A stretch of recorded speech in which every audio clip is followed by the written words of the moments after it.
a thing about cat food, and I don't even work in marketing. And then I got sent on a coffee run like I was some sort of intern. Then at the end of the day, when I want to go get gas, I just realized everything is so darn expensive nowadays, man. Yeah, you got that right. Like, do you have any idea how much we're spending on Netflix? That's like 20 bucks a month. Do you know how much we're spending on cable? That's like 50 bucks a month. But you know what isn't expensive? Tell me. Kart Chaser Premium. For only $9.99 a month, you can watch all the American karting action live from coast to coast. Subscribe and become a member today.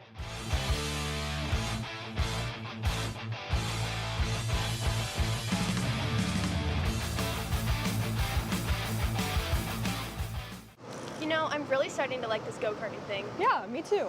Oh my gosh, can I show you this cute dress I just got? Yes, of course. Oh my goodness, it's so cute. I just love shopping. I love shopping too. Oh my god. Wait, did you guys say you like shopping? Of Yeah. course. Well, dude, I have the perfect place to do that at. ShopPayCara.com. At ShopPayCara.com, you can get free shipping on orders $200 or more. You can get anything you want, like MXC rims, gloves, rib vests, shoes, anything that you need, all at ShopPayCara.com.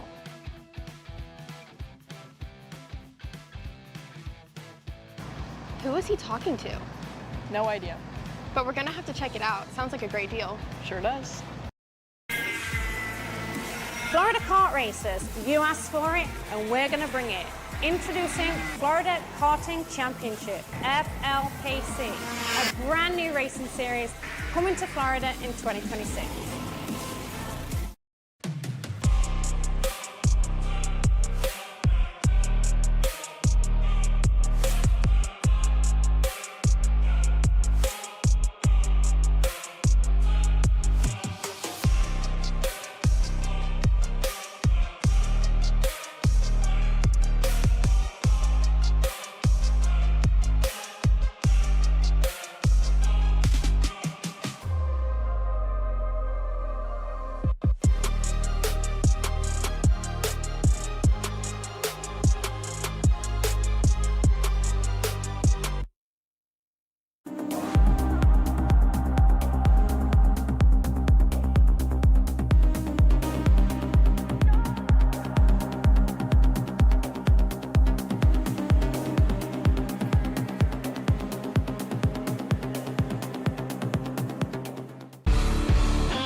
Kart's on the racetrack for the first bit of racing action on the day. Swift Stars ready to set their main event grid here, folks. We've got Maxwell Macha on the pole, ready to lead your field off with Holden Myers getting set to line up alongside him. It'll be Liam Nachawati and Jaden Francisco back on row number 2. Row 3, LP, Lawrence Perriman on the inside of Santiago Orioli. Best that the Velocity Racing Sodi driver has been all weekend in 6th, and I think he's had the speed to potentially keep punching forward, so keep your eye on that 3rd row as we go back to row 4 here, Caleb. Yeah, Camila Canache on the Paralyn, starting alongside Jake Manalio on the Ryan Perry Motorsports Nitro kart, as well as Colton Bruckham Johnson that round up your top 10. And again, a good number of drivers as well further back in the field. Dominic Gaddis just on the outside looking into the top 10, starting 11th alongside Roto Rooter's own Cade Wolf in the 154, getting set to start on row number 6. Flynn Fallon, Nicholas Mose, Howard, Lipka, Nagel, Scales, Addy, and Greer round up your top 10.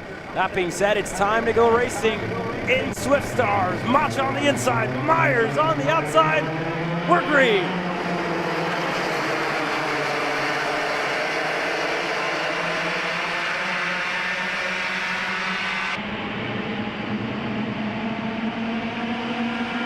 Side by side for the lead. First time down the back straightaway. A couple karts just went off to the far right at the back of the field, but it is a big train up front sorting itself out behind the 180 of Liam Nachawati as Santiago Orioli shot like a cannon through turns 1 and 2, got up to nearly 2nd. He's 4th. Now he wants 3rd back. He'll take that in the infield hairpin. Like I said, I think he feels like he's got a very fast piece, Caleb. He is wasting no time in this 11 minutes plus 2 lap session.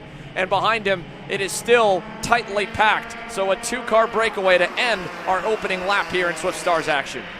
Yeah, we get going. Nacho Wadi has been able to get his elbows out up to the front. Maxwell Macho as well. Again, he was challenged. Almost fell back to third. Didn't want that to happen. Got his elbows out. Held on to the position. Now he's working his way through. Hudson Howard as well. Dug into the mid-pack. The same for Cade Wolf, who's down in 13th.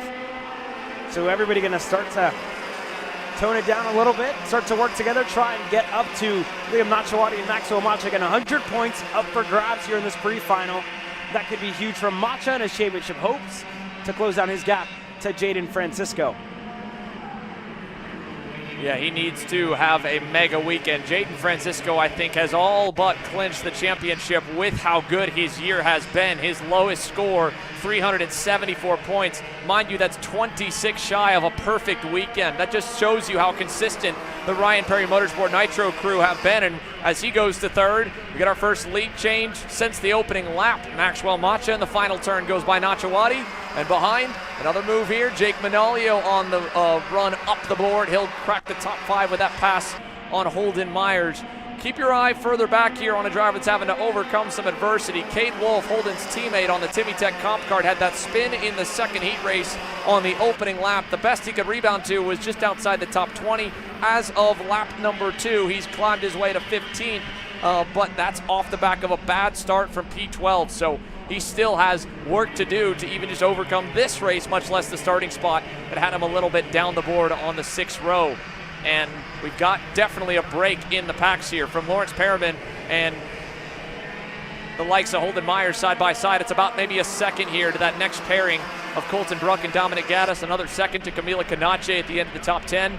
And you can see she's leading a pack that's got about 7 or 8 deep in it. Hudson Howard's in that group. He's hovered the top 10 kind of bubble all weekend. Cameron Johnson, no different. He's gotten as high as 3rd before getting shuffled down to 13th at the checkered flag in yesterday's second heat race.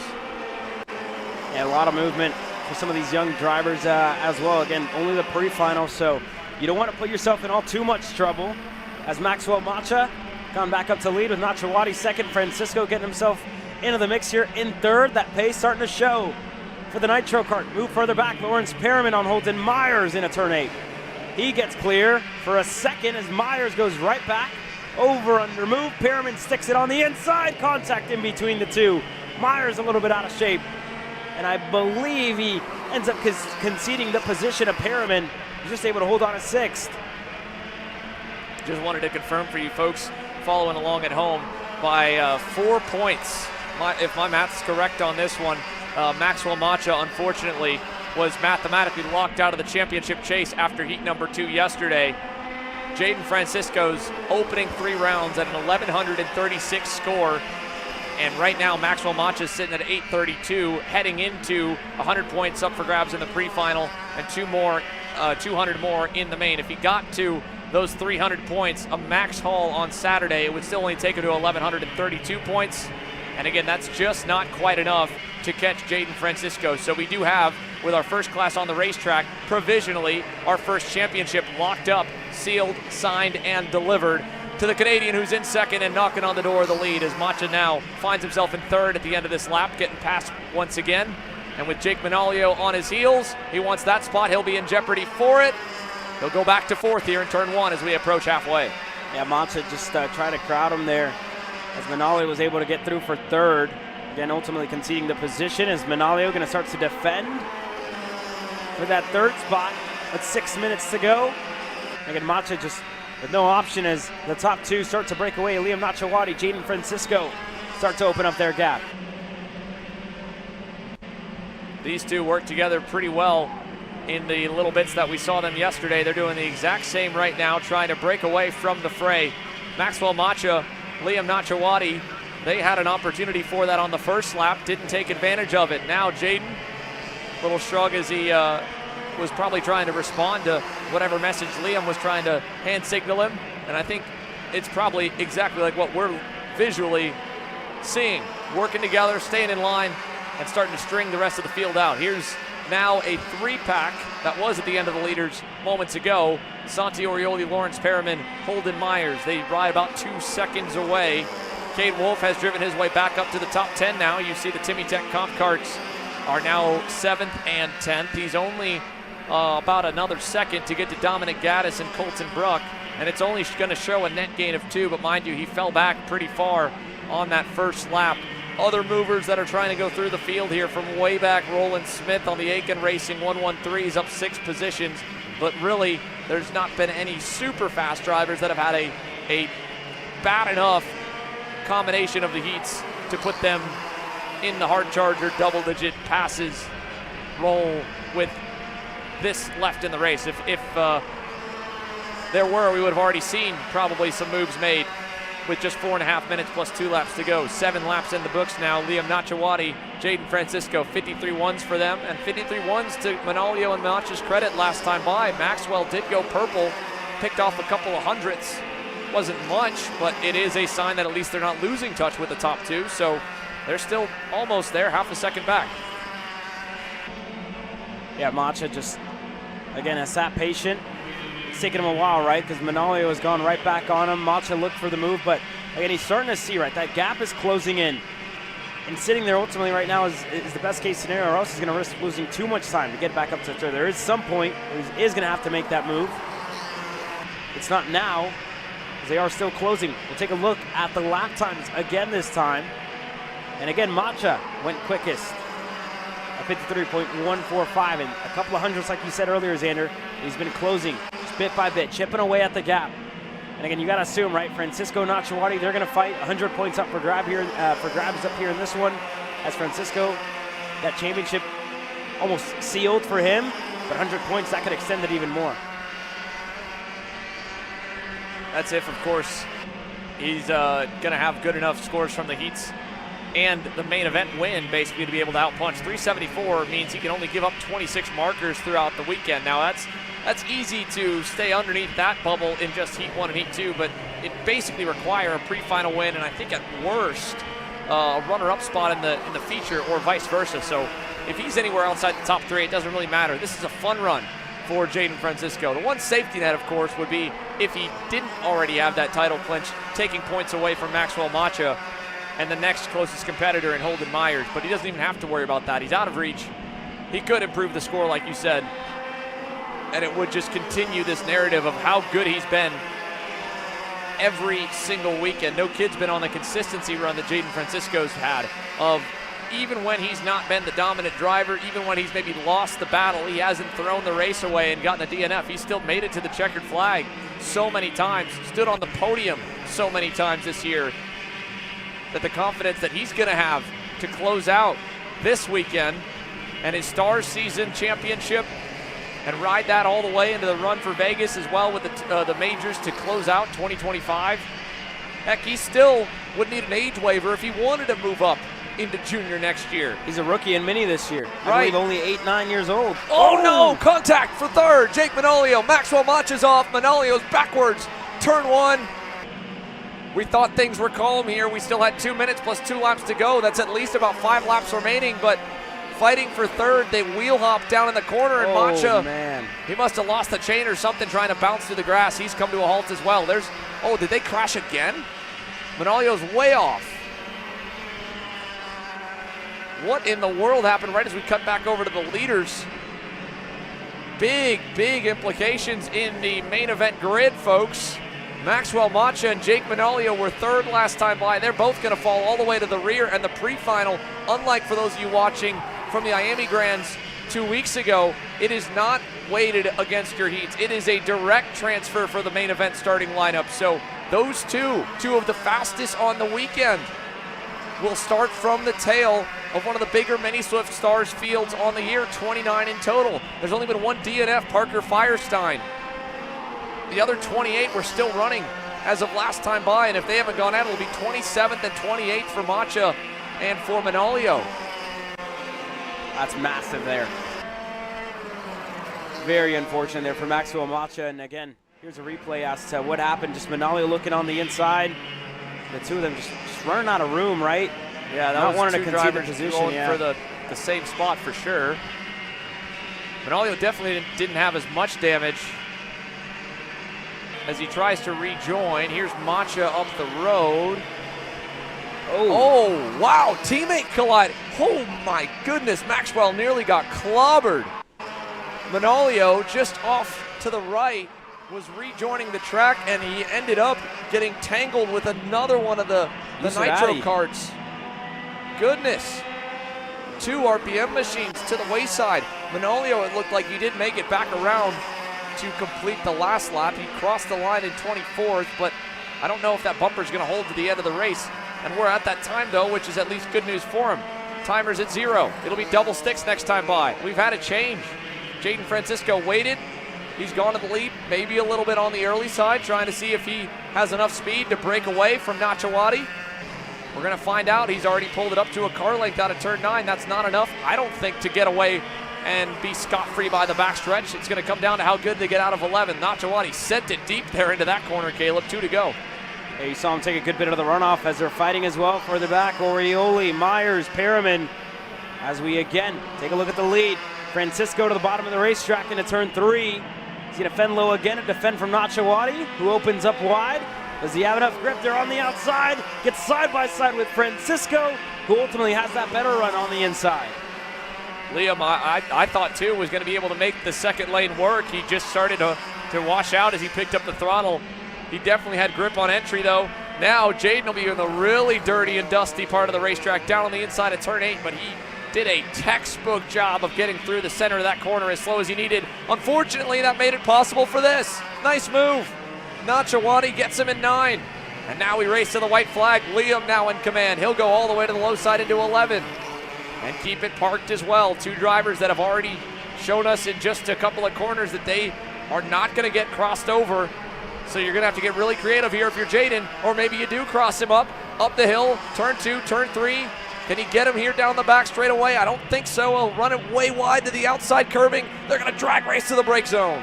Here you go, Francisco on the outside again. He's been trying that over-under move for a couple of corners already. We'll see what he does here. Turn 5, another passing zone we've seen throughout the weekend. 6, a little harder through here. Turn 8 as he gets side by side with Nachawati there. And again, Nachawati just making that Jay Howard Kart Republic as wide as possible. Francisco, a couple of more shots at it. A little bit of a tap there. And I think that's the gap that Nachawati needed.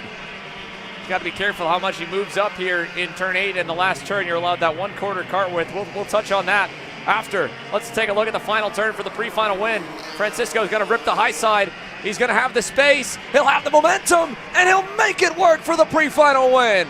Jaden Francisco goes the long way around to best Liam Nachawati. And Santi Orioli steals the 3rd spot at the line by less than 100th over Holden Myers. Lawrence Perriman 5th. Colton Bruck, Cade Wolf, Cameron Johnson into the top 10. He gets by Dominic Nagel and Dominic Gaddis as the MPG duo completes the end of the first 10 across the loop. Bryson Scales, Hudson Howard, Flynn Fallon, Ruben Greer, Connor Lipka. Kudos to Liam Nachawati. He saw that there was space on the outside, and he didn't try to force it in this pre-final and give Jaden no space and put him in the wall. He drag raced him to the line clean and fair, and Jaden, what an impressive move to continue this incredible run. 8 years young, Jaden Francisco in Swift Stars. Championship clinched, and he's got a pre-final win on his championship finale weekend to boot, now with the pole position for the main event provisionally. Yeah, what a move there. And like you said, very respectful drive out of Liam Nachawati to, again, just leave that little bit of room for him here as we head down on the scale lines.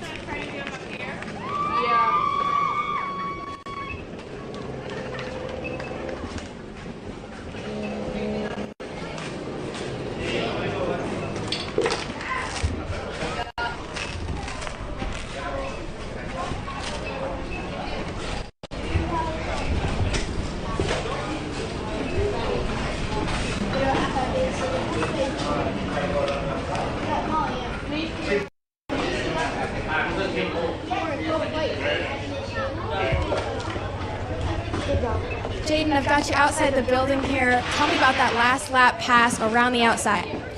Yeah, I mean, I just wanted to stick it, and I just ring it and hope for the best. Does this make you feel a little bit better going into the final that you've got that shot at the win? Yeah, I mean, we got a lot of pace, and we can definitely win that final, and let's try to go for it. Thank you. Thank you.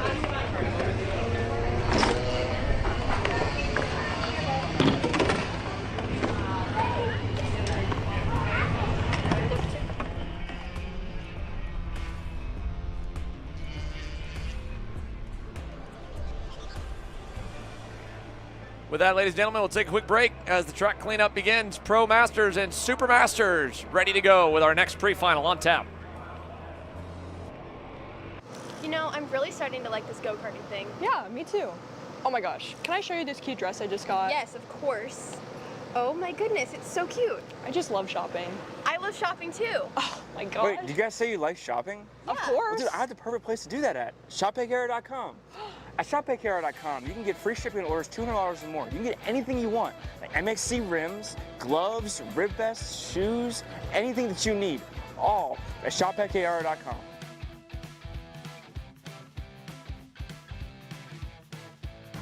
Who is he talking to? No idea. But we're gonna have to check it out. Sounds like a great deal. Sure does.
Let's go race. Come on, man. Cat food marketing. $9.99 a month. Dude, Caleb, wake up. Dude, we're live in 5 minutes. Let's go, come on. What are you doing? Dude, I'm so sorry.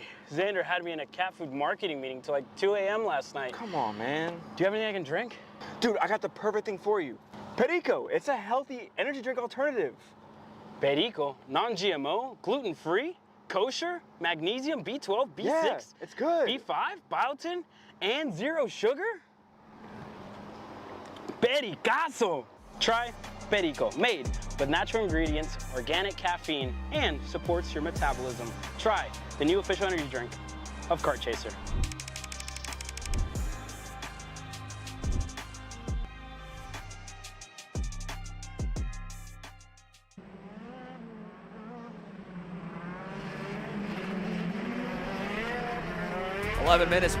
Minutes plus 2 laps, ready for action with the pre-final in KZ Masters and KZ Super Masters. Yesterday, we had only 2 of our 3 KZ Masters drivers that have shown the speed to fight for the win, starting near each other. Jordan Musser had to go from the tail. He's now rebounded, and off of 2 good heat races will join Scott Presti on that front row. Reigning series champ Matt Machiko needs a big-time points haul this weekend, and for some of his competitors like Musser, who's been flawless in his 2 starts on the year, to not have the day in the heats that he had and the pre-final that he's gearing up for from the outside of that front row. So we've got a couple storylines to touch on there. KZ Supermasters, bit of a mixed bag with a handful of DNFs. It's shaking the grid up. It's Owsley Cheek and Warren Van Talk, the first 2 in that one. 500 numbers for them, 600 for KZ Masters, plus the 1 plate for Machiko. We go to the lights for the first time today. Shifter card action. KZ Masters and Super Masters is green.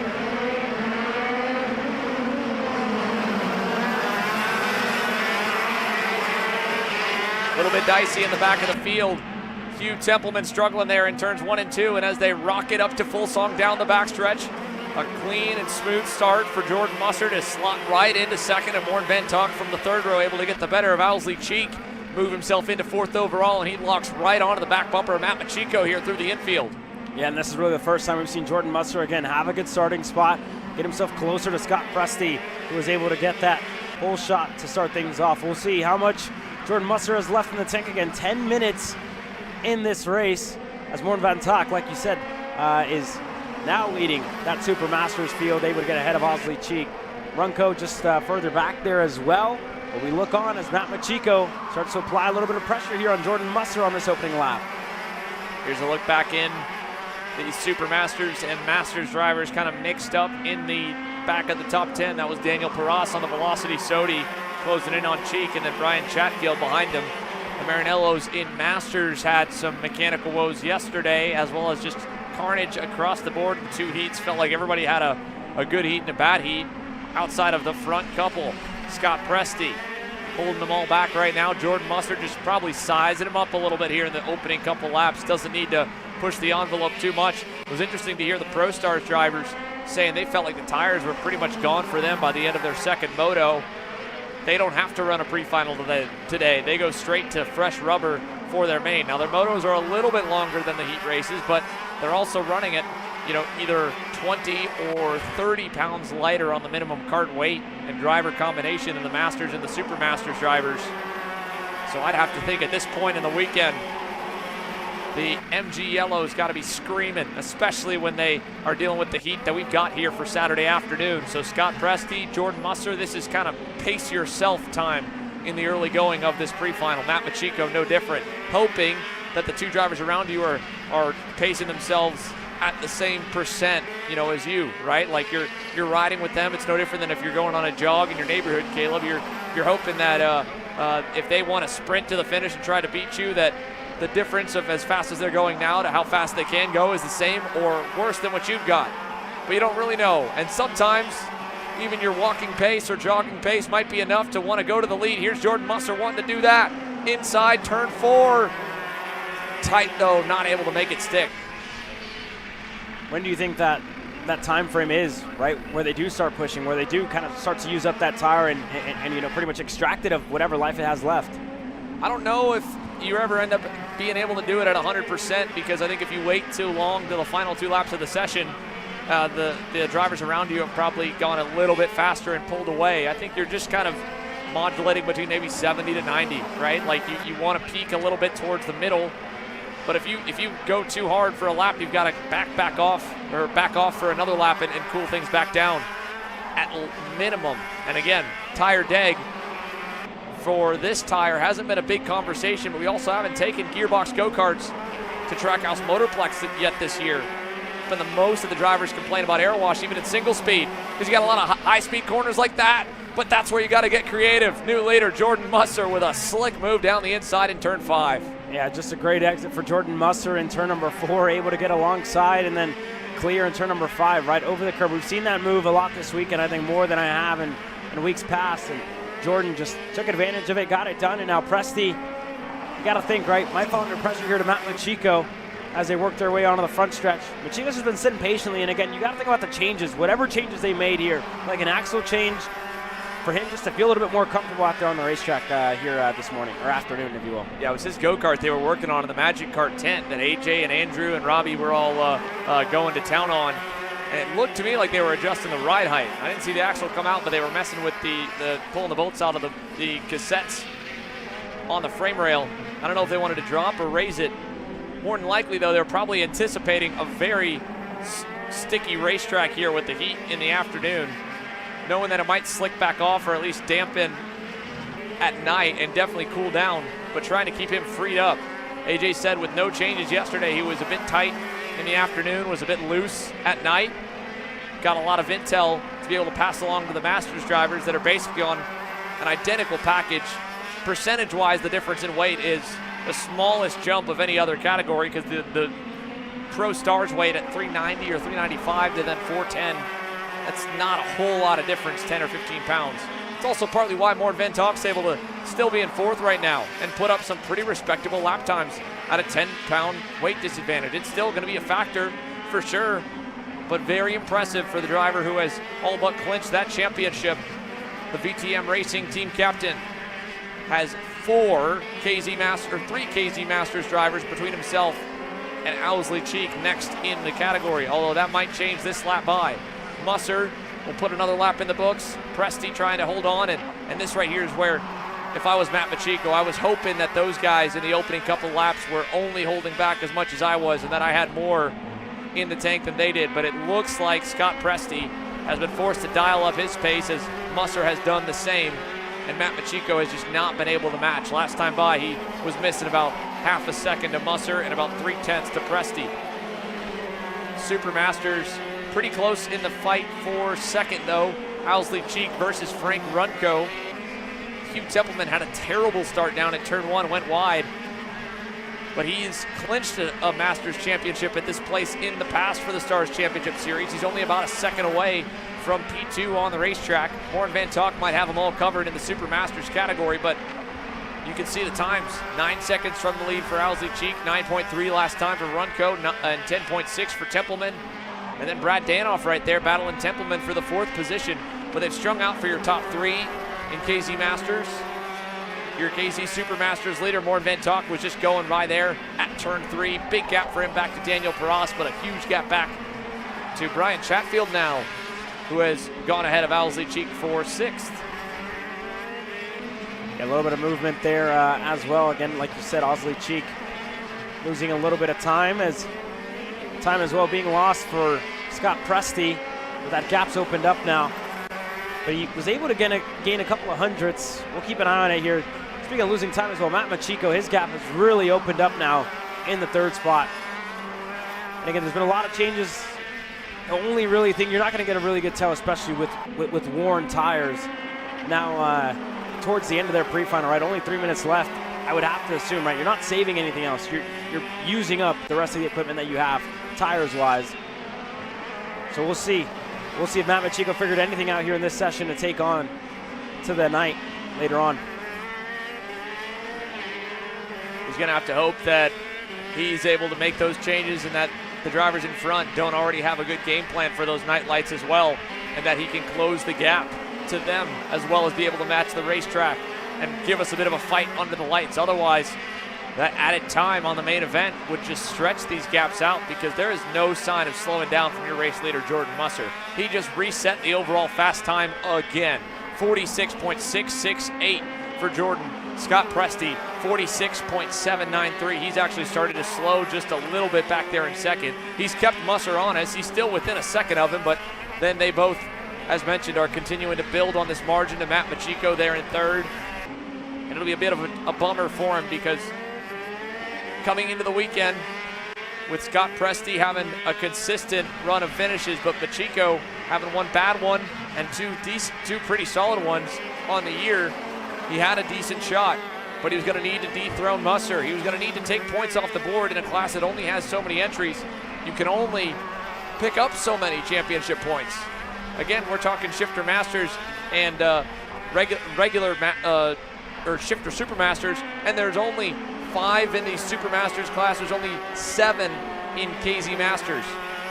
So you can only have a swing of about 6 or 7 points apiece in the heats. Pick up maybe about double that at most. And this, we're talking with a DNF falling all the way back to 7th in the pre-final. It'll be about a 22-point difference. The main event's only a 45-point difference from 7th place up to the main win. And the majority of that comes from the 20-point jump down from 1st to 2nd. Again, that's why Blake Nash as well in OKN Stars and John Antonino in OKN-J both can finish a couple spots back from the race win. And if none of their competitors win the race, they've just about got it locked up, because they could be back in 5th. Their competitor up in 3rd, they'd only lose 10 points, and they both have double-digit margins well into the 30s and 40s and up from there. Here's a look at that fight for 2nd on the racetrack in Super Masters. Well, 3rd in Super Masters, trying to get up to the 2nd place in Super Masters. Frank Runco's in the 600-digit 690 Magic Kart. He's in the regular Masters class, so he's smack dab between Owsley Cheek and his teammate Hugh Templeman. He was going to go for a send there in turn 8. That was tight. He about stopped it there on the apex to avoid contact. Yeah, that was close. That was close. I think a little too close. Frank Runco just able to get away, and Hugh Templeman, I think that's going to be it for him with 32 seconds to go. 30 seconds now. Time just about to run out, so 3 laps to go as Jordan Musser is working his way through turn number 6 now. And again, him and Scott Presti, they've been going back and forth, nothing yet. The battles, there's a good bit of separation as well throughout this field. Nobody really close to each other at the moment. And again, it's just a matter of just picking up that little bit of data, right, where you can improve, what you can do better as well when we get into the night. And that battle there, Moore Van Talk, Brian Chatfield, they're going at it for the 5th spot on the racetrack. Moore still with the lead in Supermasters. We'll see what Chatfield can do in the 619. And again, he had an incident yesterday that put him out of contention in the second heat race. Here he goes. This would be for the second row. That could be big for Brian Chatfield, or at least not the second row, but at least up to the inside of the third row. The second row's up the road from him there with Daniel Perras in the 677. Mixed class racing, Moore Van Talk getting up to 4th off the jump and now fading back to the 5th spot.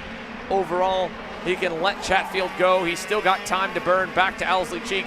Not all too much. I mean, Owsley's closed that gap. That's all is back there in the factory cart. He's now within 2 seconds of Moore. And that could close to be even a tighter delta than what it is in the Masters category at the front of the overall. Scott Presti now with 1 lap to go has faded back more than a 1.25 seconds from Jordan Musser. And at this point, he'll probably cruise to the finish knowing that you're not going to see a 1.3 second miss in lap time from the 616.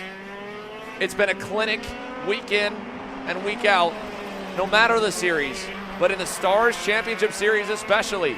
Jordan Musser, 2 for 2 on his starts, comes to the night fight here once again, a race that he was lights out with the lights on or off. And now, a perfect score in the pre-final.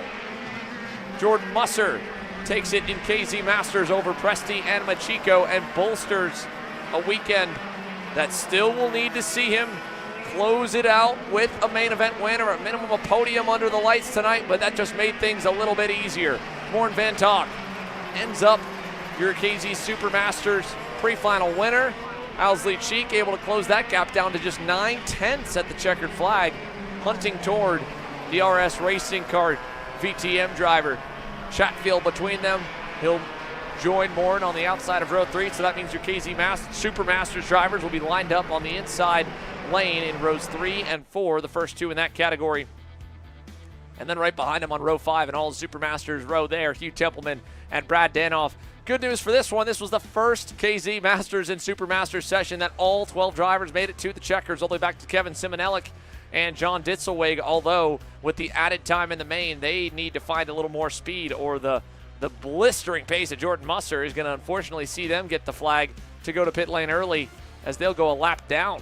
That's a huge gap for him, and another flawless performance from Jordan Musser and PSO Karting here in Shifter Masters. Micro slips on deck, but let's go to the scale line and hear a little bit of what it's like out there from the driver that seems to have it all figured out in the gearbox categories, Jordan Musser.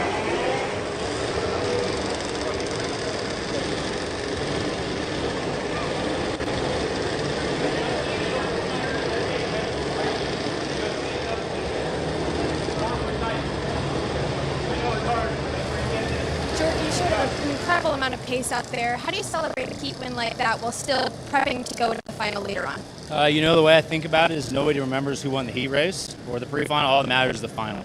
So we're focused on making sure the kart's good on new tires for the full length of the run. And obviously when you end the day before that session on top, it feels really good. Came this weekend with some injuries, physical injuries I've been kind of carefully controlling, but I'm ready to put it all on the line in the final, and I think we're in really good shape. So, aside from some new tires, do you feel like you have the piece to take the win? I do. I think we've been pretty good at night in qualifying. We obviously had a technical DQ, but the kart was super fast. So I think qualifying is most indicative of what the final will look like. And our kart was perfect for qualifying. I expect to put the same setup on it. I think the Burrell Art Burger King machine is going to go straight to the front. Thank you, Jordan. Thank you very much. Well, we just released karts on the racetrack. We've already got a crash here in Micro Swift. One of the Velocity Racing Sodi karts has gone into the barriers, the 71 of Emmett Dalton. They're going to try and send him back out, and hopefully he'll be able to start where he's supposed to as we take a look at your lineup for this pre-final. Slate Harrell looking to close out the championship battle here alongside Brody Stoffel. They've now moved up from that 4th row in qualifying to the inside of the first 2 rows with Slade on the bottom, Dutch Westbrook on the outside. Stoffel starts 3rd alongside new teammate and Mason Brody, and new entire environment for Brody Stoffel in the 29. Enzo Ramos, our feel-good and surprise qualifier with the pole for both heats, will still roll pretty solidly inside the top 5 on the inside lane for row 3. Liam Francisco, our most recent Micro Swift national winner, to his outside. Jack Katowski, Bo Stowers, Bryson Barnett, Liam Compatiello, your first 5 rows. And here's a look at the rest of the field, all the way back to Caden Cladera, who's got his work cut out for him today. Whoa. Off the back of a rough Friday, and Wiley Lee, and we've got them to a halt. But the good news, we got Emmett Dalton back in his spot. Caleb, as you join me, he unfortunately tagged the wall going into turn number 4, trying to get things going. Now he finds himself in his spot where he should be. All 30 micros are tuned up, and we're green.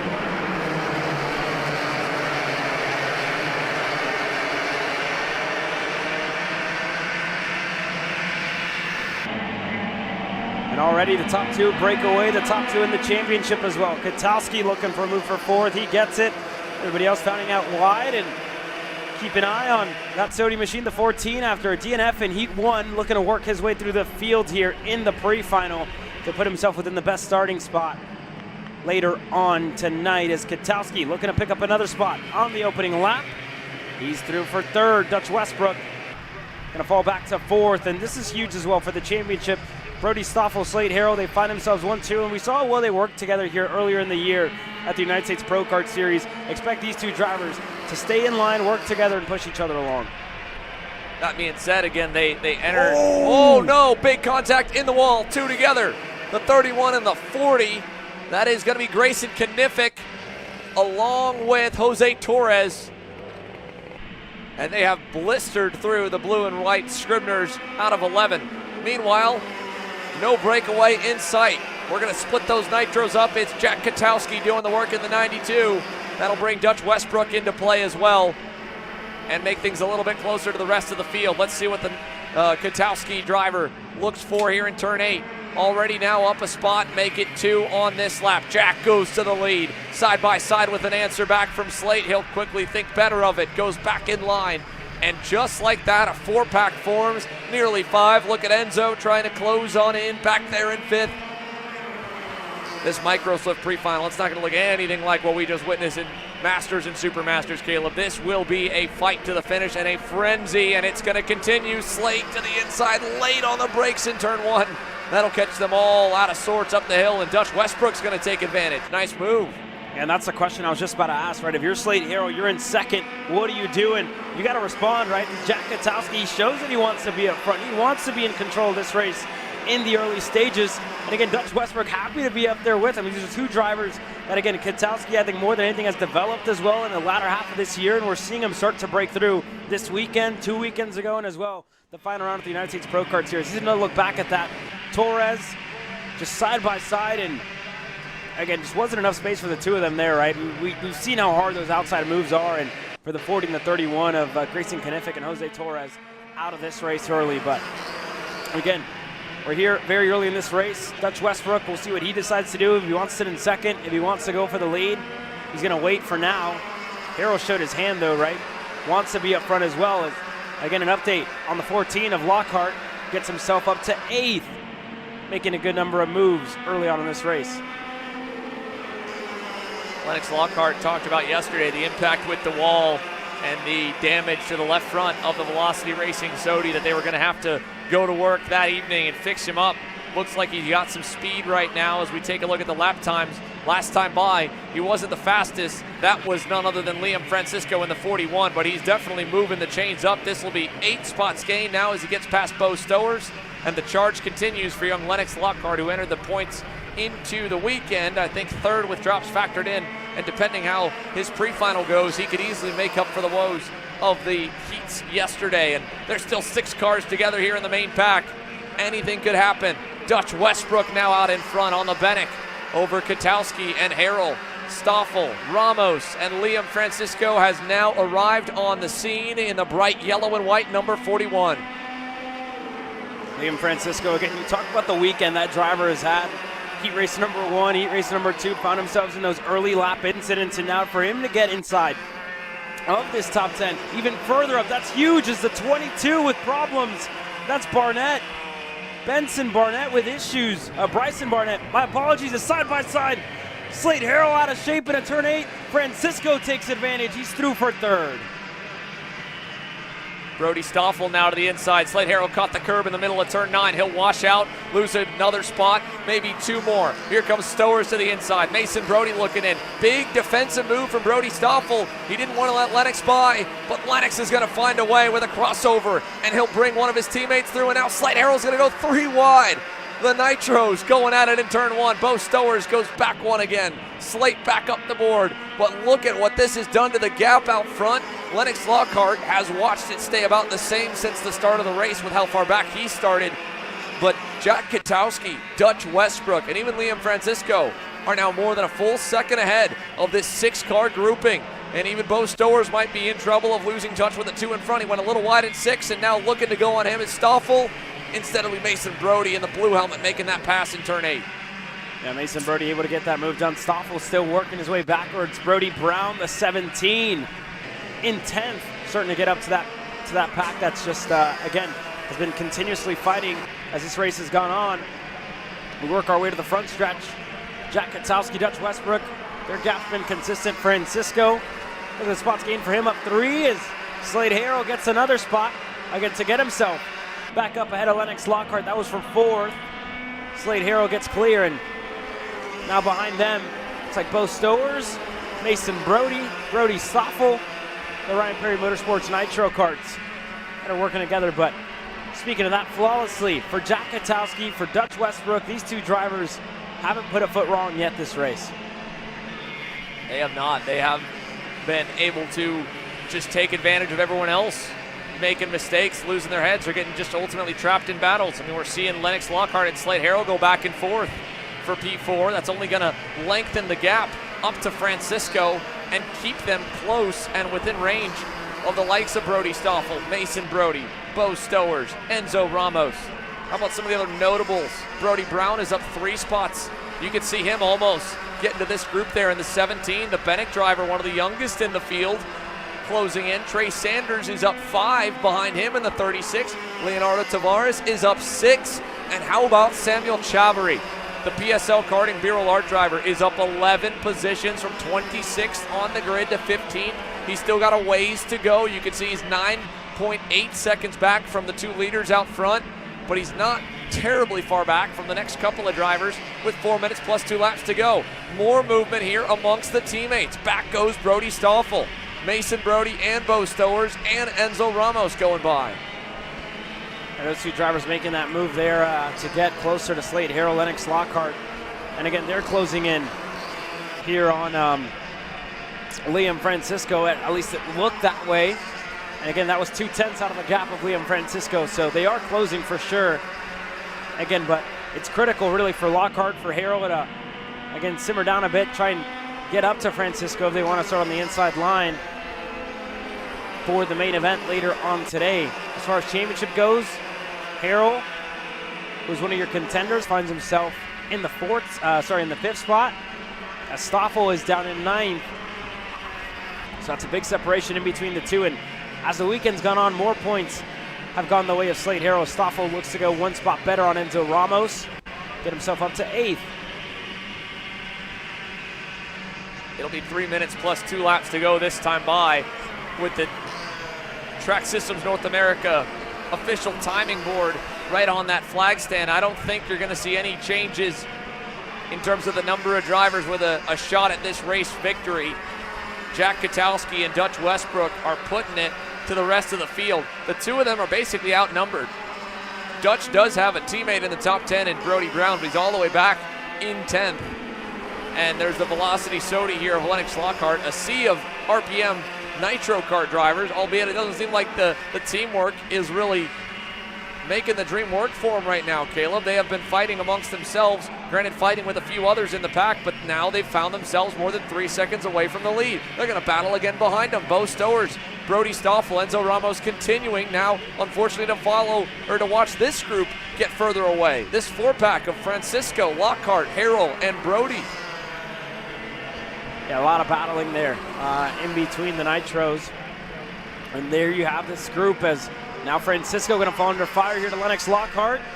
Francisco wanted to close the door. Lockhart just finds a way through into turn number 1. Slade Harrell looking to go by as well on Francisco. Mason Brody gets himself clear. Now, I will say, though, when you have that many teammates, it is really hard to try to enforce that kind of teamwork together. You know, at some point, when you look at the number of RPMs on the top 10, yeah, how can you expect all of them? How can you expect any of those 5 to be content finishing 5th and their 4 teammates 1, 2, 3, and 4? Nobody wants to be that far back in the hierarchy. They all want to be the number 1 RPM Nitro kart. So I'm sure there'll be some more coaching. There'll be plenty of time with the dinner break before they go into sunset hour with their main event tonight.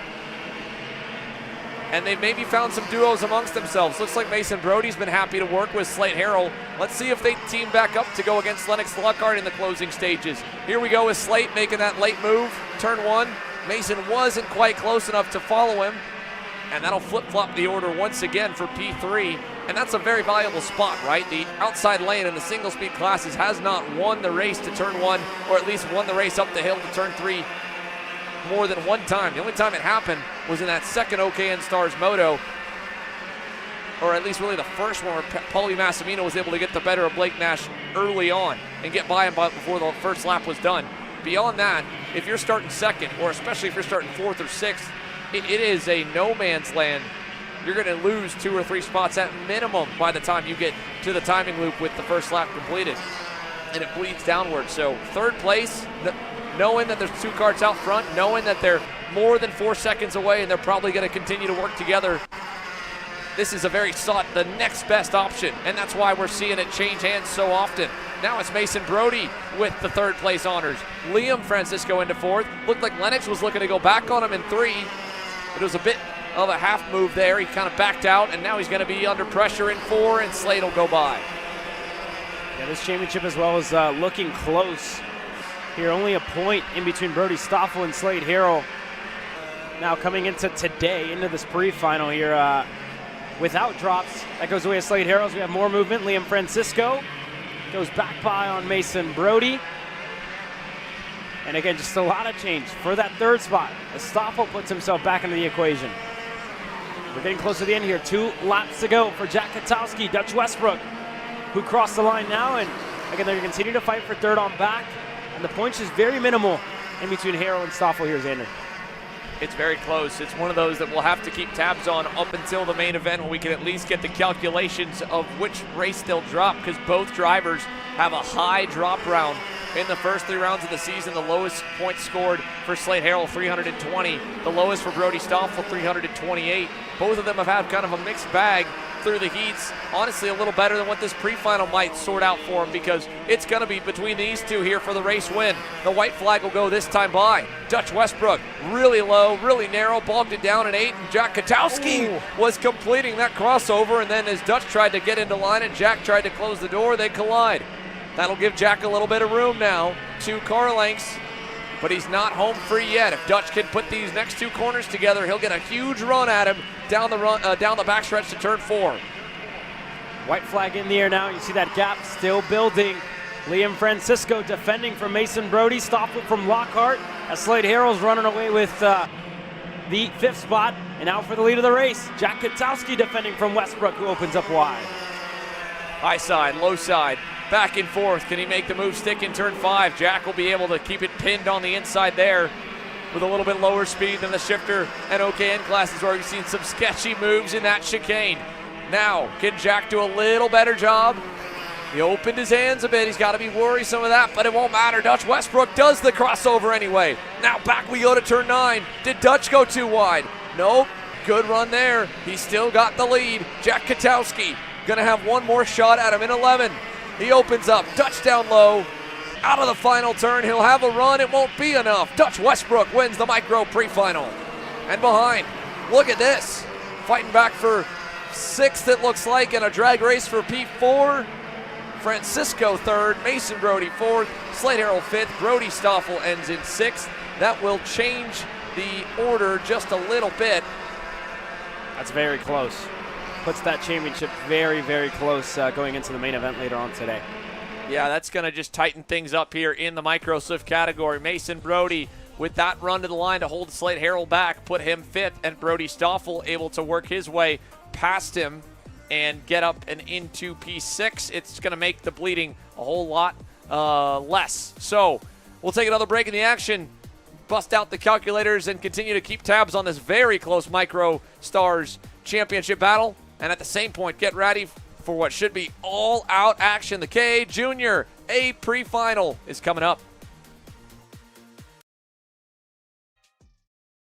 This is Henry. Henry feels sad. Henry feels sad because it's time for his next big race and his go-kart is in bits. Henry doesn't know that Acceleration Kart Racing is the United States' #1 shop for all of your karting equipment needs. Henry also doesn't know that Acceleration Kart Racing can deliver anything from tires to race suits and even wheels directly to your front door or to the racetrack itself quickly and efficiently, with tech support available 6 days a week. Poor Henry doesn't even know that Acceleration Kart Racing offers free shipping to mainland USA on selected product if you spend $200 or more. Do yourself a favor. Go to accelerationkarting.com and make sure that you are never left stuck on the pre-grid with Henry. Be smart and don't be like Henry. Paulie Massimino wins the Wisconsin Grand Prix! James Overbeck on start number 2 gets win number 1 in OKN Stars! On track or off, Brandon Jarsekrak Racing delivers elite performance. Led by 4-time Pro National Champion Brandon Jarsekrak, our team masters driver coaching, data-driven analysis, and mechanical precision at every national event. Contact us today at BrandonJarsekrackracing.com.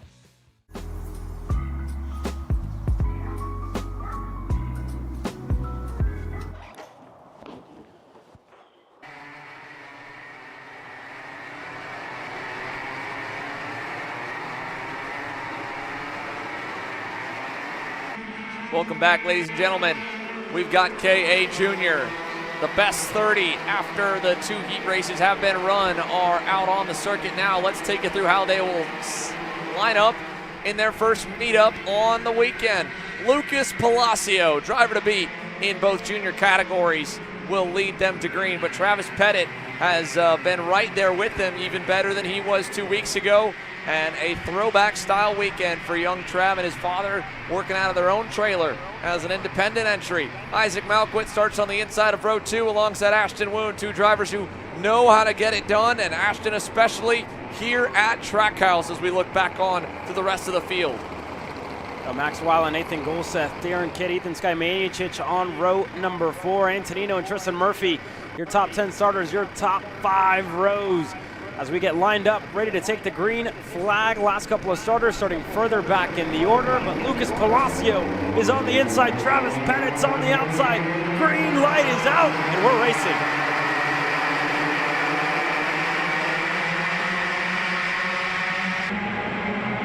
All of these drivers have punched their ticket to the main. Where they will start depends on how they play this one out. Your front row has gotten swarmed. Travis Pettit back to second, and pole sitter Lucas Palacio, the farthest back we've seen Lucas in the last 2 weekends. He's 6th now here as they work through the opening lap. Nate Golseth into the top 5. Woon on pressure to Malquit. The whole field, it feels like, down on the inside, defending in that hairpin on the first lap. And keep an eye as well on John Antonino Jr. back there on the MPG Kart Republic. He's got a couple teammates behind him. He enters the weekend as the championship points leader and has a sizable lead in the overall with a drop factored in because he's been so good in the first 3 rounds. He's put the pressure on the likes of Pettit and Tristan Murphy to perform here at Trackhouse, and Pettit's done just that. He's got the lead now down the backstretch working lap 2. Yeah, this is big here as now more movers. Ashton Woon looking on the inside for 3rd, able to get through. Nathan Golseth as well, and Isaac Malquit. They're going to fend off any sort of response from Ike as they work their way through. Darren Kidd, Ethan Sky, as now Woon looking for another move. Weiland responds to Pettit, going for the lead, side by side for 2nd. The 2 drivers who were under the same 10 at the start of the year now going at it for the 2nd spot on the racetrack. Golseth up and over the curb. He's going to lose a good bit of time. Malquit sneaks down the inside as Pettit again into turn number 11. Finds a response for Max Weiland.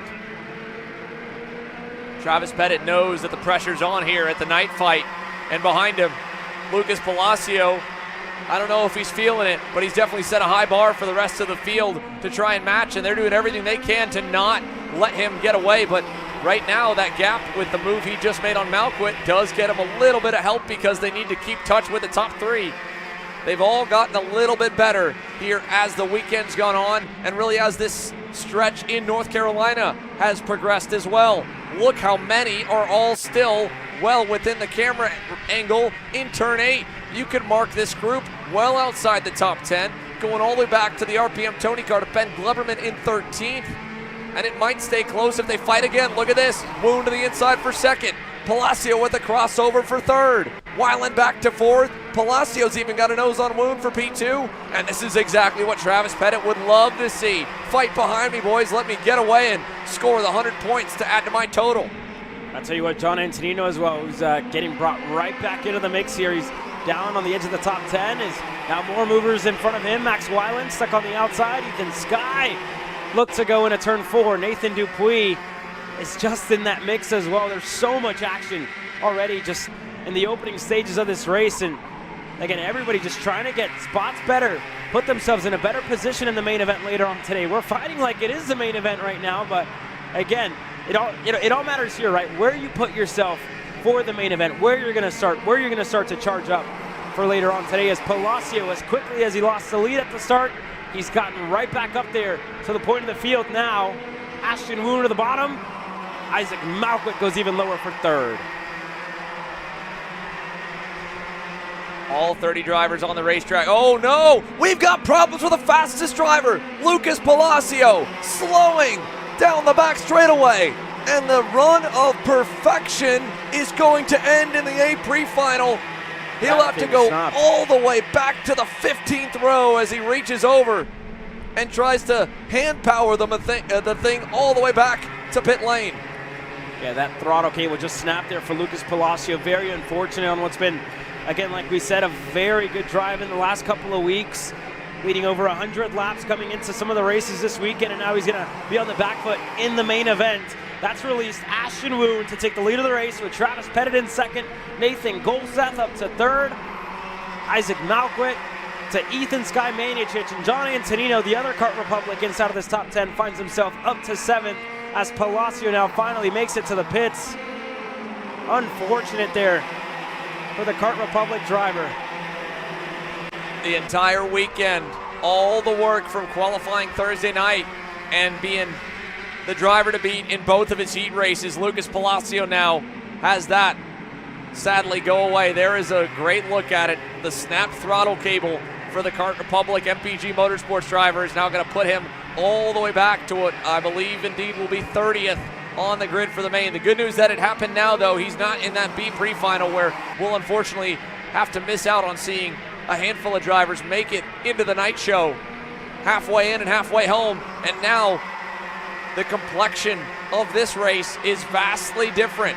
Travis Pettit, I would argue, probably moves up the hierarchy as the next best and now the best car on the circuit as we watch him lead this group about 9 deep here, halfway in, halfway home. Let's hear from, sadly, the driver who's dominated KA Jr. over the last 3 weeks is out.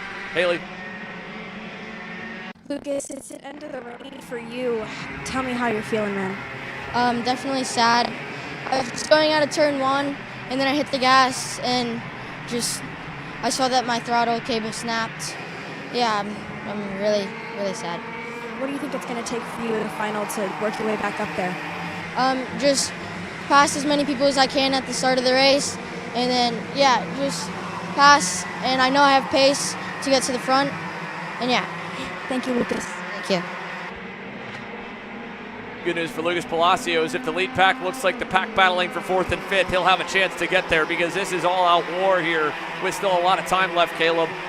In just the matter that we went to that interview, from a 9-car single-file group, we've now got the top 3 with some major separation. Yeah, it's almost like a ticking time bomb, right? When you have that many drivers in that lead group, and you saw it, right, kind of implode as well there for a little bit. Golseth fell back. Antonino as well had a little bit of an incident. And again, they're picking up dents here just in the matter of quarters that they have gone around the track. So the thing to note, that lead pack has ran away as they continue to fight here further back. Golseth, Malquit still fighting. Ethan Sky able to run away as Dupuis now looking for a move on Malquit. Able to get clear. Darren Kidd, Tristan Murphy all in single file. And the top two just absolutely gone. Ethan Sky as well. If they continue to fight for fourth on back, that gap's going to stay consistent. Antonino picks up another spot into turn 4 over Malquit. And this is huge, right? The driver who was second place in the championship. Murphy is in this group. Weiland is in this group. Golseth as well. Malquit as well.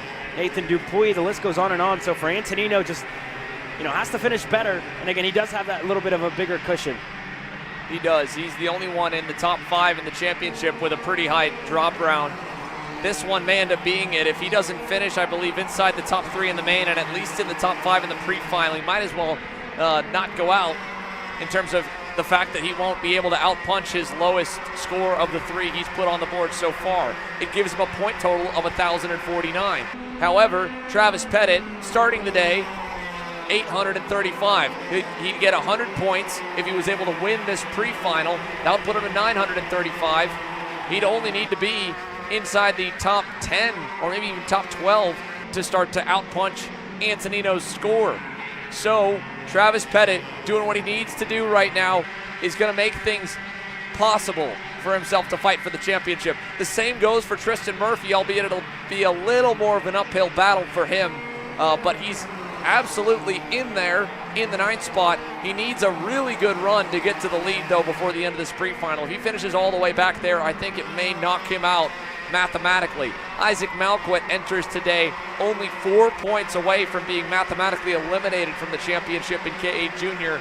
Right now, he's running right with Antonino in 7th, so as they run, that would knock Little Sizzle away from a shot at the title, and it would come down to what Pettit could do tonight if he is able to at least end up 2nd or 1st here in this pre-final, and what would happen with Tristan Murphy. And that's why you do run the race if you're John Antonino, beyond the fact that he's a racer and he wants another win and he wants some more hardware, is to take points off the table by putting them on you or putting them on another driver even, away from your championship competitors, because it's a 20-point swing and then 5 points apiece all the way down from 2nd.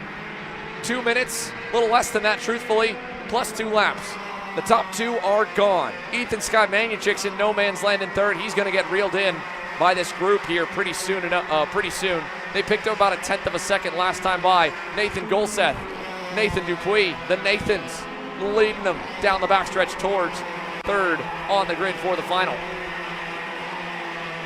Good drive up the order for these 2 drivers. Again, like you said, uphill battle for a couple. Ethan Sky's up 5, up 2 for Golseth, up 6 for Dupuis.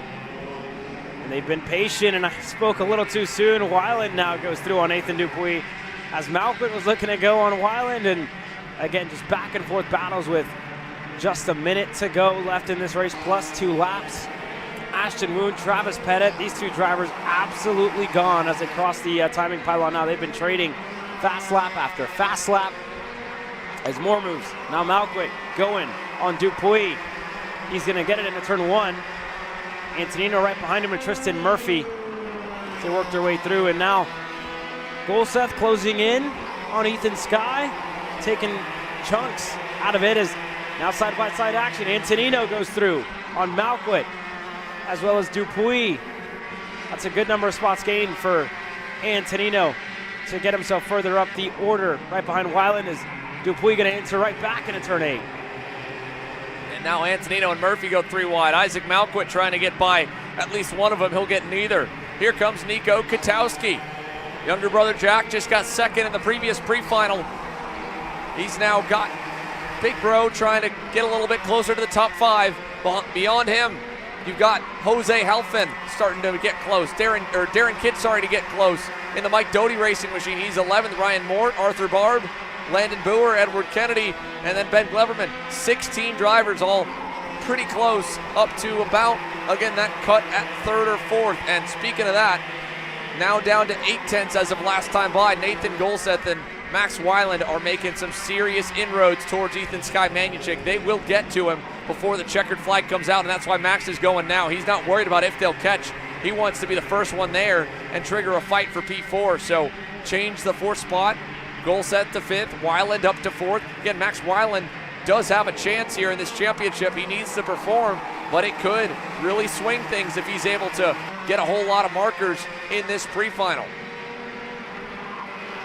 Yeah, here we go. We're getting close to the end. 2 laps to go. Edward Kennedy looking to make a move on Landon Boer. That's further back there for the 14th spot as our 2 leaders going to start to fight here shortly. With only 2 laps to go, that's the battle for the pole position. That's the battle for the inside as Nico Kotowski catches Murphy by surprise. He had to get up on the curb in turn 4, and he just got clear. Malkut was able to go through as well. Darren Kidd slots in a line, and Ashton Wooden-Pettit 4 seconds plus the gap they put as Malkut goes right back into turn 8. This will only give John Antonino a little more room. It's going to get even tougher for Tristan Murphy now to keep himself in championship contention going into the main event tonight. As they roll up the hill, 3 wide in the middle. Landon Boer is going to go around it into the wall as well. Side by side, Arthur Barb in the 827. He'll drop down in his Speed Concepts Racing debut. And Ryan Mort as well, 3 wide in turn 11. Hardly ever pans out good for all drivers involved, and 2 of the 3 in that moment go out. Now up front, fighting for the pre-final win. This is a 10-point difference. Travis Pettit needs every point that he can get right now to make the main event a little bit easier as he tries to eat into the championship lead that the opening 3 rounds have given John Antonino. But now Antonino still with a chance to even improve on that. You need everything you can get. Ultimately, Travis will stay in second. He'll give the win and the pole to Ashton Woon as he follows him to the line. Behind the fight for third, look at Manuchik. He's gonna fend them all off. P3 for the Rocket Racing Company driver. Yeah, it's a career best pre-final finish for Ethan Sky Manuchik as the rest of the field slots through. And here's a replay on that incident. Edward Kennedy. Edward tried to back out. Yeah. He actually didn't make any contact with him.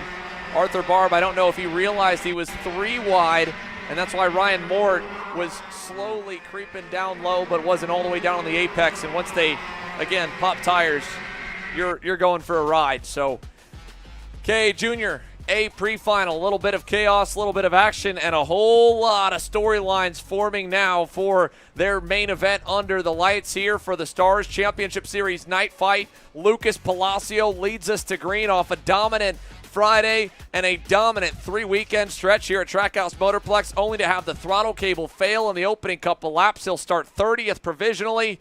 And on the other end of the A pre-final, Ashton Woon is getting set to lead him to green with that checkered flag.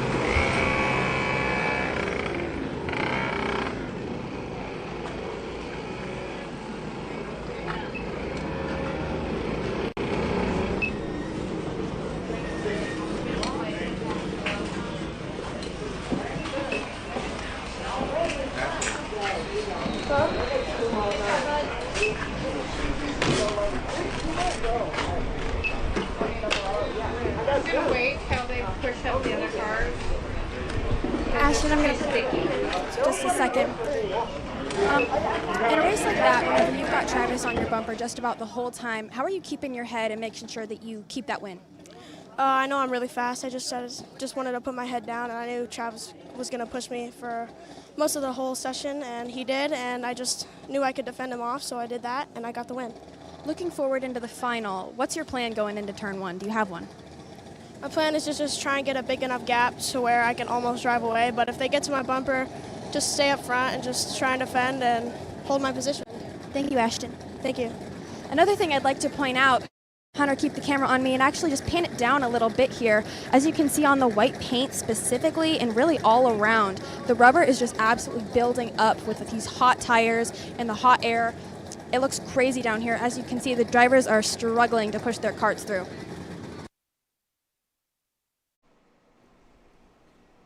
Great point by Haley.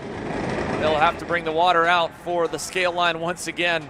The grip on the main line, the grip in the pit lane at extreme levels after 2 major race weekends. We're on the back half of weekend number 2 in our stay at Trackhouse Motorplex, our final day broadcasting in 2025 from North Carolina. It's been gorgeous this weekend. Bit hot here to close out the afternoon, but it'll cool back off when we get ready to throw the gloves on and go at it for the main events tonight. We've got to go through 2 more pre-finals on the undercard, and then we'll finally let the Pro Show divisions presented by Mazda Motorsports take to the racetrack to warm things up. Let's get ready for KA Masters. Dusty Davis has them covered so far. He's been flawless, has yet to lose the lead even for a single corner, Caleb. He'll be ready to lead them to green alongside a good friend of his in Byron Daly for this pre-final today. Yeah, Laurencio Martin and reigning champ John Bonanno starts on row number 2. Chris Horan, Miguel Mir, 7-time Texas Sprint Racing Series champion on row number 3. Row 4, Todd Shambo. Couple of passes, one of the only drivers to be making some moves last night in the heat races. He starts alongside Adamar Calagaro, who's got an outside shot at the title, but he needs a little bit of bad luck to strike the number 1 plate of John Bonanno. We haven't seen it yet in 2025 outside of once and a DQ in the main event that he crossed the line first. When it's been in his hands on the racetrack, he's been exceptional. And crowning your top 5, Anthony Stifler, Paul Montopoli at the beginning of a 26-car field set to go at it here for the Stars Championship Series. K Masters really setting a high bar for 2026, Caleb. They have maintained a 25 driver average pretty much at all 4 rounds on the year. Yeah, correct. Keep an eye on Brian Boley looking to work his way through this field as well. But up front, 2 drivers out of North Carolina. Dusty Davis on the inside. Byron Daly on the outside. Green lights out. We're racing in Masters.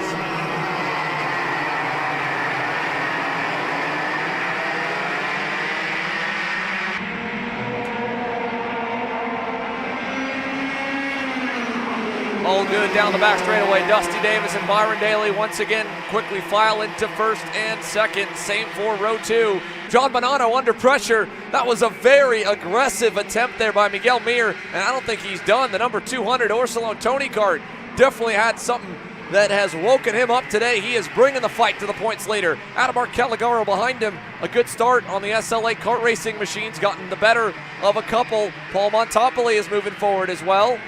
But already, look at Dusty. He's got a car length back to Daly here as we put 1 lap in the books. 11 minutes plus 2 laps, Caleb. Did anyone find anything in the warm-up earlier? John Bonanno's got something. He'll go to 3rd as he feels the pressure from behind to go past Martin.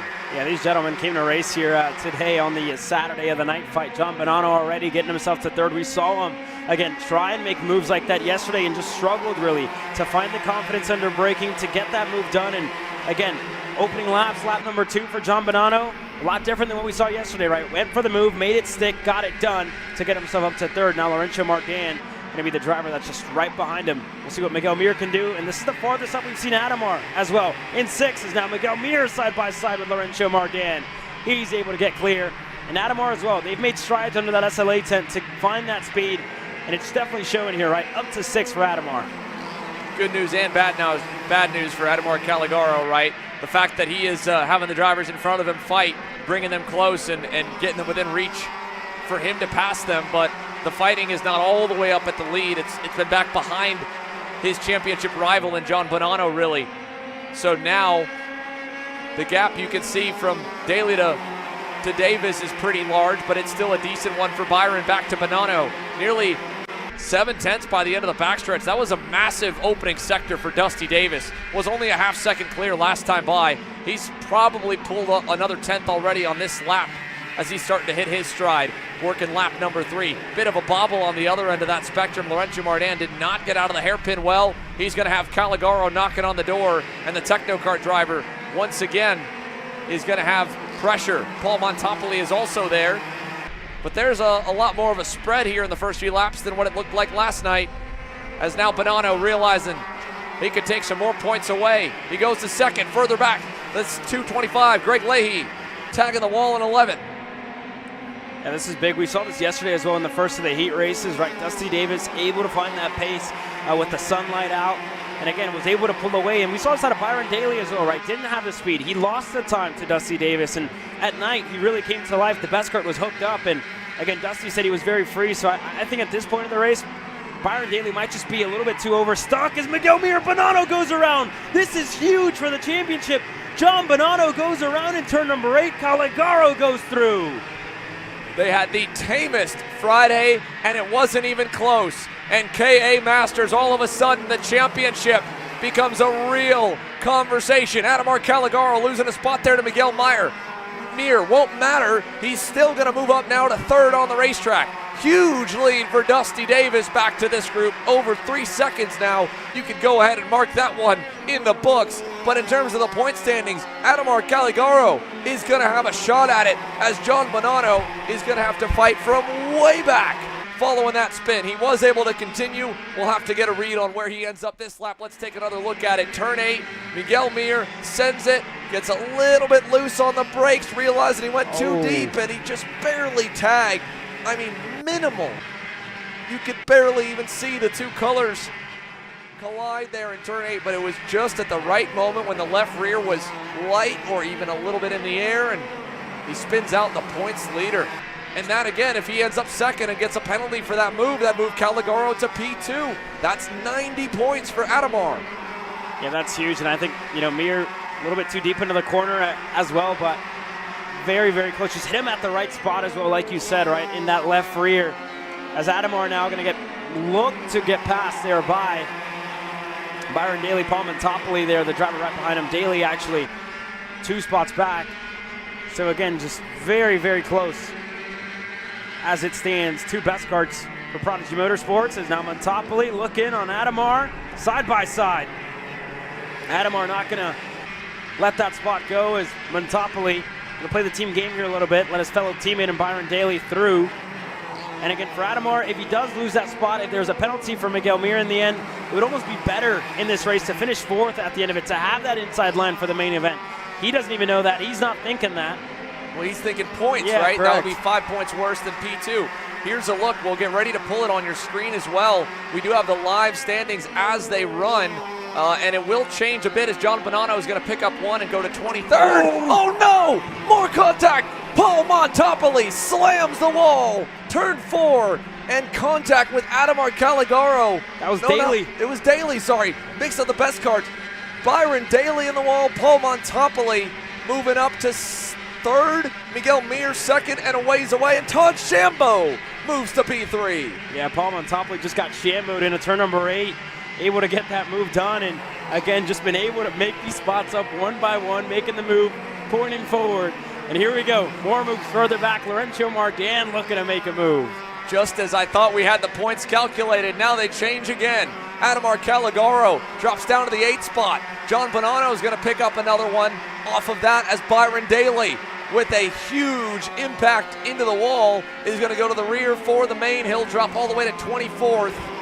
Bonanno moves now up to 22nd. He closed the gap as well to Frankie Beans. Back for Pete 21 in the Magic Cart. We'll keep tabs on his progress. Let's look at this. Side by side, Daly, he's there. He's on the inside. He had maybe another 6 inches, but Adamar was definitely crowding him. And I got to think Adamar Caligaro was thinking championship. Yeah. He probably didn't enter this race with that level of aggression, but once he saw Bonanno go out, he thought that he could get every single point that stood in front of him, and Byron Daly had some. And now he's back in 8th. Daly's in the wall. Race control will have a couple of incidents to look at in this race, Caleb. Yeah, this is crazy, right? And again, just look at the turnaround of what we've seen throughout the weekend, right? You look back to what we saw yesterday, Friday. There was, I think, maybe 1 pass throughout the entire race. And this one, they've kept us at the edge of our seats, right? Came out here to race, and everybody's found something overnight where they've been challenging. Nobody's found enough to challenge Dusty Davis. And again, we saw it yesterday, right? He's been good under the sun. When the lights, get turned on later on tonight, it's going to be a different story. Daly's shown the pace, but again, he's out of the question. Miguel Mir's up there. He might have a penalty looming.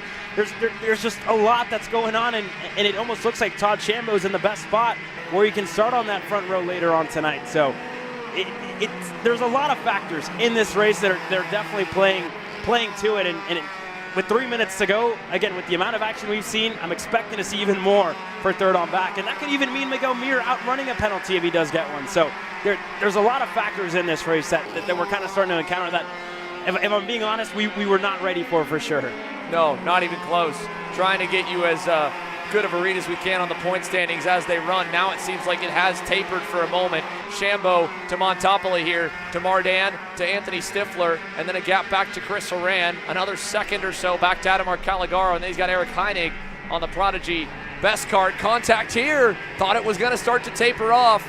Paul Montopoli and Laurencio Mardan colliding. Now this is a little bit off here. We'll move a couple around and get the full order. We'll get that for you in a minute. It's not ready yet. production team was working fast. They were a little quicker than I was. But Adamar Caligaro back to the 8th spot changes things quite a bit. Todd Shambo now moving up into the 3rd position. Paul Montopoli into the 4th position. Of course, championship points leader heading into today, John Bonanno. He's now going to move up to 19th, so that'll help a little. But it's still not going to erase all of the points that he has just given up to the field. Yeah, it's going to be close as Moore moves further back. And here's that little bit of update, right? On drivers still out there. John Bonanno looks like he's still out there on the racetrack. He's down in 19th. He's been making up some spots here in this one. Adamar is still out there. He's in 8th. And that's, more or less where we saw him yesterday. And by the way, talking about debuts, how about Brian Boley? He's finally gotten full time onto the pylon. Oh, yeah. Moved up to 9th on the MPG Motorsports KR. Yeah, there you go for the 235, right? Started at the back, again, some issues for him, and he's just able to get through Adamar now. So Brian Boley up to 8th in this race for the MPG Academy driver. Again, he won on what was his debut over at K1 Circuit Whiteland at Route 66. And again, it took him almost all weekend to get to grips with the Kart Republic after so much time on an OTK. Got to grips at the end, came out firing hot in the main event. And again, I'm expecting to see the same thing out of Brian Boley here this weekend, where he's really going to come to life later on today, as Mardan looking for a move on Paul Montopoli in a turn 8, able to get through, locked up the brakes, got the move done, up to 4th for Laurencio Mardan. So we continue to roll here with KA Masters, 40 seconds plus 2 laps to go as we get the final read on the championship for them and keep tabs on the looming battles. Let's hear from 2 drivers that are in the fight, potentially looming as well for KA Stars on the grid. Alan Izabar and Alessandro DiTullio getting ready to go. Alan rolling off P1. You got any plans before you go out for this race? Kind of get your head right, so you're sitting down here snoozing a little bit. Yeah, I'm tired. we run too late. I'd like to start earlier. Starting at noon is hard. I don't want to get out of bed in the morning, but yeah, I don't know. Hopefully we just stay where we are. Ali can maybe finish 3rd or 2nd, so it's a front row and make it a little easier for the final. Ali, I want to ask you a question real quick, rolling off P5. What's your strategy going into turn 1 to get up to Alan as soon as possible, push him to the front? What? What's your plan to get up as fast as possible, as far as possible, to push Alan to that win? I don't know. I'm just going to do what I do normally, just drive and pass people, and then just do what we can, try to finish in the top 5, top 3, both of us would be good. Well, I'll let you guys get back to your little nap before this race. I'll see y'all later. The heat's getting everyone a little bit down, but it's definitely lost the heads of the KA Masters, Caleb. Look at this big late move from Laurencio Mardan as he sends it down the inside in turn 8 on Todd Shambo. That's some points as well. Mind you, Larry could make up some spots in the championship, and so could Montopoli down, with Adamar Caligaro slipping down the board to 9th as Brian Boley continues this massive run, 27th to 8th now for Brian Boley. Yeah, that's huge. He's made some headway for sure, and whatever they found overnight, I'd be curious to hear from Brian Boley as well on how he's doing, right? His first national race in the Masters division. Is, again, that battle further back, starting to heat up. Laurencio defending from Todd Shambo, and the rest of the pack working their way through. He's going to lose one spot here. Boley to Heinig, who's able to get through, but Dusty Davis on this last lap, and in this race, 5 seconds on the field. That is huge for Dusty Davis, and let's hope somebody can find an answer for the Ryan Perry Motorsports machine that's been on rails all weekend long. The fight's going to go on here, side by side, back for 2nd and 3rd. Here comes Dusty. Don't know if he's aware of all the chaos that's been behind him. He's been that far out in front, dominant, and the streak continues, flag to flag. Miguel Mir will cross the line 2nd. It'll be Mardan 3rd, Shambo 4th with a close run to the line. Montopoli 5th, Stifler 6th, Haran 7th. Big time run, and a fired up Eric Heinig picks up a few back from where he was earlier. Brian Boley picks up 18 to end in 9th. Scott Carapolati 10th. Adamar Caligaro slips to 11th, and now we are ready in total with the championship points as well. We'll get to that. Here's a look at the full top 15. John Bonanno able to sneak his way to 15th at the end, just barely behind Bo Amato, so that'll help him in the championship standings. And we take a look back to the rest. Byron Daly, work to do. The same for a few with the way this race spirals. Your championship points leader starting middle of the grid. Byron Daly, 26 with a DNF. Huge implications on your KA Masters title fight. I'm also curious to hear what they're going to tell each other in the scale lines as well. A lot happened in that race. I would like to listen in, but again, huge mix-up. And I know the points also a huge mix-up in that. We'll dissect it all here as well, Xander. That's right, folks. They're headed to the scale line now. K Stars on tap for the A pre-final. K Masters done. We're going to take a look. This is all provisional right now. John Bonanno actually will improve one more and bring that gap a little better, moving all the way up to the 15th spot. So the final tally, as it populates, should have him 74 points up on Ademar Caligaro. And then, there we go, 98 to Miguel Mir. Now, that's as they finished. So all of that chaos still puts John Bonanno in the driver's seat going to the main event tonight. I'll have to be a little more on my game for KA Stars here, folks. There's a lot that could shake up. First time all weekend that the fastest drivers of the biggest KA 100 field will meet. The A pre-final has your top 30 in the points rankings following 2 rounds of heat races that saw them split apart. Connor Ferris, he's been working great with Jared Clark. He hasn't seen too much of the inside lane. And when you go to the inside, there's a look at ADT. Winner in X30 Pro last time here, led some laps, but by allowing Alan Isambard to get the best of their grouping in the heats, he's got himself back on that 4th row. How about Cash Perkins? This young superstar is going to join one of the vets in our sport back on row number 3, behind 2 more drivers with ample laps around Trackhouse Motorplex and a front row of LN Karts. Rocket Racing Company's Alan Isambard starting on the pole, and Jared Clark looking to close out the season the way that he opened it for the Stars Championship Series with a checkered flag in the main event. It's not been as perfect for him, but it's definitely been good, and it's good enough to put him starting P2 over this stacked grid. Biggest turnout outside of the Supernats since the debut of the class in 2017.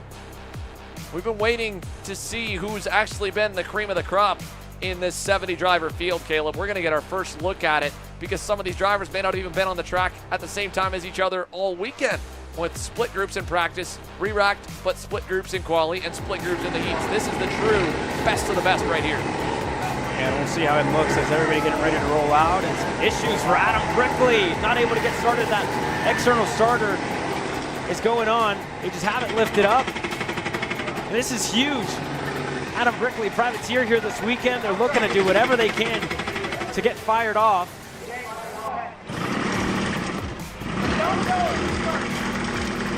And again, they're still trying. We'll wait and see and hope that they can get out there on the track in time.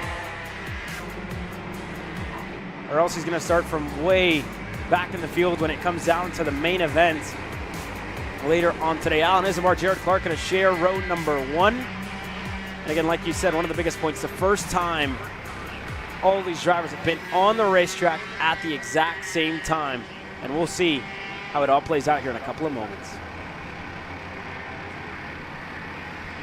Keep an eye on some of the drivers that were just barely above the cut line. Davin Roberts has shown some speed, but among many who had a crash in one of the 2 heat races, only just put him above the 30th spot. He'll have work to do from the back of the field. Anthony Rivera has had some speed as well. Hudson Brown's quick around here.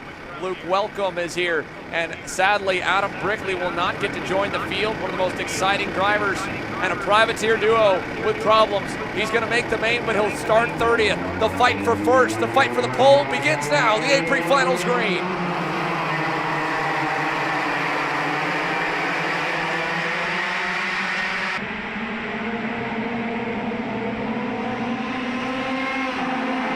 Down the hill and through, Alan Isambard to the lead of the race. Oliver Hodgson stuck behind Alessandro Tullio as Lucas Steck going side by side. There will look to be Cash Perkins as they're able to work their way through. We'll see what Hodgson does. Again, this is huge, right, for the championship. Hodgson need to make quick work of Alessandro Tullio to get up to the lead of this race.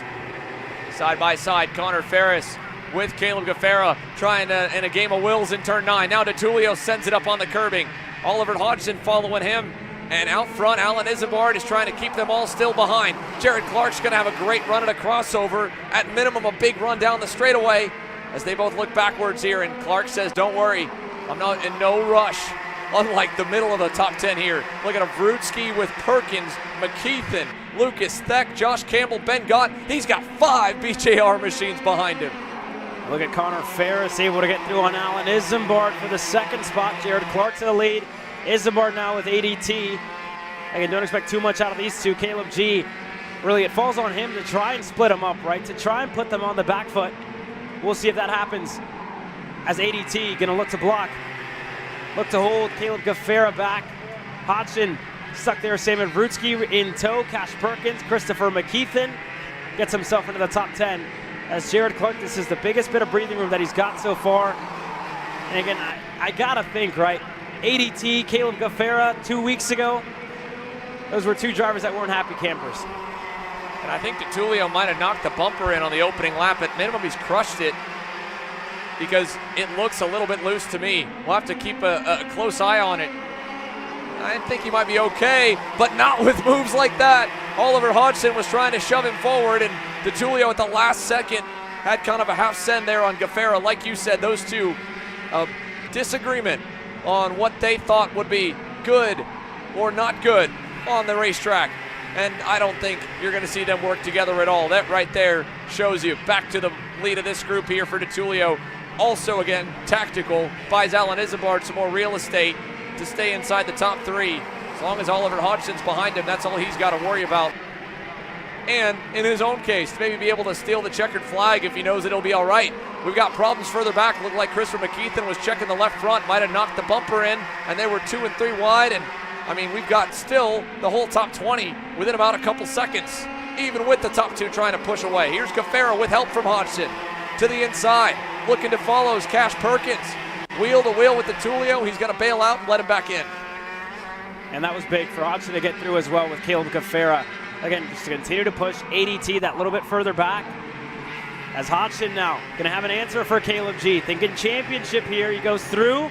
Cash Perkins look to follow. Gaffera looking to stop the bleeding here a bit, and it won't.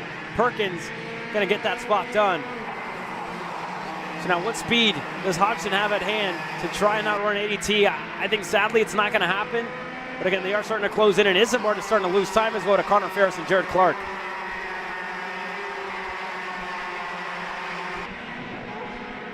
Side by side, further back, but nothing up front. Jared Clark and Connor Ferris making it look exactly like heat number 1, where they have just stayed glued together. They are even pulling away from Alan Isambard, and he was right on their heels a couple of laps ago.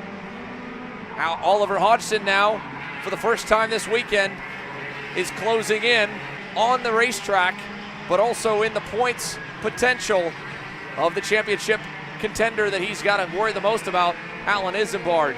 4th and 3rd. DeTulio back here in 5th. Realizing that as well, sends it on the inside in 11th. They continue to work their way through as we're single file.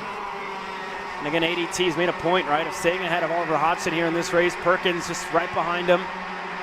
Caleb G at kart length. As again, Isambard continuing to lose time. You look at the lap times, he was 3/10 slower on his own.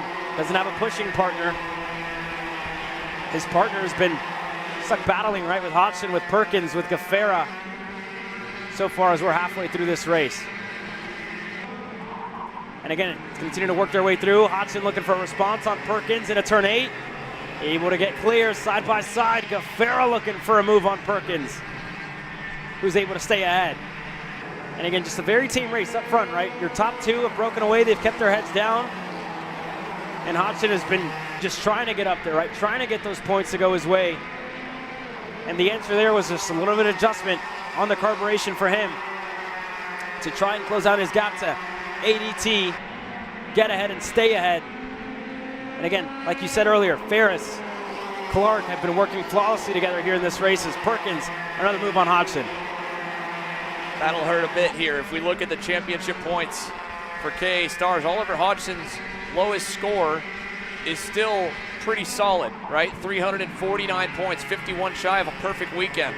He doesn't need to win and doesn't even need to perform at his highest here for the season finale to snag the championship. The pressure's on the likes of Isambard, Jared Clark, and Colin Lloyd, because they entered Lloyd and Isambard with a missed round, and Jared Clark with a downbeat round on one of his 3.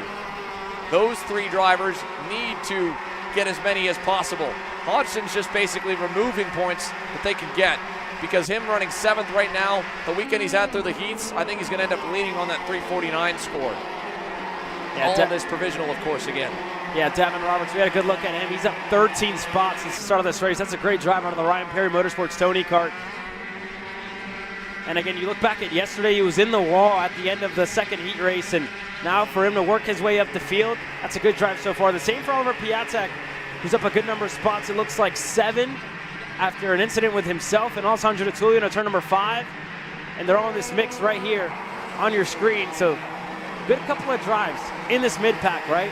With drivers who didn't have the best of luck yesterday, they're finding it here today and this afternoon. Same for Colin Lloyd, who's up 6 spots at the start of this race on his Velocity Racing Sodi. Just doing some confirmations on the drop rounds and the way it's all going. As they run right now, this would be, I believe, almost enough for Oliver Hodgson to clinch the championship, because if Alan Isambard is only able to muster a 3rd, he'd walk out of here with 896 points. Only 200 more points are up for grabs tonight, put him to 1,096. Hodgson's drop scores have him at 1,104. He'd win it by less than 15. Less than 10, or just at 12. No, not even 8 points, sorry.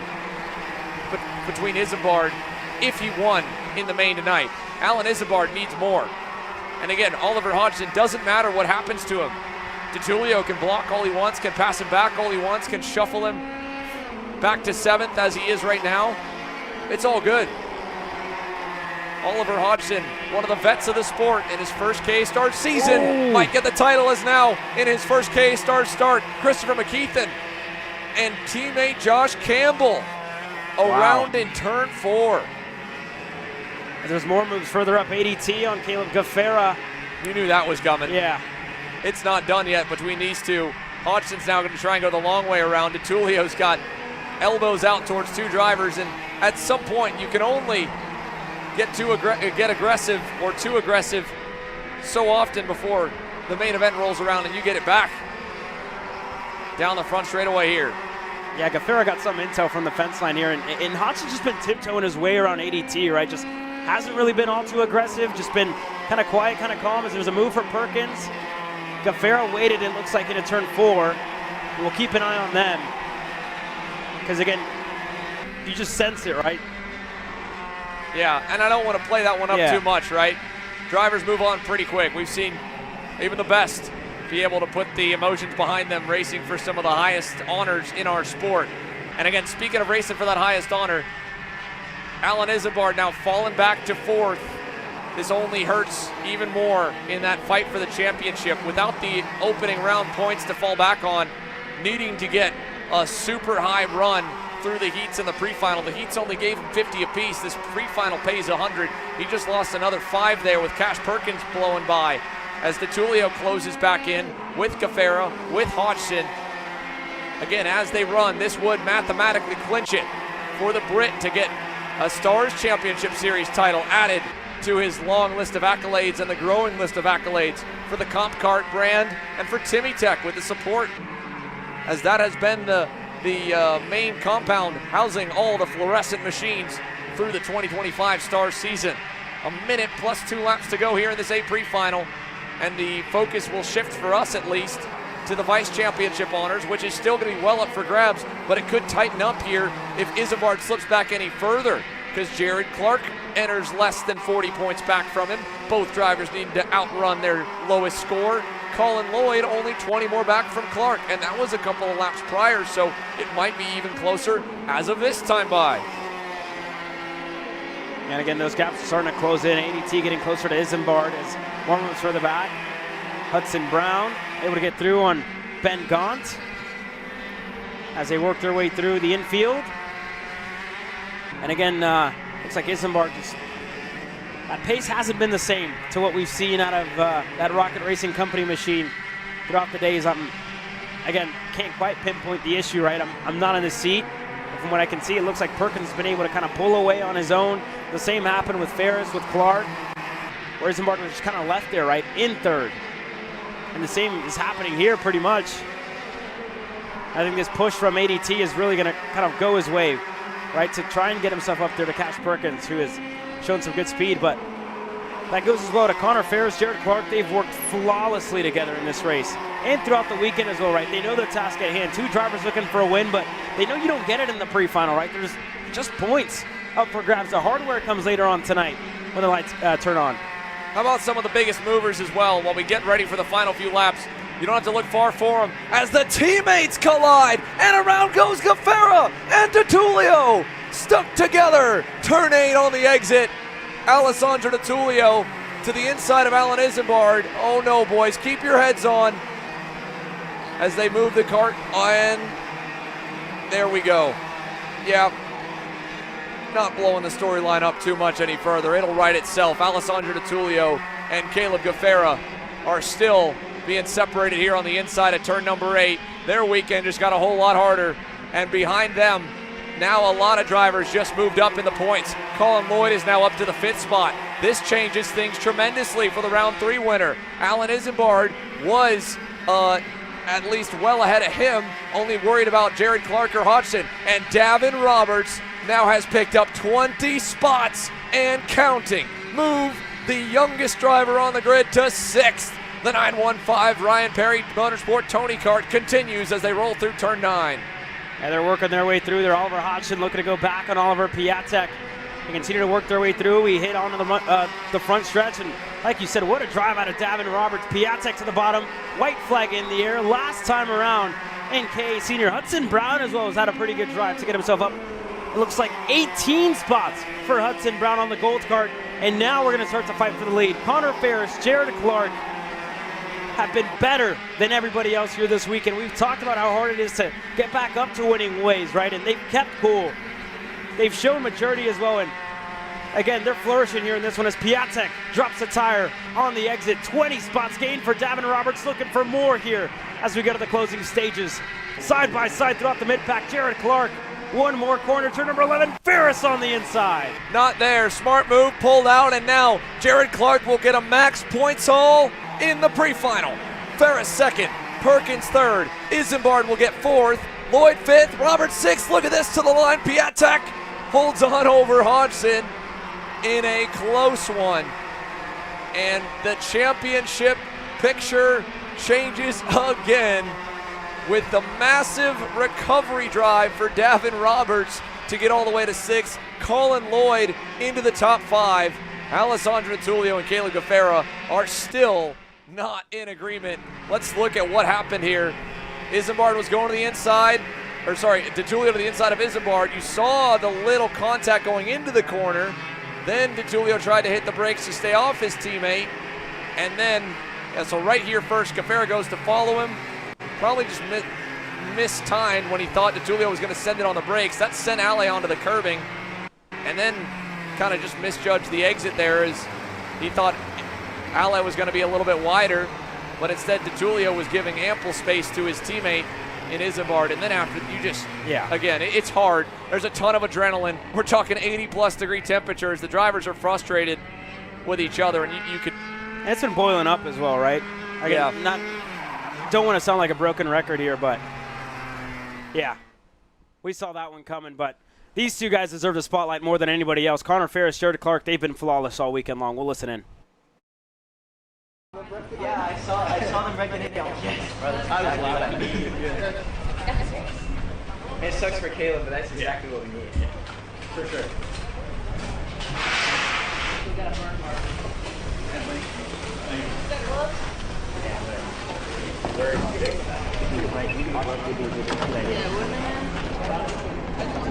How was it for you? 26. Oliver, it wasn't a win that time, but how are you feeling going into the final, knowing that you're out front in the championship? Yeah, good. Actually, it was like that was a positive race, so I probably left a bit in reserve just because I the final's the one I want to win, and we probably are out front in the championship, and we could see where Isambard was. So actually nice to, I think we made a good bit of progress there. It's by far the best we've been out here. So she's looking forward to driving the final, knowing we've got some speed now. Speaking on that race, what positives are you taking from that one? Yeah, I think the positives were that we were a lot faster. So previously we're just kind of keeping out of trouble with that time. You know, we actually had not enough to win, but pace to be with the front. So it's given us a direction probably to, you know, get more aggressive again for the final race here tonight. Thank you. Thanks. Actually, I'm going to keep it here for just a second. Oliver, you have actually clinched it. Yeah. How are you feeling, man? Yeah, I was pretty calm talking. Like I probably knew. That's why I was driving very reserved, because I think I knew Alan had to win that race. So yeah, just really nice to finish the job off for the whole team effort with the Comp Kart, Timmy Tech, McCrory Motorsports crew. They put so much effort into this that, yeah, nice to just put a solid run together and get it done. Congratulations. Thank you. Indeed, Oliver Hodgson with the performance from earlier in the year finds himself as the provisional champ. And that's one of multiple storylines to pull out of this KA Stars A pre-final.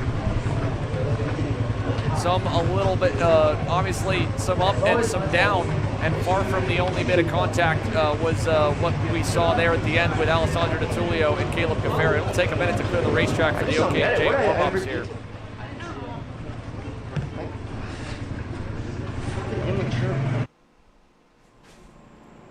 And we apologize a bit for any other language. Obviously caught on the scales, emotions hot and raw for the drivers. We want to give you as much as we can from the events, but at the same point, let's go over the points here and how Oliver Hodgson will mathematically clinch it, because this will show you a bit of the story, but not all of it when we pull it on screen. Oliver had to only get himself with the drops factored in. His score is 1,104. Now, it doesn't count yet for today because we haven't yet run the main, but we'll still show you that with the drops factored in. Oliver Hodgson, 1,104 points. This would be if he was trying to take points from this weekend. That puts Alan Isambard's total at 893.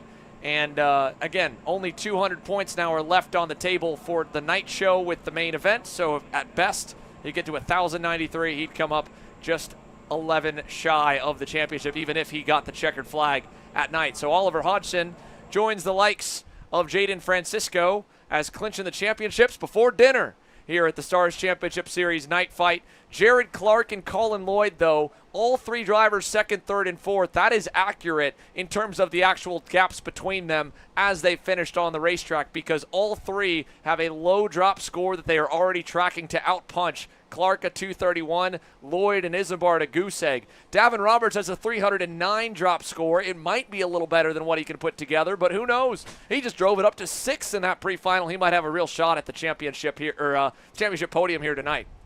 Yeah, it's going to be close there, but again, a huge congrats for Oliver. He fell just short of that, right, earlier in the year, as issues for one driver, one of the U-Race machines. 185 of Alexander Savage, not able to make it out onto the racetrack. But again, you look at how close Hodgson was at the SCUSA Pro Tour, lost it to Diego Ramos, where they just turned it up on that final round to finally get it, a full season championship here in the States. I'm sure that means a lot to Tim Schutt, everybody right under the Comp Kart operation here this weekend. As we get a little bit of pause on the action, a little break, a little moment to catch our breaths here as well with the warm-up starting for OKN-J, and Savage able to make it out there, but into the dirt. Looks like he's just trying to avoid getting in anybody's way as he worked his way out onto the racetrack to start things off. We've already seen that once, right? Yeah. Jake Manolio rejoining and collecting Yusufati, his teammate, as well, off the contact that took out Maxwell Macha and himself fighting for P3. Travis Pettit here in OKN-J finds himself with a bit of an uphill battle, but he's not alone in it. Max Weiland, Nathan Dupuis, Cole Medeiros entering today with a very close shot at the championship, needing to perform and needing to get maximum points. And it's a much different scenario for the Mazda Motorsports Pro Show classes due to the fact that they don't have the 100 points in the pre-final. So the motos they run, albeit lengthier, are only 25% apiece of the main event tally. 200 points still up for grabs in the main and on down, only 50 apiece in each moto. With those ran so far and the impressive run that John Antonino has had this year. His lowest score, a 225. Again, mind you, folks, the maximum available on a given weekend is 300, so 75 shy of a perfect score. Taking away the 67 that he's got so far, and looking at the non-drop standings or the drop standings, sorry, for John Antonino, and he's got a huge lead and a big deficit for the field. 779 basically is the number to shoot for with the drops factored, and the drivers behind, they're all going to need to perform in the night show to get there because their drops are not nearly as pretty as Buddy Antonino's. So with him, 779, it basically need to be the win for Cole Medeiros, for Nathan Dupuis, and for Max Weiland. Sadly, Travis Pettit, he could steal second in the championship, but with how good and how consistent John Antonino's been, he's not going to be able to challenge for the title now with the 2 motos in the books. Into pit lane early for Max Weiland. Not going to have a whole lot of laps turned. Not sure what the issue is. Hasn't got a single lap up at full speed. We'll have to figure out what's going on with the Magic Card as we start to now get a bit of a read on lap times with the rest of the group. Pettit quickest that time at a 47.28. Yeah, this is still very surprising to me. Yesterday I spoke to John Antonino's camp, and again, they were just kind of scratching their heads as to what the problem was. Tried something with the motor differently, and it helped in the second moto where he was able to get himself finally further up the order. But again, just we haven't seen all too much out of John Antonino, right? Again, he does have the luck on his side where he does have the highest drop score, but not where we're used to seeing him, right? And hopefully they can get it figured out today. There's a main event at hand, a championship at hand as well. Luckily for him, you know, his competitors are also kind of on the same boat where they haven't been running up front. So we'll see what John Antonino can give us and what they find, what they figure out in this session as well. And anything can happen in a main event. You know, even those drivers like Max Weiland, where he's got a mechanical now, but if the inverse happens, some of the better drivers than him, at least speed-wise through the weekend, have an issue, and he's able to take the checkered flag, and you maximize those opportunities or you minimize the damage, you know, he still could do it. If he could outpunch the likes of Medeiros and Dupuis to get the checkered flag, he'd get at least the spots over them in the championship battle, but he'd also potentially be able to get John Antonino for the overall title, assuming that Buddy doesn't improve his score at 67 points. Velocity's into the pits as well there, so 2 drivers into the pits early with just 2 minutes to go. And again, I'm curious to hear, you know, the thought process of what they're looking for in this warm-up, right? What they're kind of doing, why they're doing it. If there's issues, right, that's huge as well for the main event later on today, as Tristan Murphy making some moves as well. Colton Schniegenberg on, you know, getting ready for what's going to be OKN-J season across the pond next year, getting ready here at the final round. He struggled a little bit in qualifying, but again, has shown some pace here in this warm-up session, getting himself up to 7th. As Pettit as well, slowing down, right, got himself up to 2nd, took the lap time he felt like he wanted, and he's coming into the pits as the OKN Stars get ready. There's a look at the rest of them. Similar story for Blake Nash. It's not going to be as easy of a cruise tonight with an absence from round 1. He doesn't have the drop weekend in his favor to fall back on. He'll still need to finish inside the top 5, we believe, or maybe 6th, and we'll confirm that later. I was checking in on the OKN-J standings, and basically it should be just a top 10 would seal it no matter what, I think, for John Antonino. At worst, maybe a 9th, because all he needs is to get about 10 more points out of reach, and even with a 200-point swing for any of the drivers, 2nd, 3rd, or 4th, it wouldn't be enough to beat Antonino's score. It's a reason to just keep your head up, even when, like you said, comparatively, round 4 has been not on the same level as rounds 1, 2, and 3. How about the improvement, though, for the debut of Speed Concepts Racing for Edward Kennedy?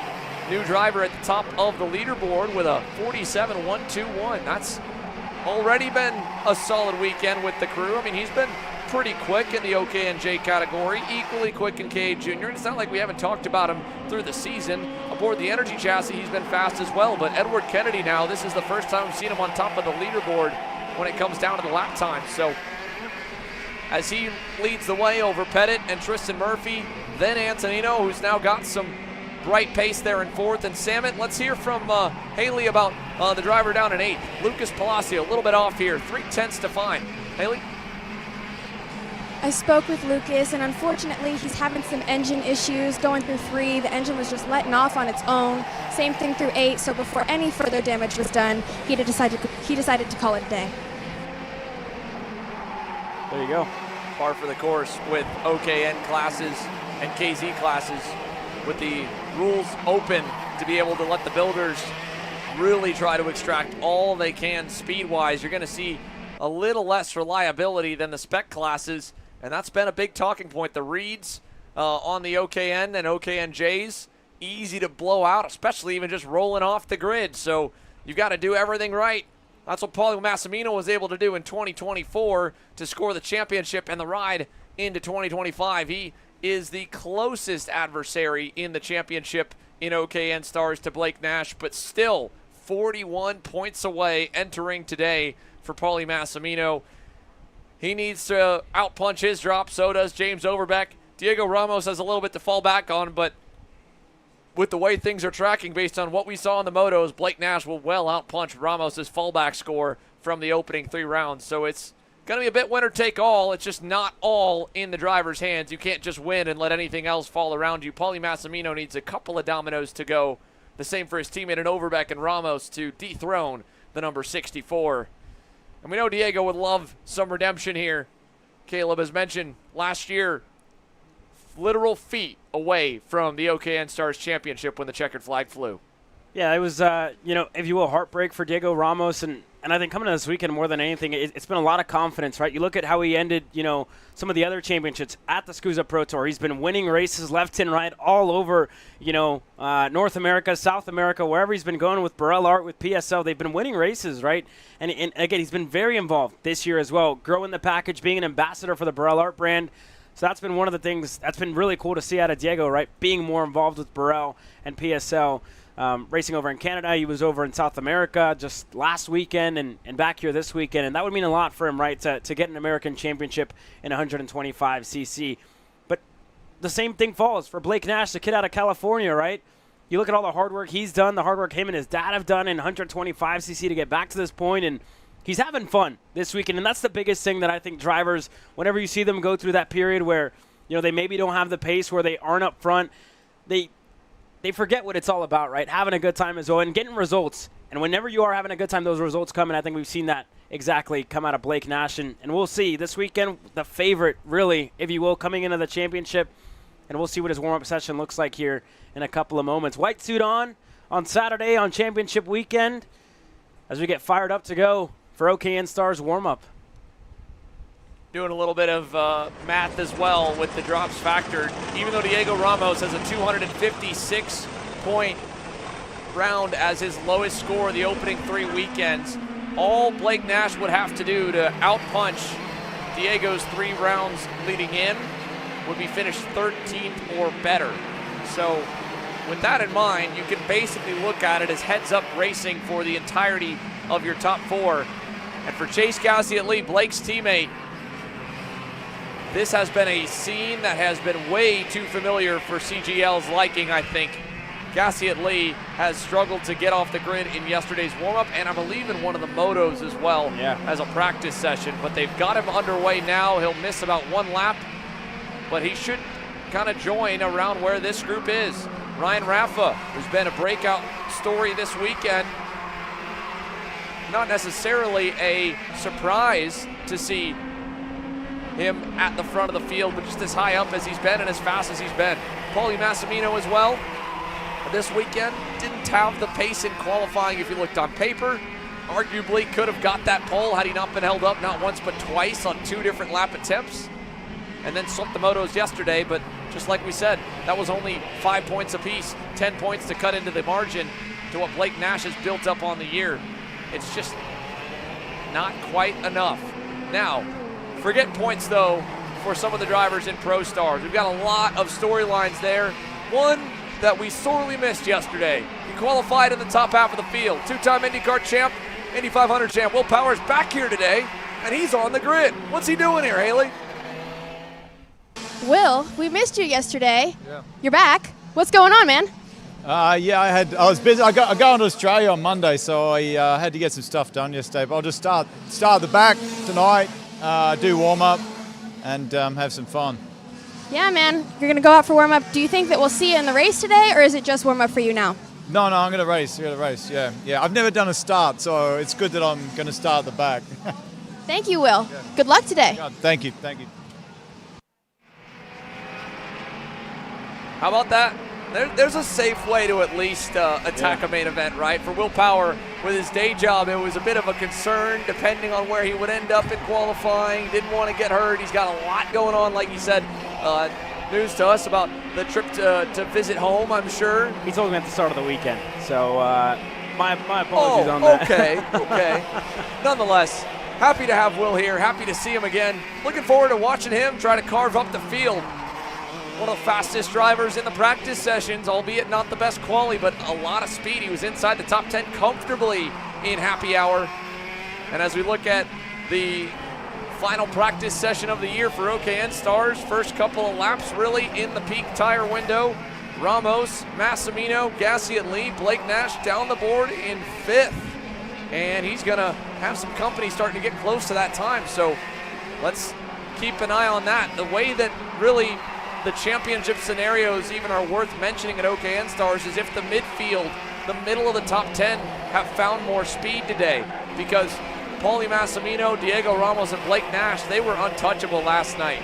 If there's more drivers that can get into the mix and get into the fight today, then it starts to become a real conversation of what our championship top 3 will look like when the lights are on here tonight.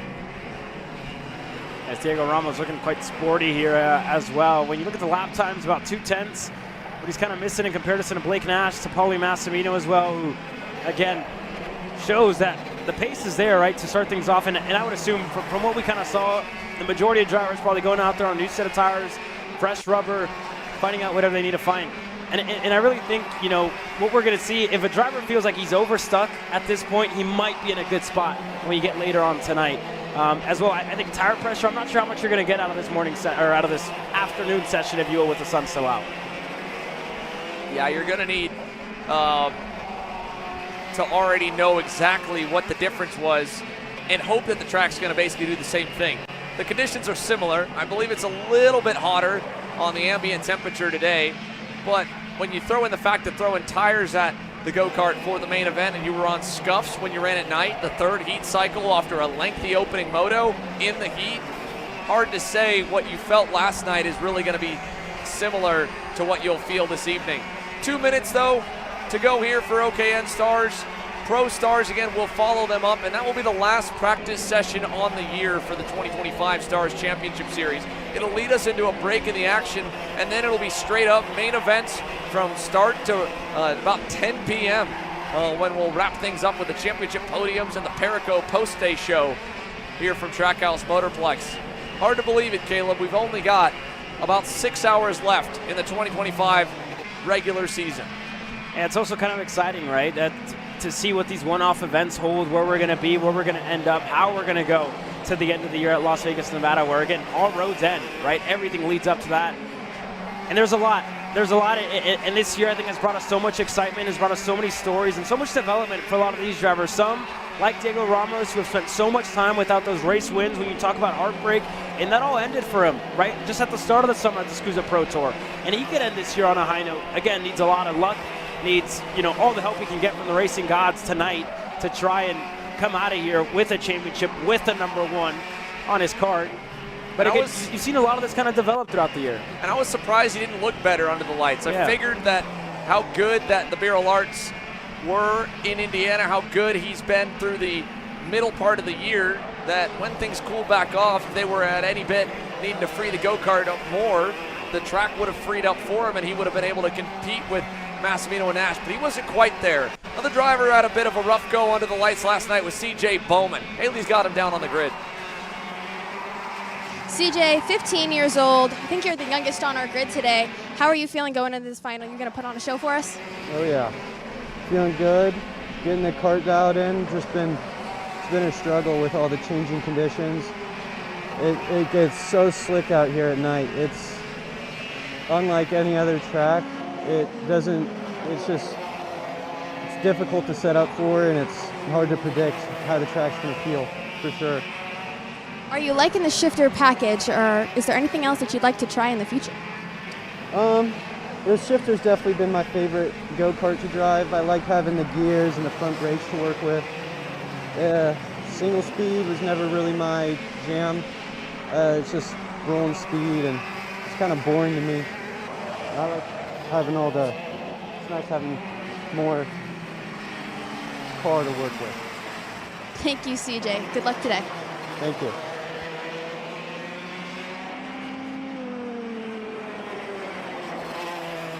Checkers in the air from the OKN Stars final warm-up session on the year, folks.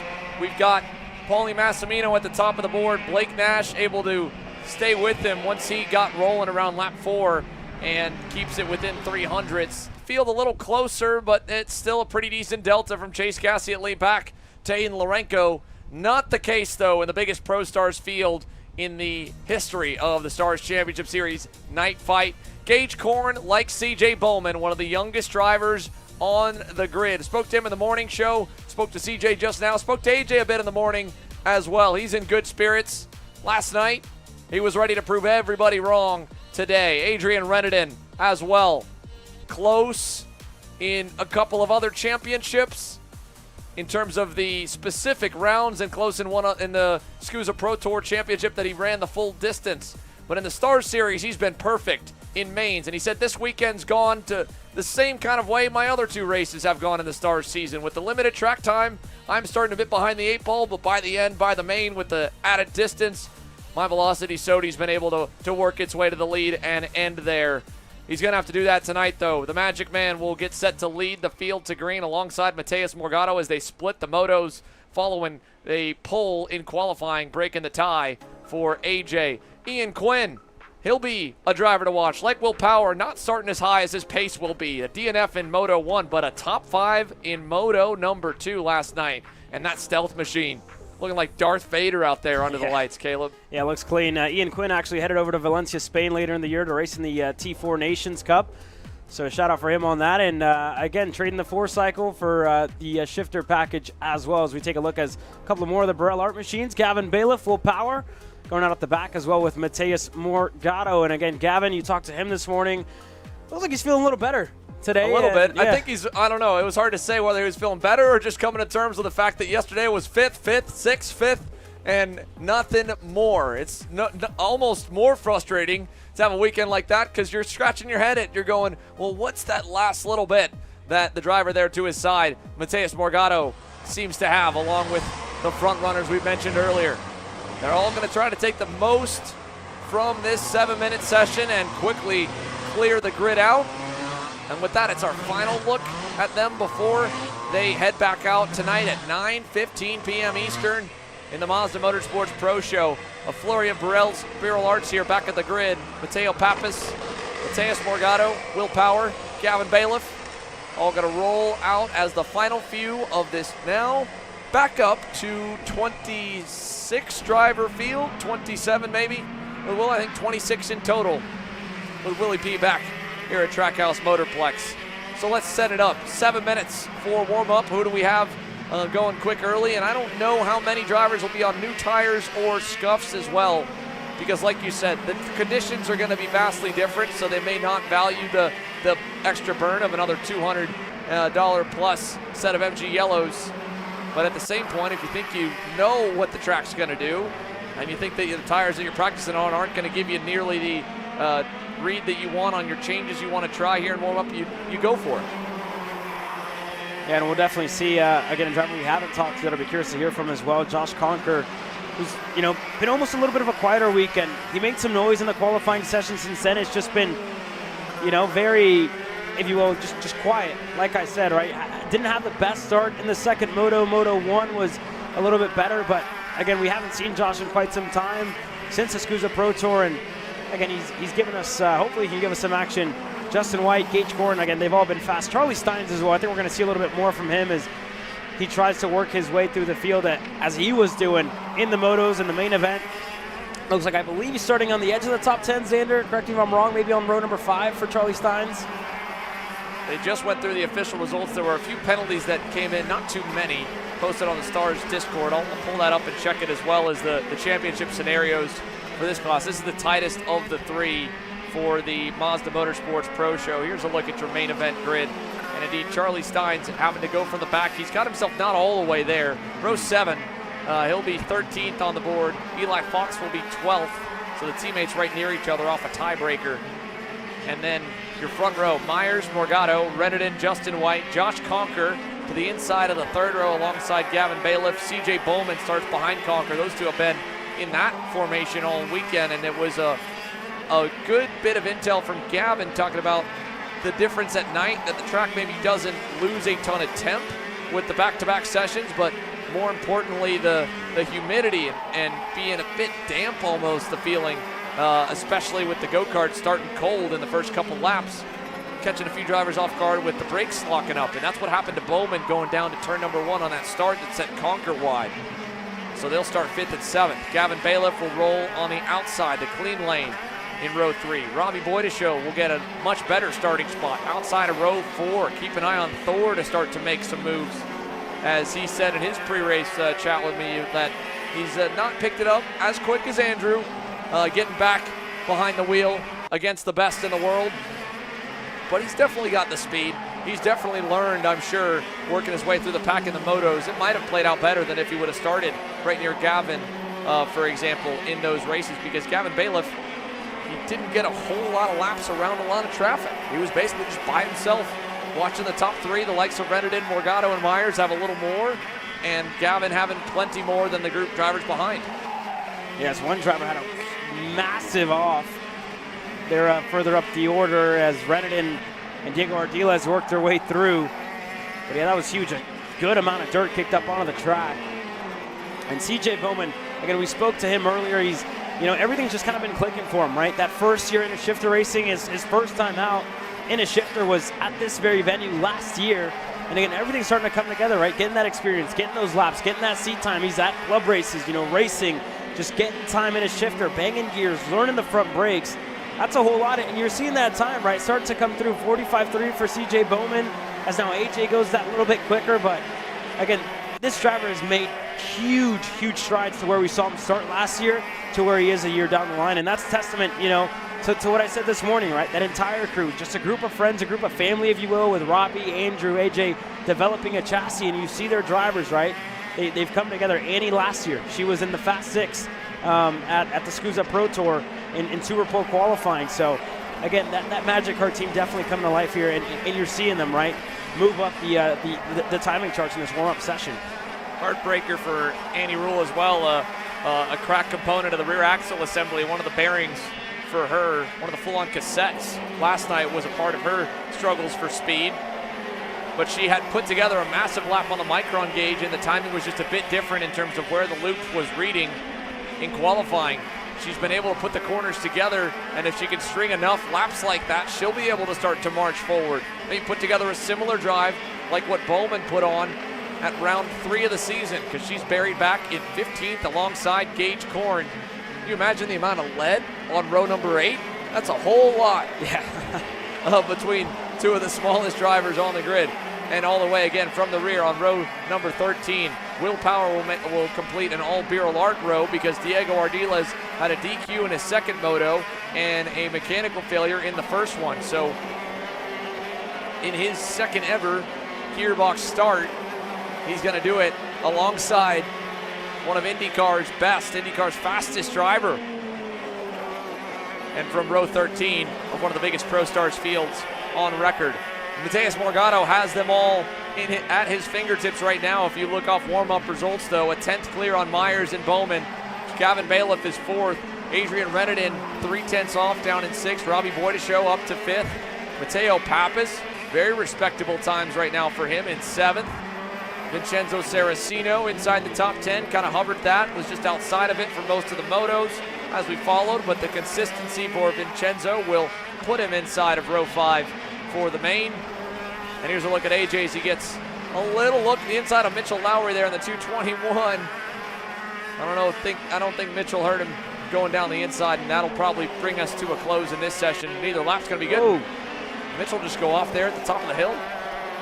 I think indeed that is Mitchell Lowry. Just looking to collect it here. Did pick up a good amount of marbles, but he might have tried to go through turn 3 flat out, and the tires just weren't up to temp. The tires were dirty from going wide there in 1, so that'll do it for Pro Stars warm-up. Myers won't have a clean lap in. It doesn't look like anyone else has really got to improve much. They're going to run the full distance to try and get that long run read on a sticker set of MG Yellows, and we'll see them again tonight at 9:15 p.m. Eastern. To the line, nothing else. Morgado and the entirety of the field pretty much going purple in the middle of the session. He'll actually pull in there, top of the screen, a lap early, and end it with a 45-141 for PSL Karting. AJ Myers second, CJ Bowman third. Bailiff, Robbie Boydishow puts 3 Magics in your top 5. Renadin, Mateo Pappas, Saraceno, Josh Conker, Gage Korn, your top 10. Ardiles Power, Torino, Ian Quinn, and Justin White. There is still a little more action before the full-on break here, folks. Following this Pro Stars warm-up, 2 more races to run here on the evening, and they will set the final 10 starting spots in their respective divisions. KA Junior and KA Stars B pre-finals. Last chance to join the Stars Championship Series Night Fight mains coming up on the other side of this break.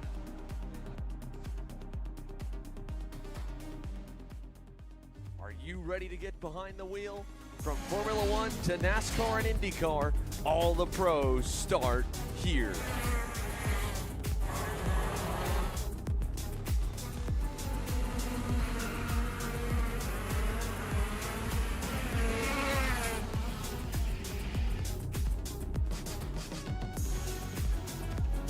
For more information, check us out online at mcckarting.com or call us and go racing today. Florida Kart Racers, you asked for it and we're going to bring it. Introducing Florida Karting Championship, FLPC, a brand new racing series coming to Florida in 2026.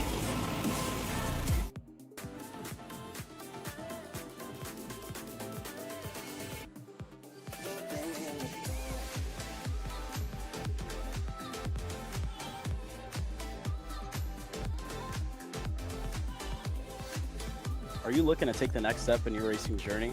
Well, look no further than PitFit. With 2 locations in Charlotte, North Carolina and Indianapolis, Indiana, PitFit trains drivers all the way from grassroots level karting to IndyCar and NASCAR with top-of-the-line personalized coaching to improve physical and cognitive fitness.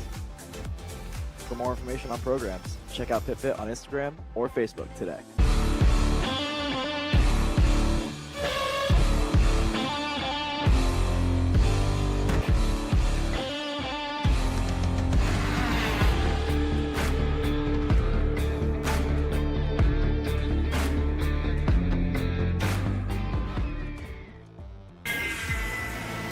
Florida Kart Racers, you asked for it and we're going to bring it. Introducing Florida Karting Championship, FLPC, a brand new racing series coming to Florida in 2026. Kyle, what are you doing? It's got my new Greyhound seat. You don't even have a cart. Doesn't matter. I have a Greyhound. Who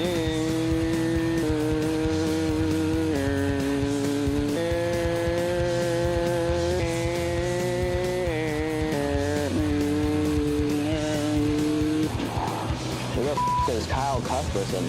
Doesn't even have a go-kart. Doesn't matter.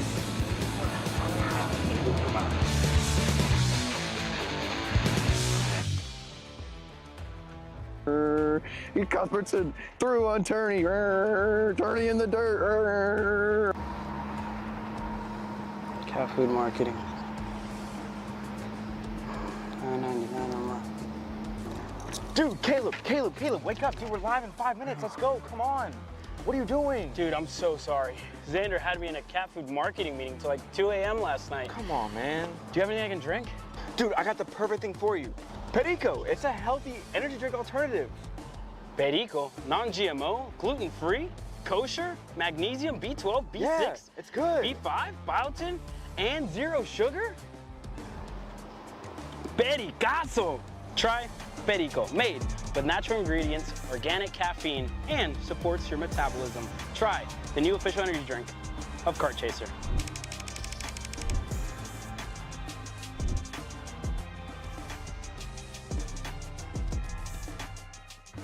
Are you stuck with your kart racing? Not sure the ideal kart setup? Or going to a track for the first time? Well, Kart Class has the answers for you. Our online portal has a wealth of experience and knowledge to help your kart racing. From kart setup advice to track guides that are targeted specifically to your circuit, or the driver coaching aspect with mindset, racecraft and driving techniques. If you want to take your karting to the next level, visit us at kartclass.com.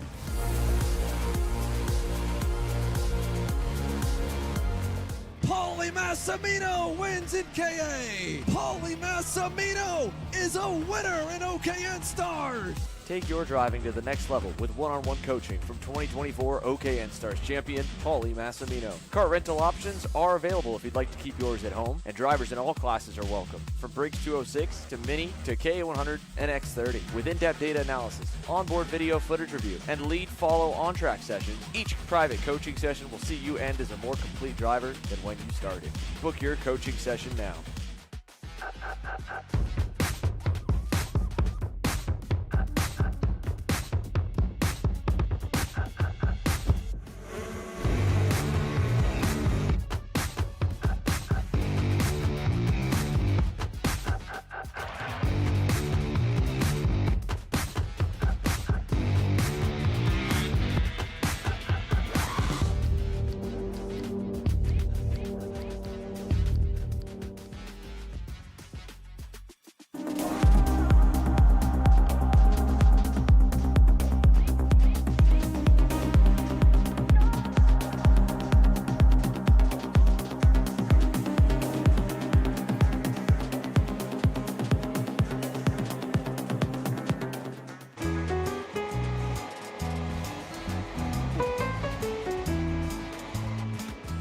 Gee, looks like we're missing the engine. What the hell am I supposed to tap? What do you mean? It's my Greyhound. It's all I need. Where's the rest of it? It doesn't matter. It's a Greyhound. How's he gonna make weight? Okay, you're good. I'm sitting by here with Kyle, our race winner. Tell me how you did it. You were blazing fast out there, and I mean... Hi, I'm Jackson with Alpha Race Hub. Alpha is an all-in-one motorsports software solution that can solve all the software problems you need for your track, facility, or series. Alpha can cover all your software bases, from online registration, digital e-waivers, a proprietary timing and scoring software, incident management, automated points tabulation, tire and barcode scanning. We even have our own mobile timing app and rental kart activity management software. If you're looking to consolidate your motorsports software solutions, reach out to us at alphatiming.co.uk.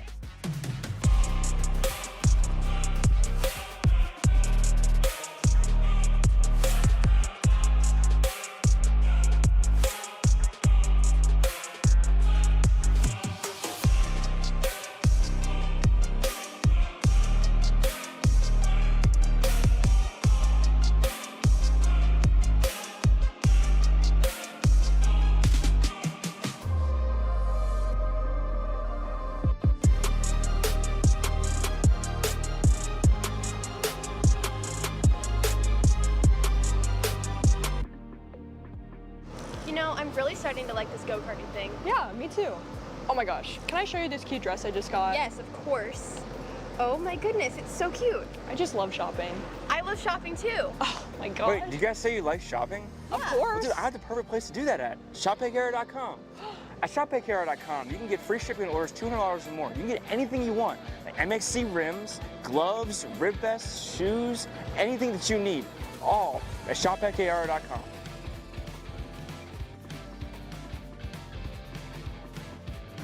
Who is he talking to? No idea. But we're gonna have to check it out. Sounds like a great deal. Sure does.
Cat food marketing. $9.99 a month. Dude, Caleb, wake up. Dude, we're live in 5 minutes. Let's go. Come on. What are you doing? Dude, I'm so sorry. Xander had me in a cat food marketing meeting till like 2 a.m. last night. Come on, man. Do you have anything I can drink? Dude, I got the perfect thing for you. Perico, it's a healthy energy drink alternative. Perico, non-GMO, gluten-free, kosher, magnesium, B12, B6, Yeah, it's good. B5, biotin, and 0 sugar? Pericazo! Try Perico, made with natural ingredients, organic caffeine, and supports your metabolism. Try the new official energy drink of Kart Chaser.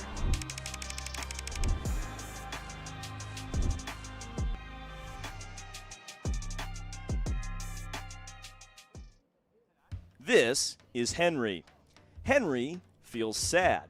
Henry feels sad because it's time for his next big race and his go-kart is in bits. Henry doesn't know that Acceleration Kart Racing is the United States' #1 shop for all of your karting equipment needs. Henry also doesn't know that Acceleration Kart Racing can deliver anything from tires to race suits and even wheels directly to your front door or to the racetrack itself quickly and efficiently, with tech support available 6 days a week. Poor Henry doesn't even know that Acceleration Kart Racing offers free shipping to mainland USA on selected product if you spend $200 or more. Do yourself a favor. Go to accelerationkarting.com and make sure that you are never left stuck on the pre-grid with Henry. Be smart and don't be like Henry. Paulie Massimino wins the Wisconsin Grand Prix. James Overbeck on start number 2 gets win #1 in OKN Stars. On track or off, Brandon Jarsacek Racing delivers elite performance. Led by 4-time Pro National Champion Brandon Jarsacek, our team masters driver coaching, data-driven analysis, and mechanical precision at every national event. Contact us today at BrandonJarsacekRacing.com.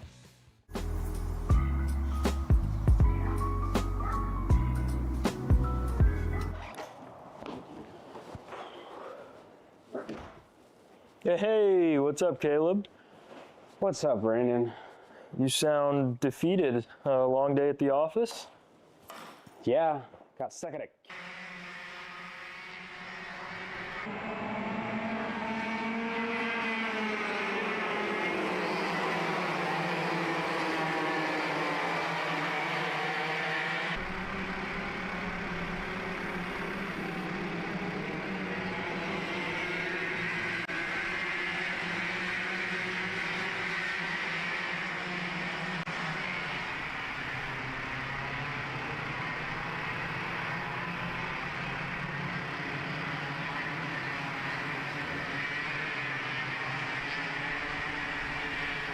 $11 drivers will make up the grid here for pre-final B for KA100 Junior. KA Stars will follow. They'll have a few more that won't get to join us in the main event tonight. The top 10 drivers will make it into the A final. One will miss, and here we go for B pre-final action. We're racing to turn 1. We'll get all 11 drivers up the hill there as they rocket at full speed down the backstretch. Marcos Burgess for Dan Devereaux Racing leads your field into turn number 4, the bright blue and red colors. And the back of the pack will have a bit of our focus as well, as that's where that red cut line is of who's going to make it and who will be on the outside looking in for the main event tonight. 10 minutes plus 2 laps here for the B pre-finals. Change in the lead, and the Hotes DD machine of Anthony Lewis takes over in turn 8 with Oliver Nybert following on by. And again, Anthony Lewis had issues this morning.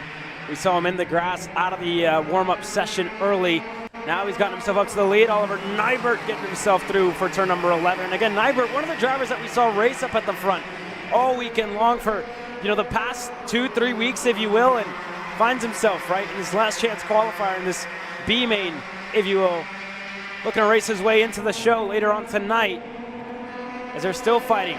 Further on back, we're side by side. Martin looking for a move on the Rocket Racing Company machine. Jordan Martin, the 828, will have to back out. He won't have the Martin won't have the inside there, and that'll stack them up once again. as Luke Fedowitz on the Maranello is going to come under pressure into the infield, and Jordan gets the move done with help from Nolan Carney. Now side by side, Robert Lash there on the TKG Bureau Art. Here's that transfer zone. Outside looking in, Riley Domelair inside by a bumper length.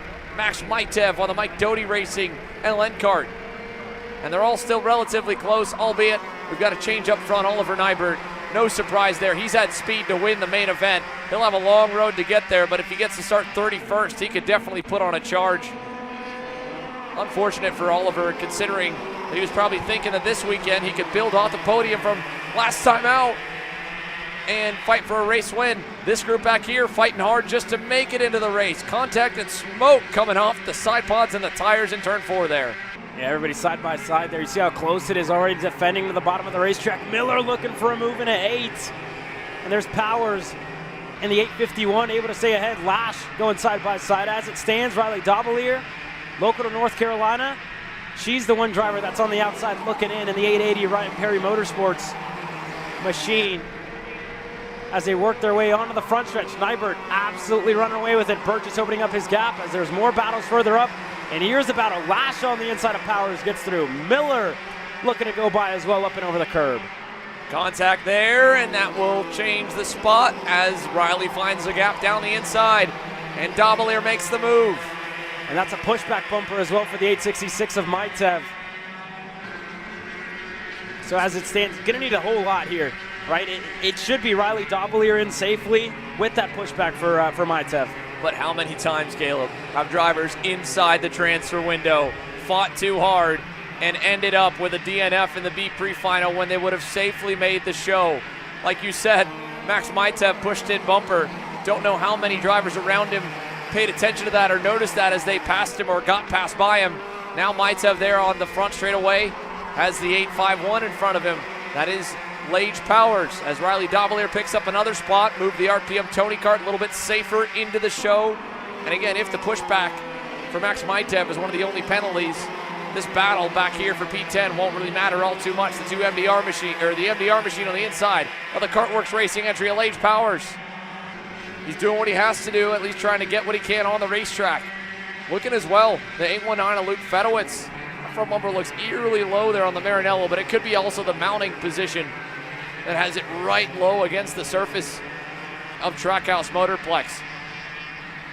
For Oliver Nybert up front, the gap now to 2.2 seconds. We'll probably only get to catch him towards the checkered flag. I don't think you'll see anyone be able to eat into it, but we are seeing some battles here. Anthony Lewis losing the 3rd spot. Jordan Martin moves by. Nolan Carney kind of by himself in 5th, and then Luke Fedowitz, Alex Miller, and then the gap to Riley Dobelier, and then this trio back here. Robert Lash now falling onto the bubble. Yeah, good couple of trade-offs here that we're seeing. And again, that front bumper looks okay for the KWR of Luke Fedowitz on the Maranello. I think all should be good. But we'll keep an eye on it here as Miller, they're all kind of starting to fan out, right? A little bit of space in between them. Marcos Burgess has been able to keep his gap. Martin, Jordan, that is, still in 3rd to Anthony Lewis. Nolan Carney, your top 5. So it's been patient so far inside of the top 5. And again, everybody has a little bit of breathing room. But time and time again, right, we battle for position. And this would be a battle as well for the starting spots in the main event. So can't call it too early. Yeah, we're starting to get a lot of them packed up in the middle of this top 10 here for the B pre-final. Halfway in, halfway home. Robert Lash has that final spot inside, and now we've got a bit of a conversation starting to form because Max Maitev has already started to break away from Robert and from Lage Powers back here. If he's able to outrun, granted it's a big penalty with a pushback bumper deployed, but if he is, over the next 4 minutes plus 2 laps, all of a sudden this fight for position is the fight for the final ticket to the final dance of the year for KA Jr., at least in the regular points-paying championship portion of our American calendar. Passing up the road here in the main pack as well as we take a look. Indeed, definitely pushed in and fully deployed there for Max Maitev. Look at this group into the dirt as well. Don't throw the race away, boys and girls. You're all well in, and we're just trading a couple of rows, but we're still 2 by 2. Jordan Martin making a move there to get by Anthony Lewis. Back down the inside for Fedowitz on the Marinello as well. Again, more moves here as Anthony Lewis looked for a move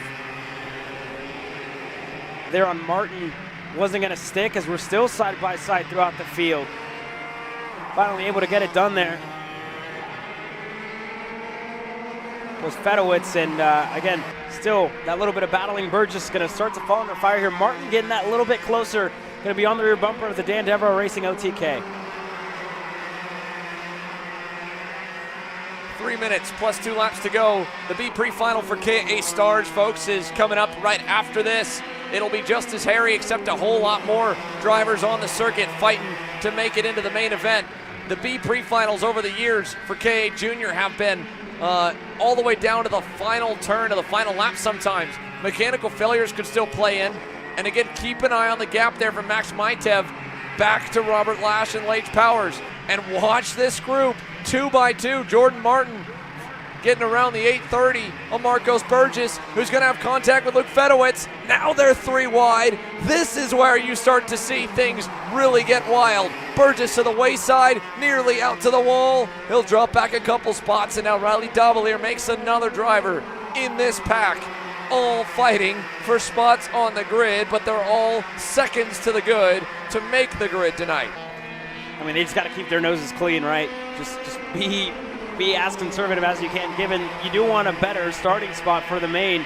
So they are fighting, but you don't want to put yourself in a position to be outside of it either. So a little bit of give and take as Maitev, like you said, was opening up his gap to Robert Lash, to Powers, as we have more moves. There goes Anthony Lewis looking for a move on Fedowitz, able to get through in a turn number 8. Exchanging a little bit of their sticker kits there in turn number 8. Riley Dobelier last time by got to within 2/10, so that makes this entire group now third back to 8th. Max Maitev wasn't running them down necessarily, but he is still a couple of tenths a lap faster than Robert Lash and Lage Powers. Powers, even more importantly, those two are fighting a little bit back for 10th, so it's now up to about 2 seconds for them back to up to Max Maitev. And again, anything could happen here. Wheel-to-wheel contact there, just for a hair, just for a moment. Luke Fedowitz working his way past Anthony Lewis. Minute plus 2 to go. Jordan Martin now in command of the pack there in the white front bumper. And 7+ seconds up the road to the right there is Oliver Nyberg. He took a look over his shoulder and saw nothing. Clear racetrack. The fight is here, right in the middle of the B pre-final in KA Junior. For any of the kids looking to rank themselves in the overall championship, there aren't points paid, to be fair, Caleb, because it's the entire back of the grid for the final. And we just looked like... Whoa, something flew off of somebody's cart there in the back. That looked to me like it was a sprocket guard off the back of one of the 4 carts here. So that's 2 pieces. You saw 2 different pieces go off. One off into the runoff in turn 11, and one flew straight in the air. So not the chain guard, that's the plastic device that covers, again, the chain that connects the front gear to the rear gear from the motor back to the rear axle. But underneath the chain guards, an optional kind of equipment saver device, right, is 2 pieces of plastic or rubber or even metal that you bolt on either side of your rear gear if you think you're going to be driving over curbing or driving over rumble strips and bottoming out, so that bottoms out and not the actual teeth that turn the axle around. And I don't think that would be well, it actually might be a loss of parts that could potentially get one driver knocked out in the post-session tech inspection. And that, again, is another factor to look at this battle. But now they're up to 3 seconds basically away from Max Maitev. And they're getting ready to really go at it here. Robert Lash and Lage Powers, they've been together for the last few laps. They've traded the spot a couple times. They've gone side by side a couple times. Maitev's pushback would be enough, I think, to be able to still both safely put them in, even if the next couple laps they lose a little more time. And anything could happen here, too. I mean, we're still passing for 2nd through 8th. All that you're changing is 1 or 2 rows. Yes, the white flag flies for Oliver Nyberg, able to pull away from everybody. Fedowitz still going to lead them as we're side by side. Further back, Anthony Lewis, Martin looking to trade positions. Marcos Burgess going to push Martin through into turn number 1, able to get clear. Lash and Powers still haven't fought, and again, Maitev looking to outrun a pushback bumper penalty that's fully deployed as Lewis going into turn number 4, able to get clear on Martin. Final lap. Luke Fedowitz now with a car length here to Anthony Lewis and the rest of the crew. Lewis got a good run through the infield. Fedowitz will cover the inside. This will put him potentially on road. We're fighting right now for row number 21. Into the dirt there to make it stick. Anthony Lewis around the outside. And Fedowitz with contact with Jordan Martin. Still not done. Hang on, boys and girls. You're going to make it to the main event. Oliver Nybert scores the B pre-final win. He's already well across the line. Anthony Lewis will get second. Maitev will get close. Robert Lash will hang on over Lage Powers. Will it be within 5 seconds? Just barely.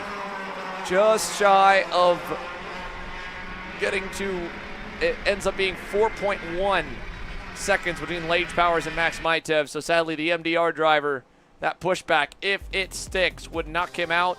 Powers would move in. Otherwise, Robert Lash will be the last driver and the 40th and final ticket to join the KA Junior Grid here tonight.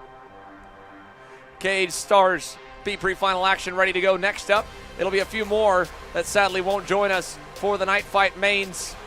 That'll make that one even more interesting. This one should not have been as crazy as it was, Caleb. Not even close. Yeah, no, definitely not. We weren't expecting to see that level of action, right? Especially in the mid-pack. There was, again, no need for it, but there's, again, 10 drivers that are working their way into the main event to round up our 40 kart field. KA Stars pre-final B coming up next. Before that, a quick commercial break from our side. We'll be right back with more. Are you ready to get behind the wheel? From Formula One to NASCAR and IndyCar, all the pros start here.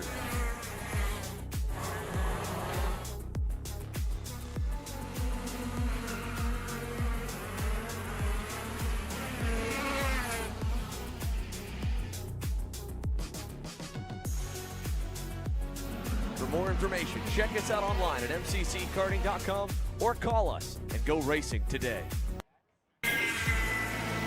Florida Kart Racers, you asked for it and we're going to bring it. Introducing Florida Karting Championship, FLKC, a brand new racing series coming to Florida in 2026.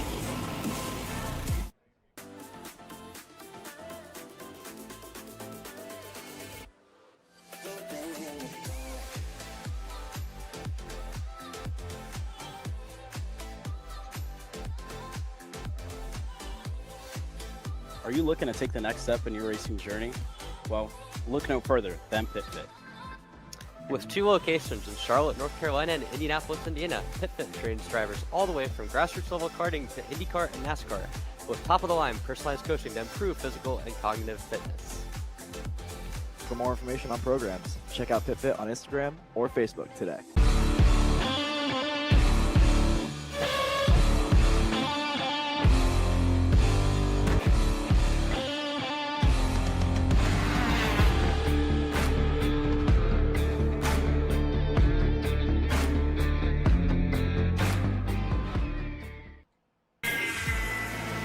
Florida Kart Racers, you asked for it and we're going to bring it.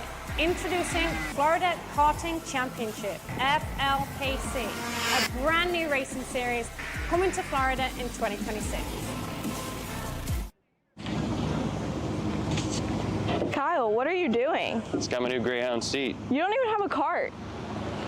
Doesn't matter. I have a Greyhound.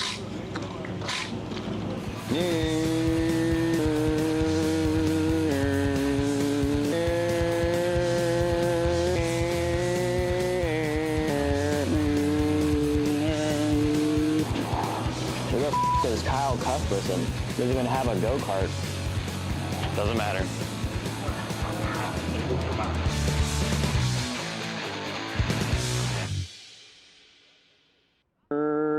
Cuthbertson through on Turney. Turney in the dirt. Cat food marketing. $9.99 a month. Dude, Caleb, wake up. Dude, we're live in 5 minutes. Let's go. Come on. What are you doing? Dude, I'm so sorry. Xander had me in a cat food marketing meeting till like 2 a.m. last night. Come on, man. Do you have anything I can drink? Dude, I got the perfect thing for you. Perico, it's a healthy energy drink alternative. Perico, non-GMO, gluten-free, kosher, magnesium, B12, B6, Yeah, it's good. B5, biotin, and 0 sugar? Pericazo! Try Perico, made with natural ingredients, organic caffeine, and supports your metabolism. Try the new official energy drink of Kart Chaser.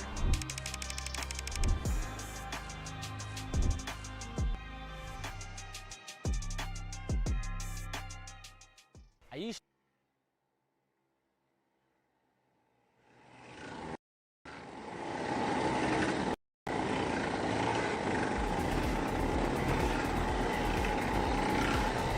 The pre-final action for KA Stars. Let's bring you the lineup. It'll be a whole lot more than what you just witnessed in KA Junior. A lot of drivers, sadly, their road to the Stars Championship Series night fight finale will end. Brandon Comerford and Edgar Rodriguez, off some woes from yesterday, will be your front row. Mick Gabriel, a former KA winner, on row number 2 alongside rookie Connor Corsi. Matt Landers and Ethan Tovo, row 3. And let's look at some of the other notables here as we go back to row 4, Caleb.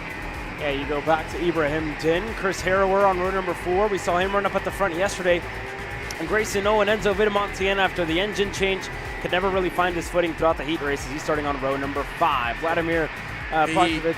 He missed heat 1 entirely. Correct. And then had to start from the back. He did drive up to 7th, but a DNS gets you basically last place points. Let's put him here. He's on the bubble. Bradavich, Hewitt, Murray, Lewis, Chambers, Angeli, Coyen, Velez, Mercer, Talon Laney. We are on the power really early. That might get a jump start penalty, but it's got us green. And already a couple of drivers around here at the start of this race. One of the red speeds looks like Max Barron out of this one early as well for Speed Concepts Racing. And you know, a lot different than I think what we saw in Junior. This is going to be an all-out brawl to who gets into the main event later on. I mean, you just got so many, right? A full field. This is the biggest beat pre-final in KA Stars history. One of the bigger LCQs you've had in recent memory. And only the top 10 get out of it. So you never know how quickly you can get shuffled back. One spinner, front of the field. 985, Joseph Hewitt, another SCR machine, and 2 more collide at the exit. No, 3 more colliding here. One of the LN karts, that was Talon Laney. Might have been Nick Mercer involved. And 1 more. Here's Mick Gabriel to the inside of Corsi. Moving up the board a little bit. He didn't show on the time charts that time by. Not sure why, but Mick Gabriel up to 2nd now. Edgar Rodriguez leads the way. Gabriel 2nd. Here's Vidmontien already well inside the transfer window. Brandon Comerford on the Velocity Sodi started outside row 1 with how early they were on the power. I wonder if he got caught off guard. He's only back to 9th. And then there's Mateo Rubio Luengo. Is that him? No, one of the... That's Ethan Tovo, sorry, in the red suit. Red suit, Stilo helmet. Yeah. So many BJRLN karts in KA Stars this weekend. That's Ethan, his KA Stars debut. He's side by side with his teammate there in Chris Harrower. Grayson Knowles around him, Comerford, Bradavich on the bubble. Comerford started on the pole here. Edgar Rodriguez started off pole on the outside. Right. So that was an atrocious opening lap for Comerford to be all the way down in 9th at the moment. Is now looking to make up a spot on Ethan Tovo right behind the Murray starting to close in. Pajovic fell just on the outside as now Vidmontien looking to make up another spot to go up to 3rd. Slow and methodical run here for Enzo. He's very confident, it looks like, in the pace of that SLA Kart Republic. He should be. He drove from 32nd to 7th in the heat 2 that he did get to run yesterday. A little bit of dirt spit up there coming out of turn 6. Drivers pushing the limits. Comerford making the move on Tovo, puts him on the bubble now. And that'll be Bradavich and TJ Coyen right there with him, working their way out of turn number 9. So the 930 closing in. Here's Vidmontien with a move inside the top 5. That's on Corsi, it looks like, in the comp cart. Enzo able to get himself up to 2nd, looking to chase down Edgar Rodriguez. The 2 SLAs, again, looking quite sporty here in the pre-final B as we look in just on the edge of the top 10. TJ Coyen, we're just talking a little bit off the air, right? Bad luck yesterday for TJ.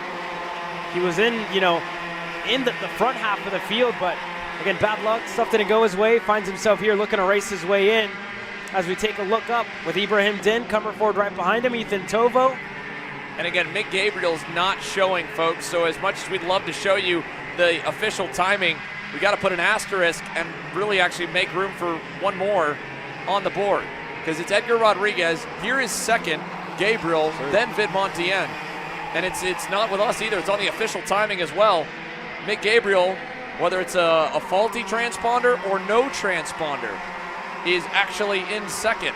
If there's not a transponder on the go-kart, that would be either one of two things. For one, no hand scoring, but for two, if he lost it mid-session on track, that's a loss of equipment also to the rear, out of the main.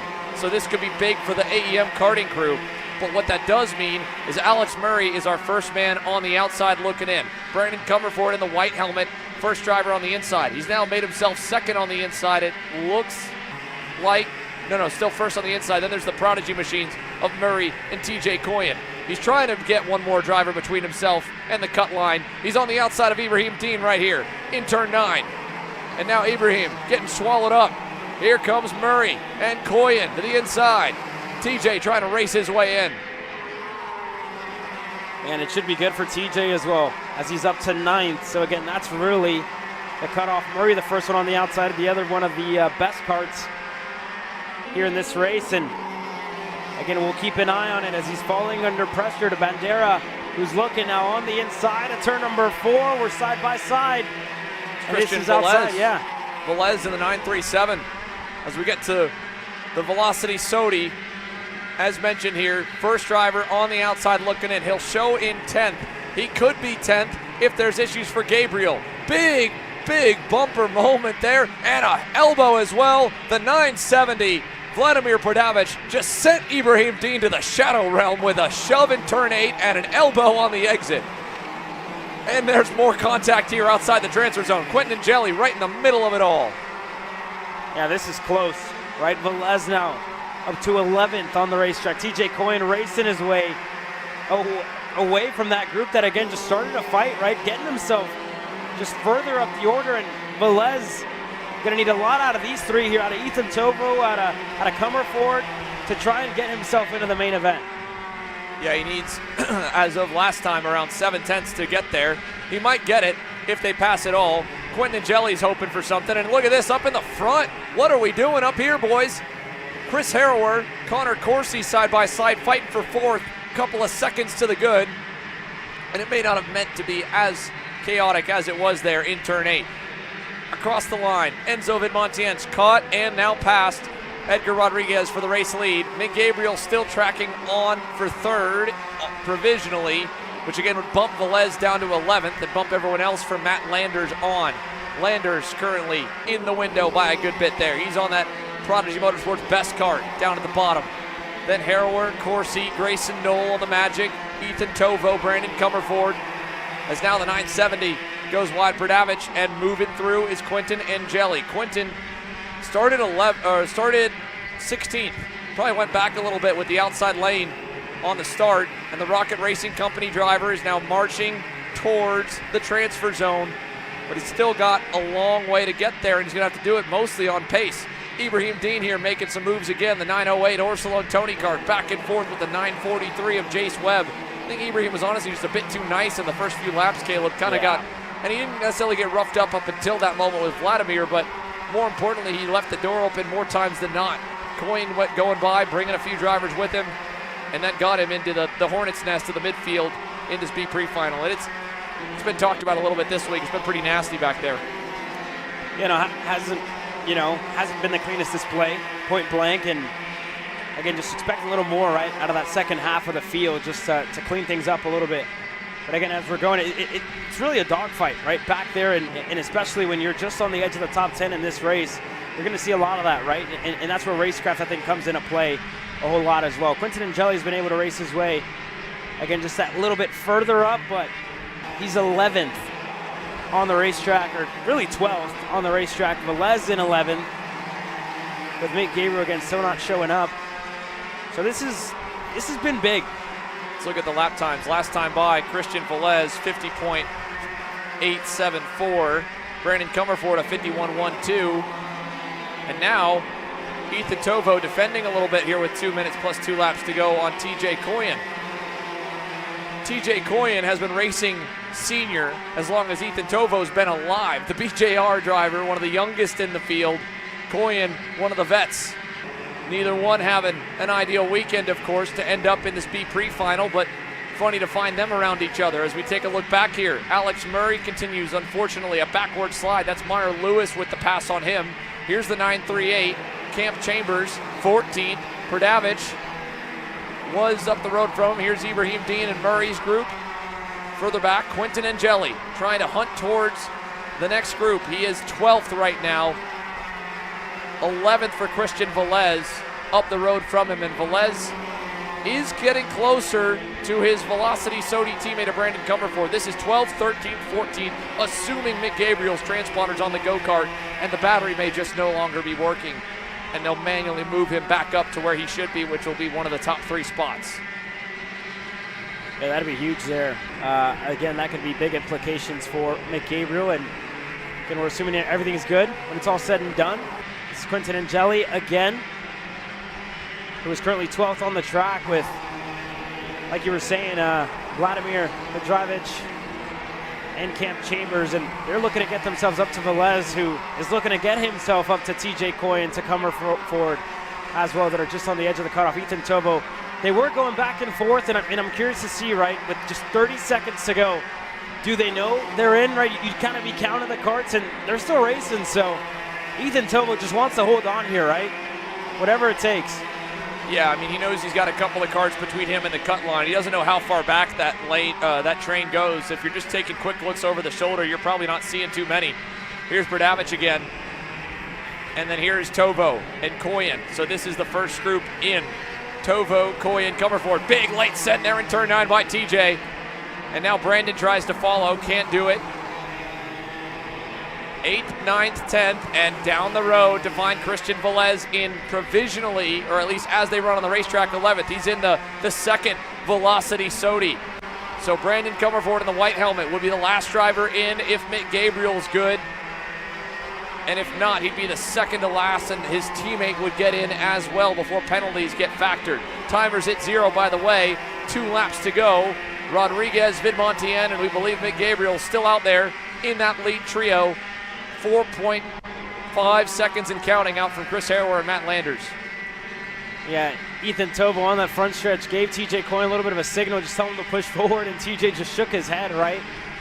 Not too sure, not too confident that the youngster is going to want to stay behind at the end of this race. Again, in Ethan's case, maybe now he's realized what the gaps are around him, but TJ said, man, you just defended for a couple laps, and now you want me to not do it with a white flag on the line, with more drivers bearing down. But to TJ's credit, he leaves the door open there in turn 1. There's a look at Mick Gabriel, trying to figure out here if he's got a transponder on that AEM go-kart. If so, he'd be 3rd. Vidmontien leading the way here. Edgar Rodriguez 2nd. I think they're just going to probably cruise to the finish. No, Edgar's going to hold on to 2nd. Play a little bit of practice defense here with Gabriel into turn number 9. This is, again, the youthful energy of rookie Edgar Rodriguez. I don't think Mick Gabriel had any care in the world there to take that spot on the final lap. Checkers in the air. Vidmontien will be the first to transfer. Who will be the next 9? It'll be Rodriguez, provisionally Gabriel. Back here, final couple spots. Comerford will hang on over Velez by about 2 car lengths at the line if Gabriel, again, is good. And beyond, first drivers out would be, again, Velez, Quentin Angeli, Vladimir Perdavich, Camp Chambers, and Ibrahim Dean. So keep that in mind, folks, that Mick Gabriel crossed the line P3. Provisionally, that would put him to 3rd if the transponder was on, stayed mounted properly, but the battery just wasn't enough to power it to contact the timing loop on the front straightaway. If there's no transponder on Mick Gabriel, one of the fastest cars on the weekend, and easily up there with Vidmontien, who was purple in the second heat race for his group, would be knocked out, and it'd be Christian Velez going in. But there was definitely contact and a few violations that race control will have to look at. So this is all, again, provisional as they crossed the loop. Vidmontien, Rodriguez, Gabriel, Harrower, Corsi, Landers, Knoll, Coyen, Tovo and Brandon Comerford, we believe, will be the 10 to join the 30 you watched earlier to make up the 40-driver KA Stars main event. It brings an end to the afternoon section of the coverage, folks, as we unfortunately say goodbye to all the drivers here on this page of the results. Their Stars season ends as they roll through the scales with only main events left on the year. Swift Stars will kick things back off when we return at 6 p.m. local time. That's in just about an hour. And we hope that you join us then for a full night of action from 6 o'clock all the way to championship and race day podiums under the lights at Trackhouse Motorplex Victory Lane. We'll take a break here and see you back at the top of the hour.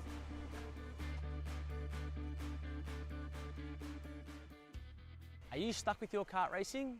Not sure the ideal kart setup? Or going to a track for the first time? Well, Kart Class has the answers for you. Our online portal has a wealth of experience and knowledge to help your kart racing. From kart setup advice to track guides that are targeted specifically to your circuit, or the driver coaching aspect with mindset, racecraft and driving techniques. If you want to take your karting to the next level, visit us at kartclass.com.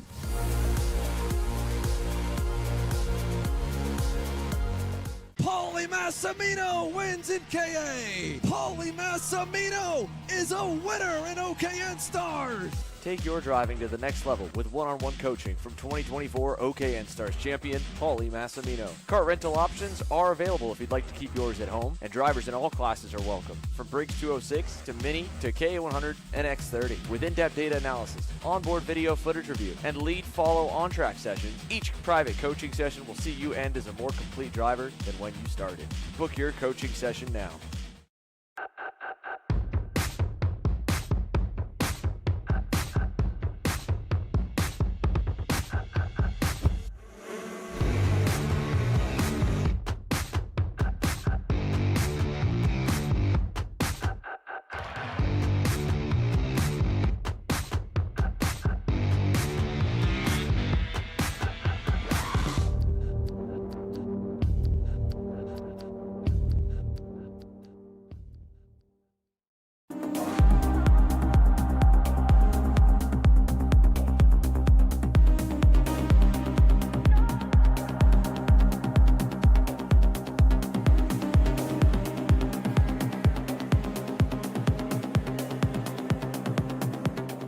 Hi, I'm Jackson with Alpha Race Hub.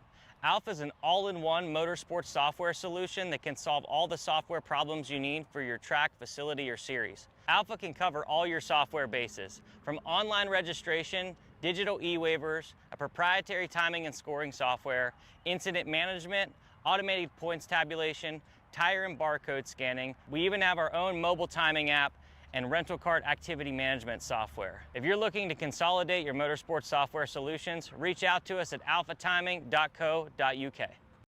You know, I'm really starting to like this go-karting thing. Yeah, me too. Oh my gosh, can I show you this cute dress I just got? Yes, of course. Oh my goodness, it's so cute. I just love shopping. I love shopping too. Oh my god. Wait, do you guys say you like shopping? Of course. Well, dude, I have the perfect place to do that at. ShopPayCara.com. At ShopPayCara.com, you can get free shipping on orders $200 or more. You can get anything you want, like MXC rims, gloves, rib vests, shoes, anything that you need, all at ShopPayCara.com.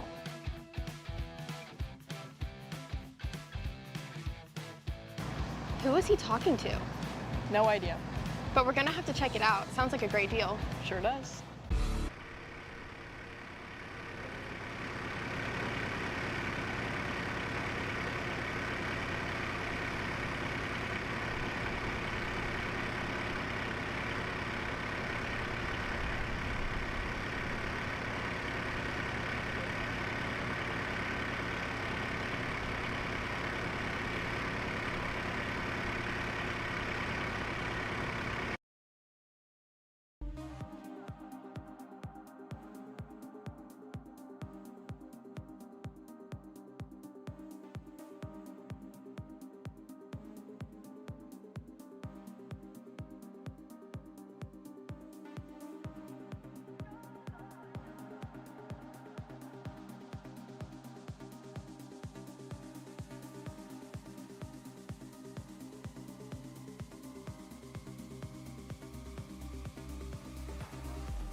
It's time to go racing in main event action for the last time in the regular season in 2025. It all starts with your Swift Stars as they work their way out onto the racetrack. Already crowned champion Jaden Francisco gets ready to lead him out onto the racetrack and get this race started.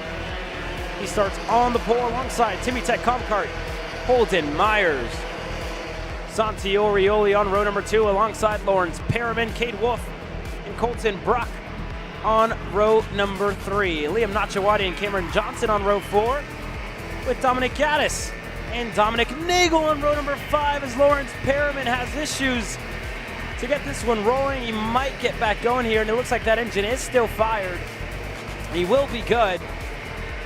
But again, we have seen a lot of drivers suffer from this incident just like that, right? Those opening laps have been tricky with the cooler temps as the sun starts to set behind the tree line here in Mooresville. Nachawati, Johnson, Gaddis, Nagel, Scales, Howard, Fallon, Lipka, and more getting set to take the green flag. Perriman going to have to start from the rear as it looks like, and he's looking to get back into his starting spot. They will let him back in. So with that being said, we look onto the lights. Francisco on the inside, Orioli on the outside. Lights are out, we're green in Swift Stars.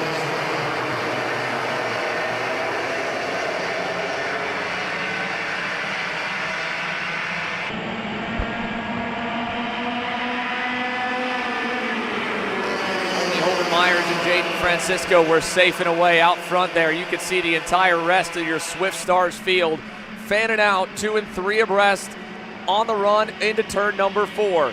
Half a lap in, Lawrence Perriman's got to bury that spin on the outlap at the back of his mind and not think about it until we get to the checkered flag. He's already gotten a good start, and now he's going to get a little more help in terms of relief and space out back. Liam Nachawati and Santi Orioli into 4th and 5th for the moment. Let's see if Orioli can hold it up the hill. He will. In fact, the only move, you'll have to go back to find Cameron Johnson making that pass on one of the MPG, one of the Dominics. Looked like it was Nagel he made the move on, and that shuffled him back to 11. Now Johnson will lose some and 1, so a few passes there to close it off. End of the opening lap, but it's Jaden Francisco and Holden Myers to Perriman, to Nachawati, to Orioli, and Cade Wolf is back in the picture, back in the conversation. Caleb, he started 12th. He didn't start terribly far back in that pre-final today, but being on the outside lane always costs you a few spots, and it took him a while to crack back up the field, but he is one that could easily fight for the win along with the rest of your top 5. As now Cameron Johnson able to get that move done on Dominic Nagel and the Bennick machine, the 115, working his way through as Camila Canache as well, making up a good number of spots here in this one. Looked like that was either on the 191 or Correa, may have been another driver further up. There's still action, but your top 2 on your screen, Holden Myers, Jaden Francisco starting to pull away from Lawrence Perriman, who just needs a little bit of help from behind with Liam Nachawati. Orioli looks like they finally kind of settled down, found their footing on the track, and going to push each other along. And I spoke too soon. Cade Wolf now looking for a move on Orioli. He gets it. So the momentum continues for the Timmy Tech Comp Kart of Cade Wolf. And now Dominic Gaddis on his best start of the weekend at the MPG Kart Republic, back of the screen here, back in 9th. Cracked the top 10 at the end of the pre-final. He's around kind of the cut point, I'd say, back to Cameron Johnson's group that has the likes of the 188 machine of Connor Lipka, Dominic Nagel, Flynn Fallon. Really the only driver with race-winning pace, or at least really mismatched pace to his starting spot for this main event, would have been Cade Wolf. He made up a handful already in that pre-final, and now he's got himself up there in the main group in the early going. Only 3 laps completed, so you're only, if you look for any hard chargers, big movers up or down, the only one that you'll find right now is going to be Jake Manolio in the 190. And mind you, again, he and Maxwell Macha collided on the later stages of that pre-final. Macha hasn't made hardly any headway. I don't know if he struggled in the opening lap or 2 to get going, as we see Liam Nachawati now take over 3rd with the 2 leaders getting away. Jake Manolio's made up time, but you cannot say the same here for Maxwell Macha. Yeah, no, definitely not. He's still buried in the field down in 27th.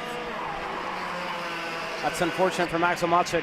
Gotta assume, right? Maybe an incident in that opening lap. Why we haven't seen him get himself into the teens as we're working our way through now. Liam Nachawati able to get ahead, and there's Maxwell Macha. And yeah, indeed, some sort of incident, some sort of issue for Maxwell, who's off the track. Looks like just mechanical failure for Maxwell. Unfortunately, that's going to be a heartbreaking ending to this young man's day. Yeah, you heard the motor definitely didn't sound too good going into the scale line. So Maxwell Macha looking to rebound and work together with the driver potentially that he tangled with in the pre-final that sent him to the back of the grid in Jake Manolio. Instead, he has an early exit to the main. These main events for all of the undercard classes, 14 minutes plus 2 laps. That's going to give us in the Swift Stars class right around 17 or 18 circuits along this 11-turn, 7/10 of a mile layout at Trackhouse Motorplex.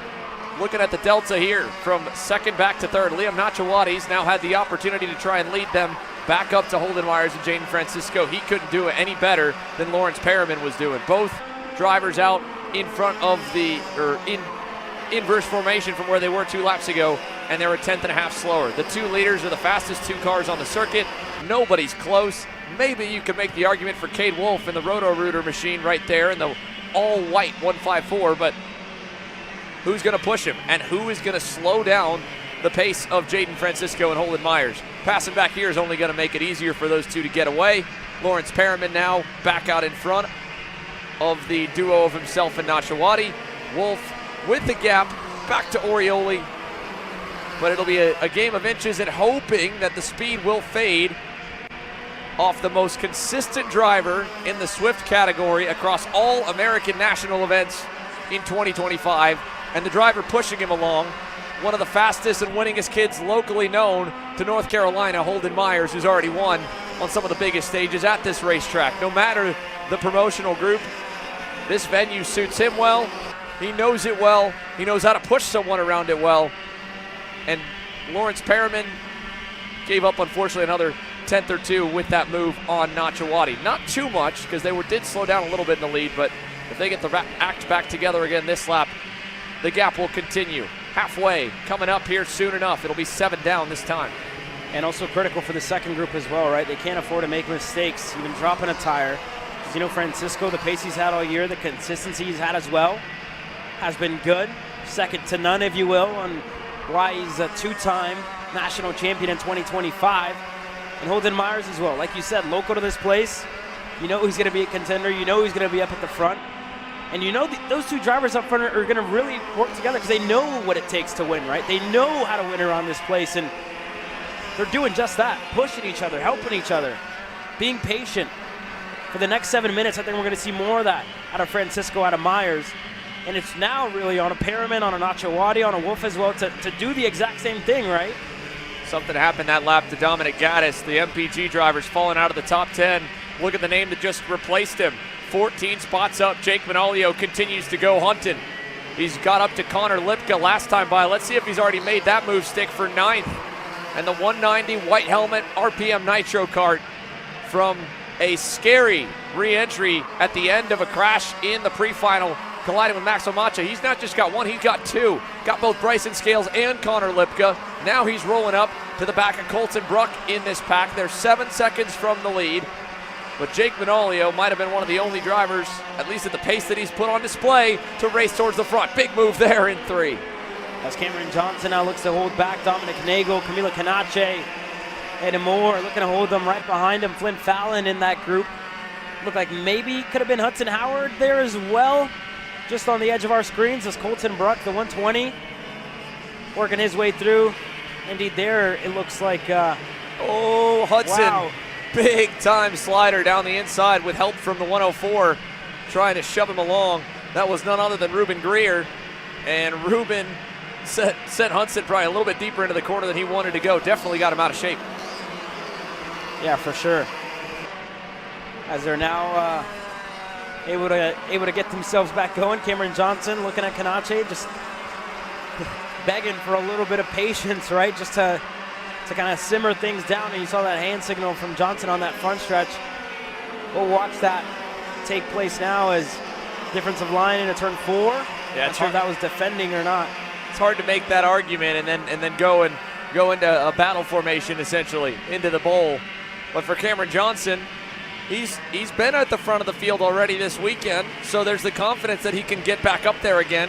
He's witnessed how much that 4-pack in front of him has really spread apart. Colton Brooks lost the most, of course, going off in the dirt there in turn 3. He almost backed up to the front bumper of the Nash Motorsports entry, and that would move Cameron into the top 10, or at least with a shot to fight at it with 5 minutes plus 2 laps to go. And meanwhile, Jake Manolio continues his march. He should get to Santiago Orioli here soon enough as Camila goes down the inside in turn 1 on Johnson for the 11th position. Up front, we are seeing a bit of improvement here if you're keeping a good memory on the delta from second to third. Lawrence Perriman has closed it down by 2/10, leading the second pack. He might get there. It's not going to, at the moment, look as exciting as this group here, though, so that's why we're keeping tabs on everyone on your screen. Camila Canache versus Cameron Johnson with 4 more looking on, beginning with the Bennick entry of Flynn Fallon in the 195 there in the all-white, and then Jay Howard, driver development, Hudson Howard, Ruben Greer, and this group is capped off by Laney Thigpen in the 138. 4 minutes plus 2 laps to go. They are indeed even with it all, still, I think, around tracking even or better than Colton Brook. That time by a couple hundredths off. Yeah, so far, very quiet in between that group, as big separation in between Orioli, Manolio, Scales. Manolio should get to Orioli this lap. He picked off 7/10 off the gap of what he had up to Santi in the Velocity Sodi. So we're going to see a pass here for 6th any moment now from Jake Manolio in the 190. Cameron Johnson and Camila Canache still rolling through the infield, and I believe Manolio is there. Here they go over to turn number 9. There's going to be the biggest gap of the race here for Jake coming up once he's able to get past Santi. His single car speed has been as good, if not better than the leaders. And of course he was running in third, fighting for the lead when we saw him crash out down here at turn 1 with Macha. So now Jake Manolio with a rocket launch out of 11 has the mark. 8.5 seconds, but he's clawed his way up 18 positions to get to 6th. And the hopes for him to get any higher are going to rest on now Liam Nachawati, who has gone back to the front of that 3-car group, trying to hold even or close the gap to Holden Myers and Jaden Francisco, Manolio's teammate. And Jaden Francisco, in terms of championships, folks, is our first race of the night. Jaden clinched it once we got through a couple of sessions on the weekend because of how good and how near perfect his scores were in the opening 3 rounds of the season. You drop your worst weekend, your best 3 or 4 count. Jaden Francisco, his worst weekend was 26 points shy of perfection. The 400 points allotted on a weekend, his lowest score is 374. It's incredible. So he was well out in front, well with a comfortable margin with that factored in. Someone would have needed to be flawless from the moment they qualified all the way through the main to be able to even try and close the gap. So since he's clinched the championship, of course, he's out there just racing for fun. And right now, there's no better way to put a cap on a championship season than to try and pull off the win here on the final race when he doesn't need to, when there's no pressure and there's a chance just to have some fun with it and to do it against one of the track's best. Let's take a look back at how we've gotten to this point, how good he's been. We've got a whole lot of footage of this young man, Caleb. Yeah, a whole lot, right? You look back to the start of the year where Jaden Francisco, again, a rookie in this class, his first year running in Mini. And it all started at the Queen City Gambit here at Stars, where he was able to fight against arguably one of the best Mini drivers of the year, Enzo Di Janeiro, who was up at the front across all 3 major series, but ultimately Jaden Francisco able to get the win in the end at the Queen City Gambit. And you turn around as well to what we saw at the second round at the King of the Castle. Oh, big contact right side of the screen. Kane Wolf in the wall. Was side by side as we were going through the season recap, but this is big, folks. This affects your podium. Lawrence Perriman, Liam Nachawati, Cade Wolf, tank slapper on the blue and white barriers on the outside of turn 4. And Nachawati and Perriman, the hope of catching the top 2, gone. We'll have to go back and take a look at that. Apologies again for the interruption there, Caleb, but that's a big, big change here in the running order. Yeah, no, that's massive, and we'll take another look back at that as well when we have the chance. As they were side by side throughout turn number 4, we'll get that ready or we can, but yeah, huge incident there for Cade Wolf. And again, a weekend that's been kind of plagued with bad luck for Cade. He's had pace to run up in the top 5 to even race for a race win. The start of this race didn't go his way, and yesterday thought the heat races as well. So unfortunate for Cade Wolf, and you got to think right when we're going to see that driver again. It has been busy on the dirt racing side of things, and here's another look at it. Where Perriman's on the inside, Wolf around the outside, and looked like Perriman just washed out wide there on the exit of the corner. He got a bit of a shove through the turn, and then they just continued to rinse up the track until they got into Wolf. Liam was trying to keep Lawrence going through the turn, and it was a bit too fast to be able to hold it on the bottom. I'm sure Race Control will take a look at it. Heartbreaker for Cade Wolf, heartbreaker for one of the Velocity Sodies around with a spin at 2 laps to go now. 2 mano-a-mano fights coming down for the spots on the podium. Battle for the win hasn't started yet between Holden Myers and Jaden Francisco, and right as we jump up to them, it looks like Nachawati was just able to get the better of Lawrence Perriman through turn 3, so move the 180 back up into 3rd. And let's look at the leaders in the fight for the win with a lap and a half to go. Francisco and Myers, not even a flinch into the hairpin. They're going to wait another lap, it looks like. Yeah, it's been the story of the race, right? Holden Myers, Jaden Francisco, they played the game perfectly. They were patient from start to finish, and now you're going to see them give us a great display of racing action. Jaden Francisco, again, already the champion, but well, you know, what a way to cap off the year. What a way to cap off the regular season with a race win. We'll see if he can get it as he goes to the bottom of the racetrack. Holden Myers knows this place inside and out. Looking across, Jaden Francisco up, as now Francisco keeps it low. Myers follows him through the bottom. We're in Jaden's territory. Even though this is Holden's home racetrack, most of Holden Myers' big-time wins and runs have come navigating a pack of many head-to-head fights. We've seen Jaden Francisco in a lot of them this year. He's won a lot of them. As they go into the hairpin for the final time, he'll cover low. He's got to make sure to park it on the inside. Holden's going to try to go to the outside, side by side. Holden makes it work into turn number 9. That was a difficult move to get done. Holden Myers made it stick. Francisco, one more opportunity to get back onto the top step of the podium. Myers through the last corner. It's going to be clean. It's going to be good. Holden Myers wins at home. Liam Nachawati will cross the line 3rd provisionally. I'm sure, again, a close look at the unfortunate ending there for Cade Wolf's race. And as you look at the rest of the field, how about the charge? Jake Manolio, 24th to 5th on the first main event of the night. And Jaden Francisco, while he didn't get the win, that was a good, clean, hard-fought battle. Another podium. I've lost count of how many this kid has thrown up on the year. It's an impressive stat, and it bolsters his first career Stars Championship Series title in Swift Stars in his first attempt. One of the younger drivers eligible for the category for 8 to 12-year-olds. And Jaden Francisco had it locked before we even took the green. He'll get some extra hardware with that second place result. And again, as we take a look at the rest of the unofficial running order, Bryson Scales in that fun battle to the end with Santi Orioli. You saw the thumbs up going there. Good to see. Connor Lipka, top 10. Colton Bruck, Hudson Howard, your top 10 results from the main.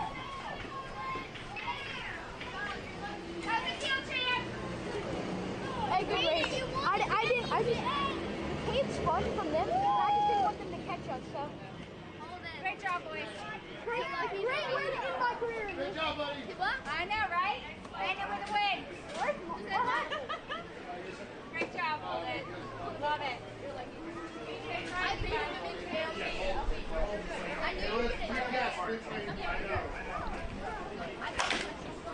Hey, no matter what your dad says.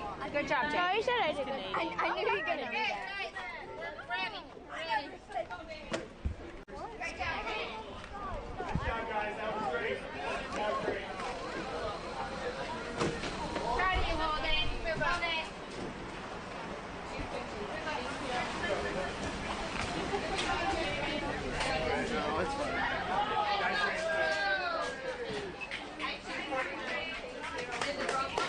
Dude, that was awesome. That was so good.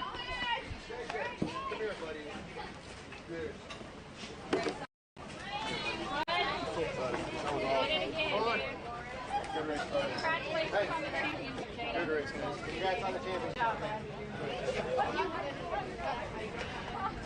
right, let's go, Caesar. I got it. Yeah, what do you need?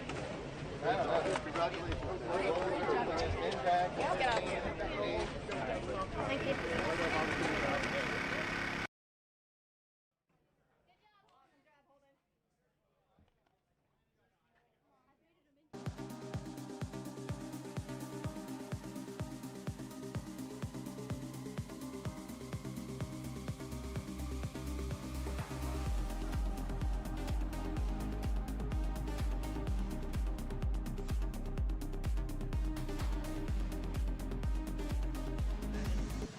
Holden, you've closed out the season on a win. How special is this one for you and the team? Yeah, it's very special because this is my last race of the season in the Mini. So it was great just to end the season off really well. And tell me about that last lap pass. How'd you get that one done? I baited him like I was going to go try to switch him under in the hairpin, and I saw him check up, so I just tried to gun it and roll it around the outside. Thank you, Holden. Thank you.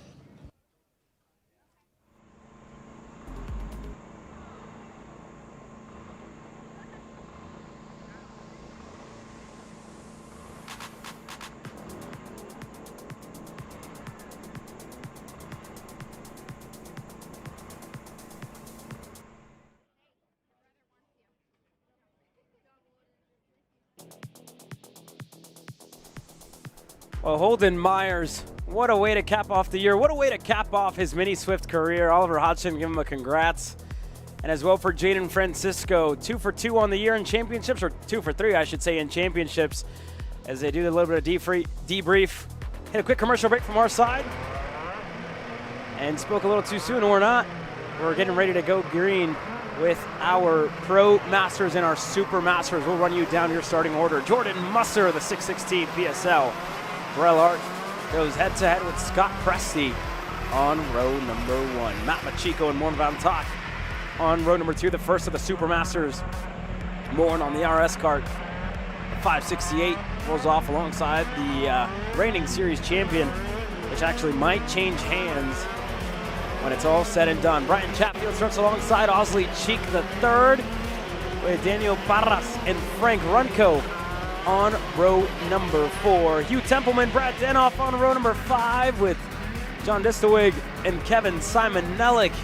Your 12 starters, your 6 rows that get set to take the green flag in Pro Masters and in Pro Super Masters for their main events.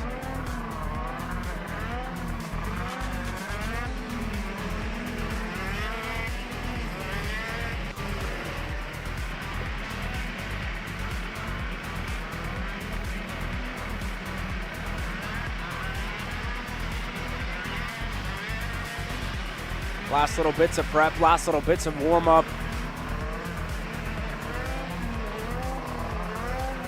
For Jordan Musser, Scott Presti, they've been going head-to-head year-round. And coming into this main event, 93 points separated them. We'll update that as well as this race goes on the official standings with drops, but engines coming to temperature. Jordan Musser, Scott Presti line up. Everybody else getting ready to go green.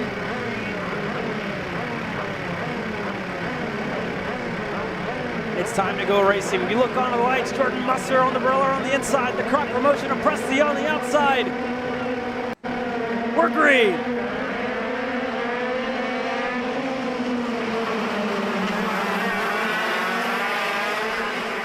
Give the whole shot of Scott Presti, able to get through on Jordan Musser as one driver in the back. Maybe Hugh Templeman in the 500 with issues off the start to get going. Unfortunate there for the Magic Kart that showed some great speed throughout the heat races. But Scott Presti on the Presti Racing Croc promotion to the lead. Similar story as how we set the stage in that pre-final, but again, Jordan Musser just continued to drop the lap times every single lap until the very end. He started to taper off a little bit or even just plateau. He never really seemed to slow down all too much. So for Scott Presti, yeah, you've got the whole shot. Yeah, you've got the lead right now. At this point, though, if we talk the championship between the two of them, Jordan needs to perform, but he doesn't need to perform by a ton.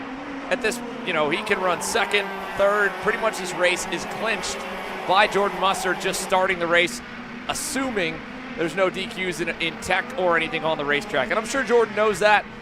And would he love to sweep all 3 KZ Masters main events here on the Stars season? I would think so. The 616, you can see the live standings as they run. Won't need a ton to be able to put it away. Scott Presti, this will be the last laugh. He could get the checkers, and Matt Machiko the same, even though that one plate unfortunately won't be returning.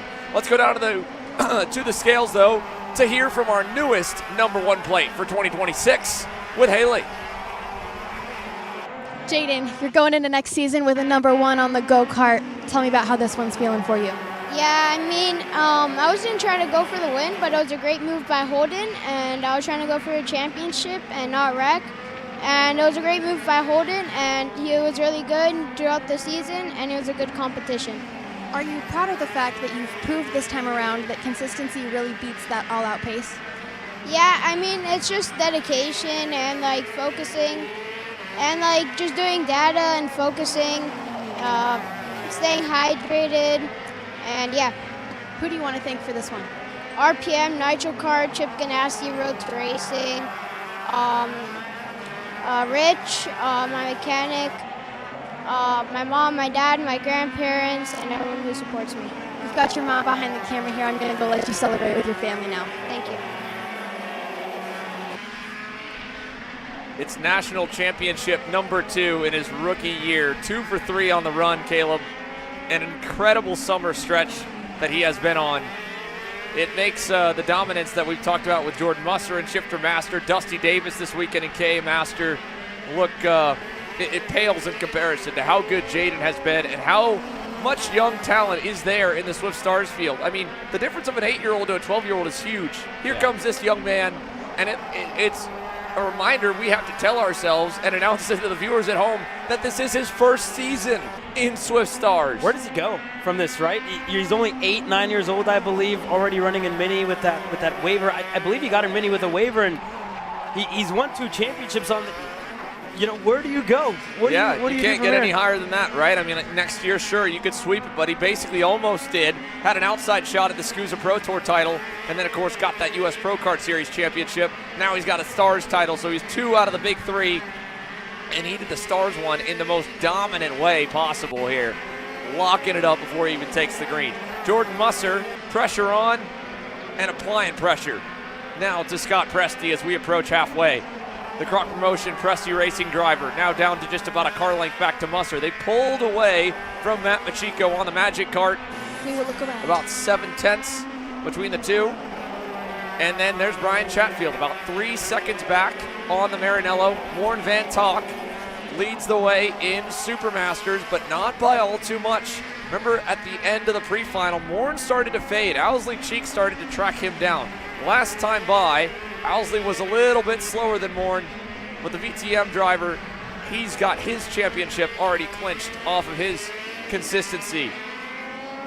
And again, for Jordan Musser, strictly off field size, the worst he can fall. Just a second.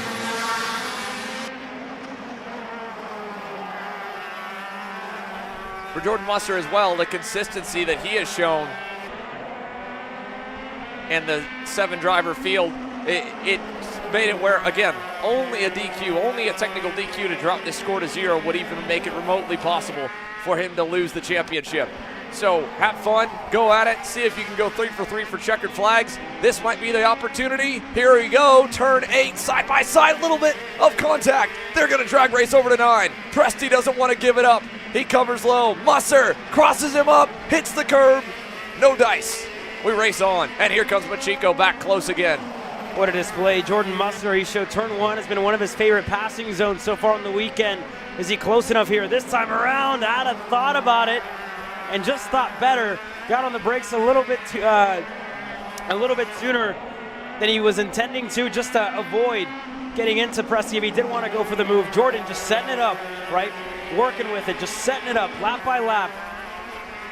And again, Presti hasn't really let up, right? He knows he needs to keep Jordan Musser behind him. He doesn't know the pace that Burrell Art machine has on the long run here, so this is critical moment for Scott Presti to keep Jordan Musser at bay. Indeed.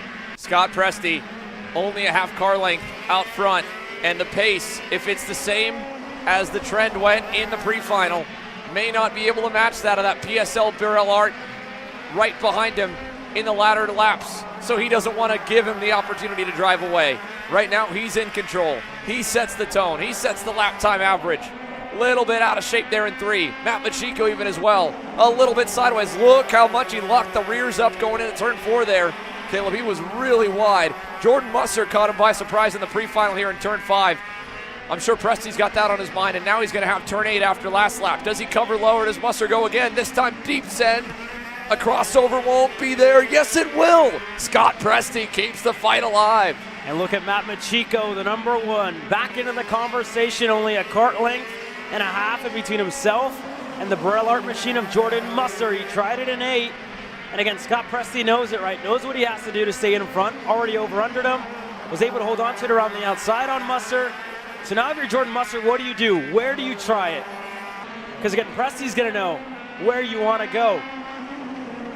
As again, Presti a little bit of a wider arc into turn number 4. Musser more aggressive into the corner. And again, it took him about a lap and a half to set it up. He's going to look to set it up here again as Mateo Pappas watches on as a fellow teammate. Goes out there looking for a race win. He's standing by with Haley. Mateo, we've got you on the grid here. It's your first weekend in Pro Shifter. How are you feeling about your performances so far? I feel like I've shown my performance really well this weekend. First time in the shifter kart racing it, so completely different. Learning a lot for sure. Love being coached by people like Morgado and Diego Ramos being there, just being around helping, and it's huge for me to learn from guys like this. Are you glad that you're able to get your first race in the shifter at a home track? Are you feeling comfortable about this one? Yes, I feel really good. I prepare myself as well as I can, and we'll just push from now. Thank you, Mateo. Thank you, guys.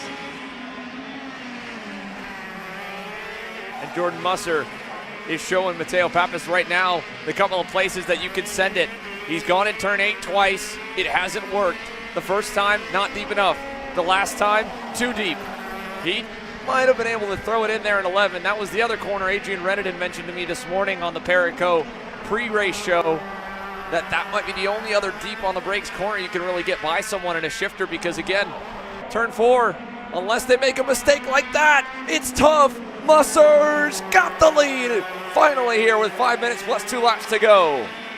Yeah, I think it took Jordan Musser a little bit longer than what he would have wanted to get up to the lead of the race. But again, Scott Presti still right there, still within an arm's length to go through into turn number 8. Presti deep into the brakes, side by side. Just had to check up.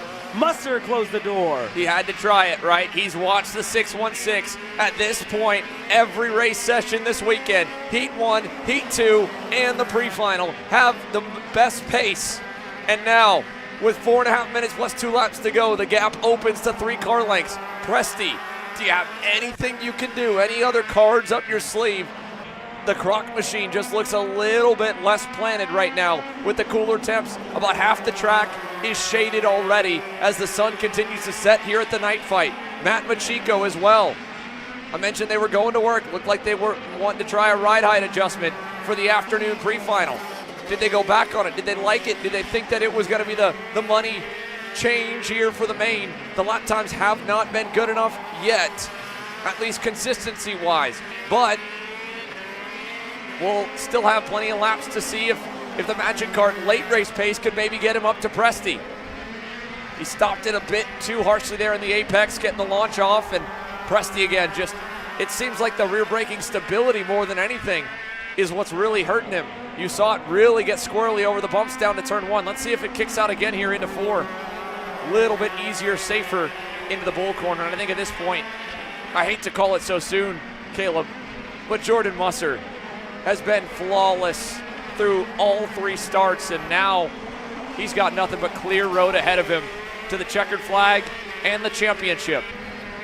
Yeah, this is huge for Jordan. He's a driver really that, again, I've seen him race a whole lot throughout the year, right? He's joined us over in the state of Texas for those races that we have had local to the Dallas Metroplex, and Again, he's a driver that you won't see put a foot wrong, right? He's very active in the shifter class, if you will, and again, he's showing that pace. He's showing very confident as well here. You know, with the pace that he has shown, fastest lap of the race, about 2/10 better than Scott Presti the last time around. And again, Presti's had a year as well. Came out hot at the Queen City Gambit, wasn't the best, where he got taken out in Newcastle, and again in 11th later on at Quaker City. So a little bit of bad luck for him, as well as more of the drivers look to work their way through. Brian Chatfield at 619, still in 4th, and a fellow Marinello standing by with Haley. I've got Josh Conker. Josh, it's P5 for the final. How are you feeling going in? I'm excited. We made some good changes today to the chassis, gone into the direction that I was kind of hoping for. We went a different direction yesterday, and trying a different one today. So I'm looking forward to it. Starting on the inside will be a little tricky, especially with the new tire in the cold, but as long as we get them warmed up, we should be good to go. Thinking on the overall season, how proud are you of your performances so far? Are you looking for more? I mean, like, this season's gone very well. I think we've met standards or exceeded standards for what I would have set with the team and kind of what the team would have been thinking. And I think we surprised a lot of people and kind of shocked them, especially with Cincinnati, where we were able to pull off a big win. So love to do that again today. We did it from 4th there. We're starting 5th today, so we'll see what we can do. Good job in the season, and good luck in the final. Thank you. Been a great year for Josh Conker. Been a great year for the Marinello USA squad. Brian Chatfield going to be happy with the way that this weekend's been. He hasn't been able to run all the laps, had a miscue in one of the heats, had to charge up one spot here from Morn Van Talk, once again having a phenomenal launch. And Morn, in the same way as Jordan, is looking to close out the Supermasters title. He's already got it clinched on paper, but now he is on track as things run by more than 5 seconds to Owsley Cheek to end off the year with a win. This is the battle for the 3rd spot in Supermasters. Bradley Danoff versus Hugh Templeman. Kevin Simonelix pulled in. Frank Runco, unfortunately, in a bit earlier with a mechanical failure. But this is poetry in motion right here, Caleb. This is one of the best North American shifter drivers. He could jump over to Pro Stars if he wanted to, and he'd hang right with the best of them. But in Shifter Masters, he's going to fly PSL karting and Bureau Arts flag extremely high when you take a look at the results. And had it not been, again, no different than Bonanno's consistency in K Masters, had it not been for that DQ in qualifying, this could have been another clean sweep of a weekend. One that I think, if we check back on all of Jordan's starts here across the board in 2025, he might actually be batting almost 50% on race weekends in Shifter Master, even with the Star Series and beyond it, of clean sweeps. He clean swept it at Quaker. He was 1 session shy of a clean sweep at Newcastle. And that was his debut. I don't know if he planned then to finish the year out, but he's looking to do it in style. Timer at 0 now, 2 laps to go. Impressive. Yeah, very impressive for Jordan Musser. And again, not sure if they're allowing him this year to do some donuts on the racetrack. Unfortunately not. We hate to say it, but you know what? It'll stay on cue. Sundays are for donuts. Saturdays for Top That. One of the many vendor options here, and they had a great donut display on grid. We won't get to have the donuts for Jordan, but the good news for him and for Dom over at PSL, that motor that they've got on him, if they like it, and that's going to be the A piece for one more big one on the year in Las Vegas, I'd have to think this is confidence building right here. A driver that dominated that weekend 2 years ago, only to come 1 spot shy, was in the conversation and in the fight last year when Billy Musgrave got his 5th. And in the Stars Series last year, his only start was the night fight, and he won it. And now, 3 out of 4. I don't know if the rest of the field would want him to take all 4 races next year onto his calendar, but he didn't need all 4 of them this year. He only needed 3. And on start number 3, as he heads for the final turn, he'll cap off the championship run with win number 3. A perfect score in the mains. Jordan Musser is your Shifter Masters champion and night fight winner over Scott Presti and Matt Machiko. Brian Chatfield will finish 4th. And here comes Morn Van Talk, Mr. VTM, your Supermasters champ and main event winner. Second will go to Osley Cheek there on the factory kart. And third was pretty close. Last time by, Hugh Templeman, Bradley Danoff. They're about 10 seconds away, headed to the last turn right now. Final spot on that Supermasters podium. Who's it gonna be? Hugh Templeman puts the magic kart just enough out front of the Maranello of Brad Danoff to get the final podium spot of the Supermasters class. So there's a look at how they stacked up. KZ Masters, KZ Supermasters. Spoke to Jordan earlier. He might have a bit more of a sweat after that main event, but man, was that a clinic. Another Bureau Large driver's got a good shot at this next one. Swift Stars is on tap. Main event number 3 from the Stars Championship Series night fight. Rolls on when we return.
Let's go race. Come on, man. Cat food marketing. $9.99 a month. Dude, Caleb, wake up. Dude, we're live in 5 minutes. Let's go. Come on. What are you doing? Dude, I'm so sorry. Xander had me in a cat food marketing meeting till like 2 a.m. last night. Come on, man. Do you have anything I can drink? Dude, I got the perfect thing for you. Perico. It's a healthy energy drink alternative. Perico, non-GMO, gluten-free, kosher, magnesium, B12, B6, yeah, it's good. B5, biotin, and 0 sugar? Pericazo! Try Perico, made with natural ingredients, organic caffeine, and supports your metabolism. Try the new official energy drink of Kart Chaser.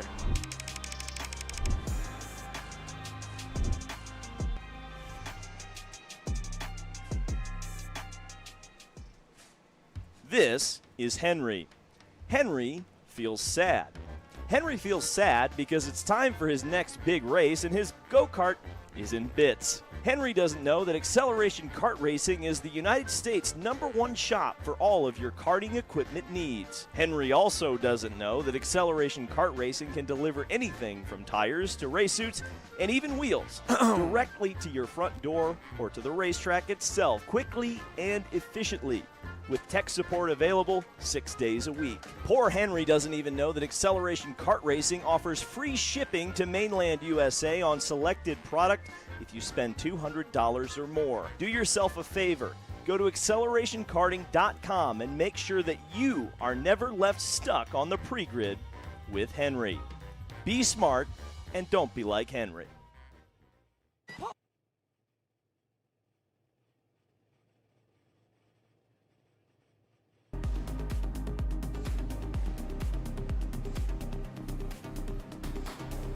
Swift Stars rolling onto the racetrack. Let's take a quick look back here, folks, with an official Shop AKR replay before we get on to our next main event. Jordan Musser wanted to at least give us a little bit here at the end of the weekend. A couple donuts up by the last turn. So maybe Saturdays are for donuts. You got to give a little exception here for your Shifter Masters champ at 3 for 3 starts and main event win. How about that? Yeah, I'll give it to him. All power to Jordan Musser as again, he heads into the pits. And here's your starting grid for your Micro Swift final. Dutch Westbrook, Jack Pitowski on row number 1 with Liam Francisco and Mason Brody on row number 2. Row 3, Slate Harrell and Brody Stoffel starting alongside each other. And as we get to main event number 3, oh no, we got one spun around. Leone Chavo, 25 CRG, facing the wrong way. We'll get back going here. Leone slated to start back in 15th. Here's the rest of your lineup as they begin to work their way to turn number 9. We'll get on the championship here in a moment as well because it is very, very close. Slade Harrell, Brody Stoffel, 21 points apart. Dutch Westbrook starting on the pole, 25 points apart. And we'll double check that as well. All results that we'll tell you on the championships, especially these close ones. Keep in mind, we're doing the math just no different than you may be at home. We're trying to give you all the data and all the intel as it happens, but it's all provisional. And right now, we're about to get this race on track to go green. Dutch Westbrook, Jack Katowski, Micro Swift is racing under the lights here at Trackhouse.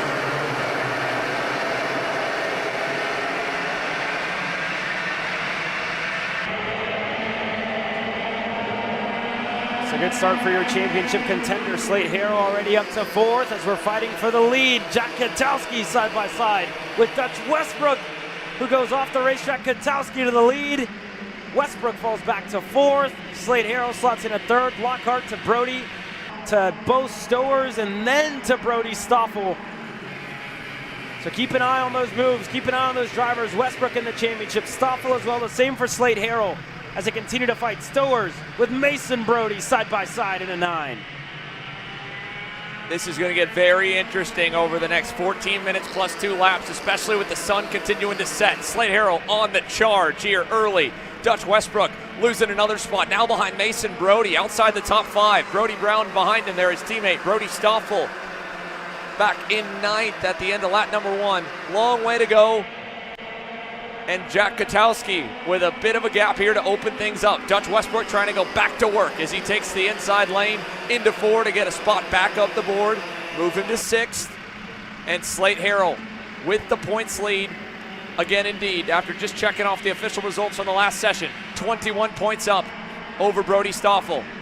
He doesn't need to finish directly in front of Brody or Dutch to score the win. 2nd or better, no matter who wins, will clinch this championship at home for Slade Harrell. Brody Stoffel again would need to win the race and have Slade finish 3rd or worse. Dutch Westbrook would tie Slade Harrell with a race win, but he would win on the tiebreaker, I believe, with 2 wins on the season if Slade fell to P3. And we'll keep those updates again for you guys because this is far from the only class that is still yet to be decided. Who hoists that championship trophy, gets the Stars Championship Leaders Circle Fund for next season. Brody Stoffel making some moves now, starting to take the 29 up the leaderboard. He's now gotten to 8th. Enzo Ramos, top qualifier Thursday night, following him through. And Jack Katowski now has Slade Harrell on his heels. Here's another move for Brody Stoffel on teammate Mason Brody. Move him to 7th. Dutch Westbrook up the road. The 2 drivers again, 2nd and 3rd in the point standings entering tonight. And this time by 3 laps on the board. Long way still ahead. Lennox Lockhart also enters the night with an outside shot to mix things up in the championship podium. We'll check what would have to happen for him to move up from P4. The 14 with Velocity Racing, Sodi, had a scary moment at the end of yesterday, trying to have a better end of the weekend. He's on the cusp of Liam Francisco, our most recent national main event winner. And 2nd most recent is the driver leading the race, Jack Katowski in the 92. Single file through turns 5 and 6 as they roll the infield. Yeah, nothing yet here. Lennox Lockhart sat patiently so far in 4th. And now he's going to go for the move for 3rd on Liam Francisco. Lennox Lockhart gets the move done. That's further back as well. Dutch Westbrook, Brody Stoffel starting to make a little bit of headway. The 3 drivers on your screen. We'll see what that 2nd group can do now with Lennox Lockhart at the helm. Can they get up to Slade Harrell and Jack Katowski, who's really coming into his own here this weekend, already with a race win to his name, looking for the 2nd national win of his young career. Again, we talked about getting the 1st, getting the 2nd, really the challenge here. But Katowski showing some great pace and as well some great maturity, if you will, for a kid only 8-9 years old. Keeping Slade Harrell at bay. We work our way through. Realistically, 5 drivers, 6-7, if you will, in the mix with just under 10 minutes to go. Race win. Jack Katowski, couple hundreds here between them. And again, a long way. Let's look at as well some of the drivers that have made the most of the opening couple of laps. Up 8 spots and digging. Jose Torres had a scary moment in the final turn at the end of the pre-final. And the number 31 machine has already climbed up from 28th on the grid to P20 with still plenty of laps and karts ahead to dig for more. Here's two of, again, your championship contenders, Dutch Westbrook, Brody Stoffel. Down the back straightaway, Lennox Lockhart. How much is the gap up there? He's already up 4 positions. Here's a look back to Enzo Ramos, top qualifier. Marked that lead group back at the end in the number 16 machine. As they roll through the infield here this time, this will get 6 laps marked and done. Brody Brown leads the next group a little bit further down the board. And nothing yet, the top 2 already. Again, that gap is starting to close here. Half a second in between the lead and Lennox Lockhart. Liam Francisco still there in 4th. As again, you see it on your screen, starting to close down, starting to get closer as we work our way through. 8.5 minutes to go. And it all goes back to Mason Brody, Enzo Ramos, who really one of the breakout stars of the weekend, qualifying on the pole. As now we have movement further back, Dutch Westbrook on both Stowers into turn 4. He's clear.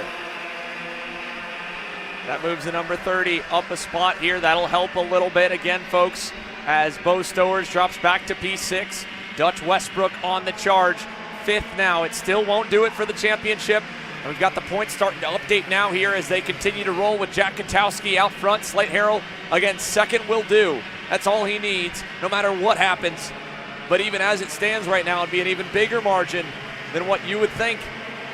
It would open up to 37, and Brody Stoffel would leapfrog Dutch Westbrook by all of 3, or hold on, by all of 3 points. Staying right there with him. Now Mason Brody slipping back to 7th, Stoffel to 6th, Westbrook still in the top 5, but they are all underneath a blanket now as the field rocks down the back straightaway once again. Lennox Lockhart ripping towards the front. Dutch Westbrook even better. 53.892, fast time of the race last time by. The pack still goes all the way to Enzo Ramos. Big gap to the midfield. Brody Brown leads it over Samuel Chavarri, who had that incredible march forward in the pre-final. He's already up 3 from 14th, but the leaders are long gone. Further back, here's a move. Bo Stowers inside Mason Brody. Takes that spot away. No one's challenged Jack Katowski yet. I'm not sure if Slate Harrell's crew, Cody Johnson, Ryan Perry, at the RPM Nitro Kart combination, did the math and said, you know what, Slate, P2 will do, just keep on pushing, or if he's trying to build a gap. Jack Katowski takes a look back. Slate the same. They've got company now. Here's Lennox and Liam. 4 cars nose to tail as they go up the hill. Yeah, Lennox well into the mix, and we'll see if he's going to split them up here as we work our way down the hill into turn 4. Nothing yet out of Lennox. Francisco just 2 kart lengths in between himself and the Sodi machine. For Slate Harrell's, well, he's definitely has to be feeling the pressure from Lockhart at this point. You got to think, is he going to force his hand? Is he going to go for the lead? We'll find out as Mason Brody on both Stowers. They continue to fight. Enzo Ramos in that one as well. That's the battle for 7th on back. As the battle for the lead with Katowski, Slate Harrell opens up just a little bit as Francisco now looking into turn 11 on Lennox Lockhart. Francisco gets clear. Down the front straightaway, Lennox throws a shrug there at Dutch Westbrook. Now Brody Stoffel's going to try and stuff it down the inside. Can't quite make it work.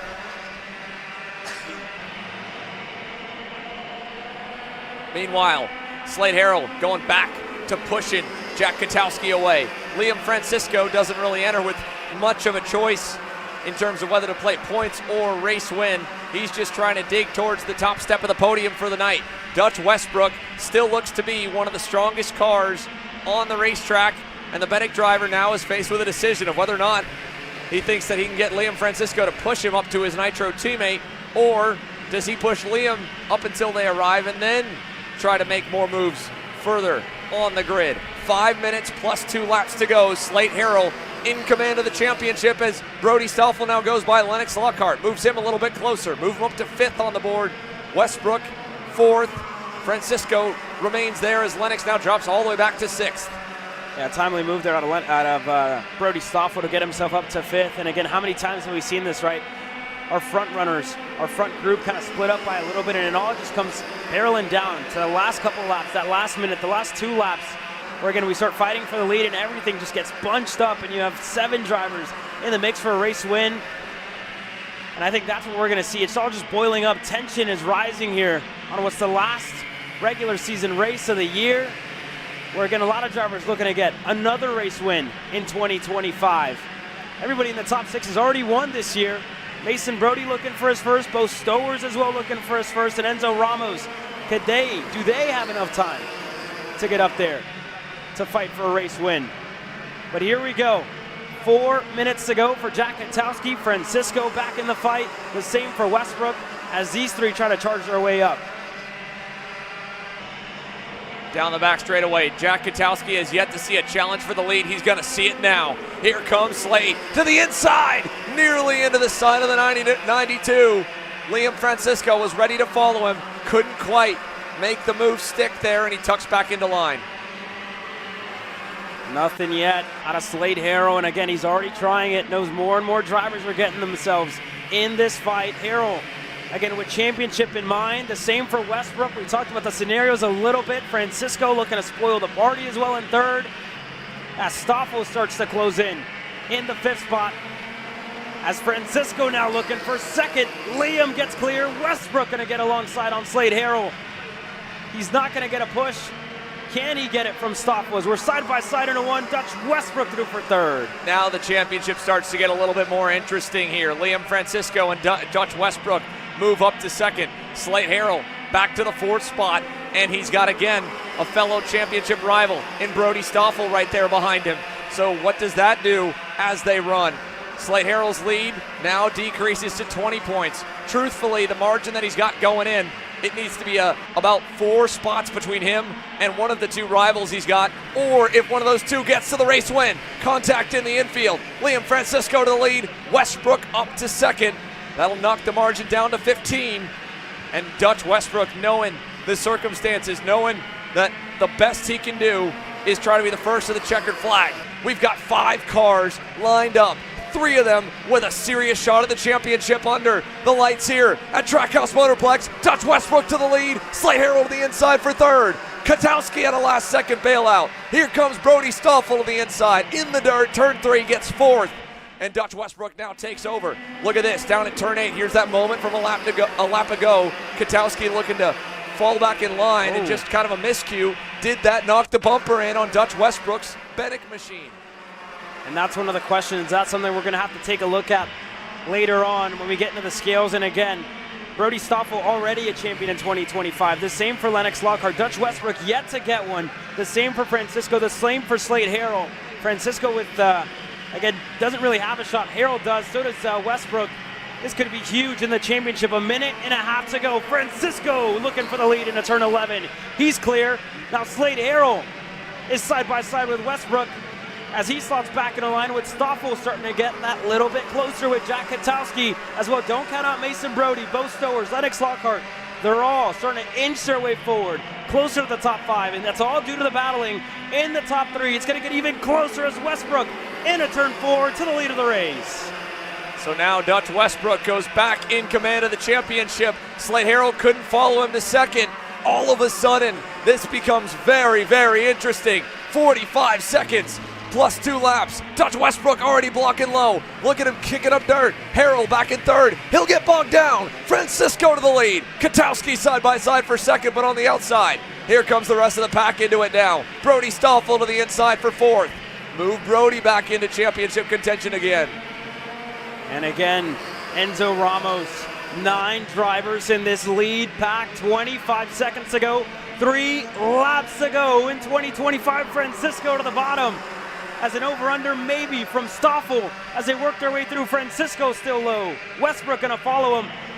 What does Slade Harrell do here? Gonna rip the high side. Stoffel is low. And again, everybody works their way through. Harrell gonna get slotted back. Katowski looks to go through as well as Mason Brody is now nose to tail. And now all of a sudden, Slade Harrell, that 2nd place, that 21-point buffer and 25-point buffer is no longer safe. There's too many go-karts here. He could go all the way back to 9th. Look at Mason Brody, big time diver to the inside. 3 wide. Slate around the outside. He'll be still there on Katowski. Slots in line. And all of a sudden the championship really gets tight now between Westbrook and Stoffel. Dutch wants the lead. Can't find it. This time by. 2 to go. Big wide run for Francisco. Dutch Westbrook's got a nose down low. Here comes the number 30. New leader, maybe no contact. Francisco spins in front of the field. Huge off for Liam Francisco. He's out of the question. What happened in the lead of the race? Brody Stoffel to the front. Jack Katowski to second, and all of a sudden Slade Harrell back into the mix. Westbrook in third with Mason Brody. Here's another look at it. Liam didn't want to give it up. Dutch was there.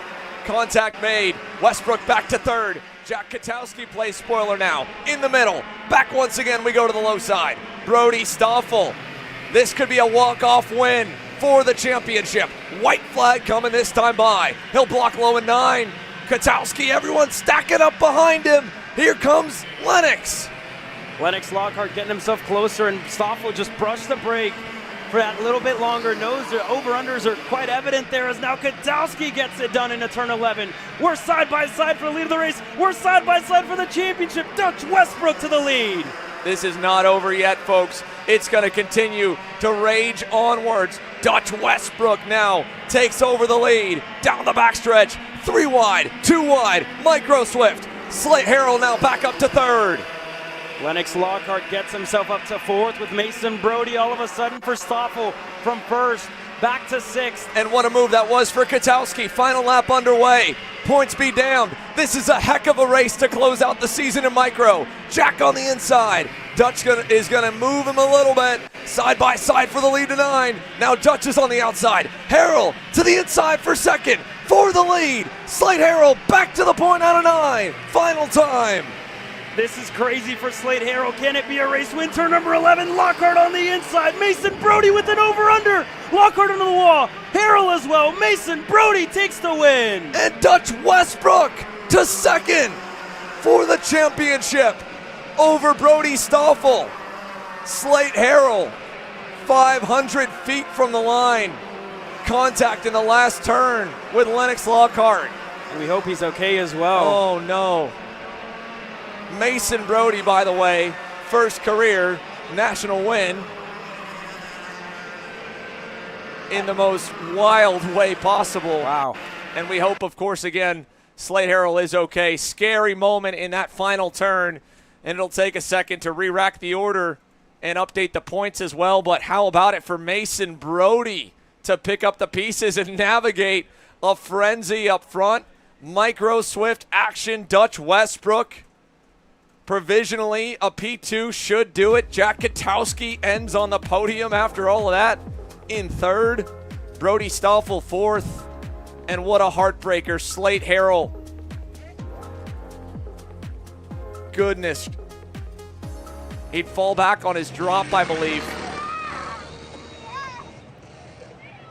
Let's go down to the scales, though. On the positive side, Mason Brody is a national race winner with the Stars Championship Series.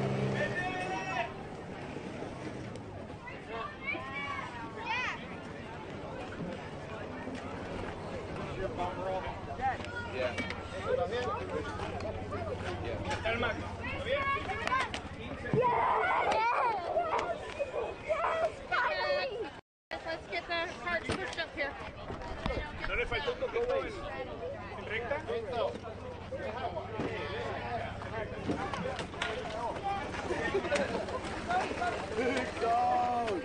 Help me out. Come here, buddy. You gotta still help her. I love you, buddy. You deserve it. Mason, just hit it. That's the Mason, you are a race winner. How does it feel to get this done on the first weekend with the new team? Let's face this way, kid. Very good. And tell me about that win. How tough was that to get done on the last lap? Very hard. Thank you. You're welcome. Macy. Second. Good job, buddy. By the math here, as they finish, Dutch Westbrook provisionally by 6 points looks to be your Micro Swift champion. in the craziest main event and championship deciding race, I think, in Stars history. He's still got to get to the scales. And how about it for Mason Brody?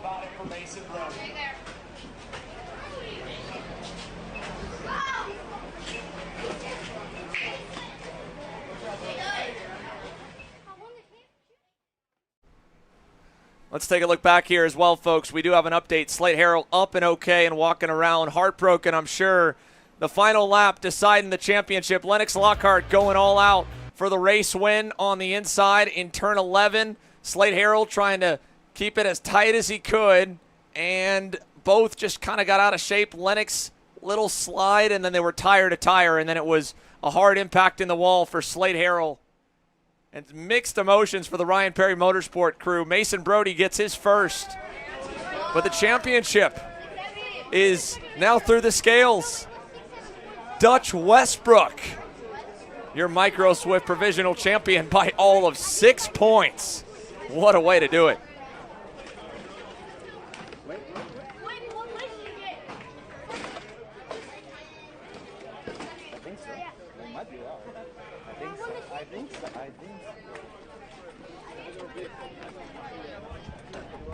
I've got you here. You're a champion by 6 points. I'm already hearing the jokes with your friends. How stoked are you right now? I'm super excited.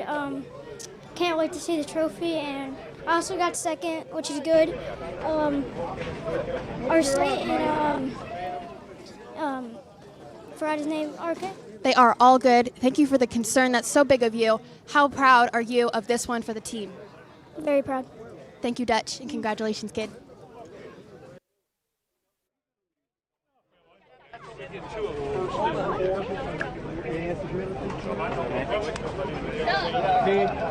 Dutch Westbrook, champion in 2025, 3 different champions in Micro Swift. Quick commercial break from our side. We'll be right back with some more. Wins the Wisconsin Grand Prix. James Overbeck on start number 2 gets win number 1 in OKN Stars. On track or off, Brandon Jarsekrak Racing delivers elite performance. Led by 4-time Pro National Champion Brandon Jarsekrak, our team masters driver coaching, data-driven analysis, and mechanical precision at every national event. Contact us today at BrandonJarsekrakRacing.com. Are you ready to get behind the wheel? From Formula One to NASCAR and IndyCar, all the pros start here.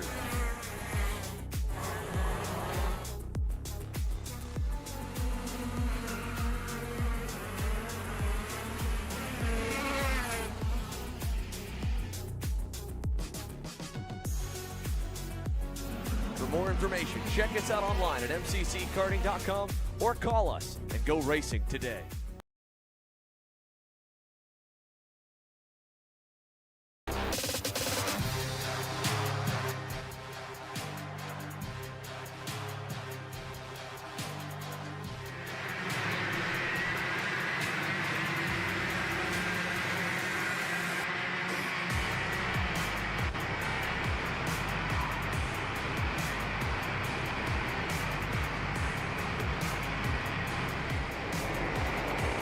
Kart's biggest race of the weekend in terms of turnout.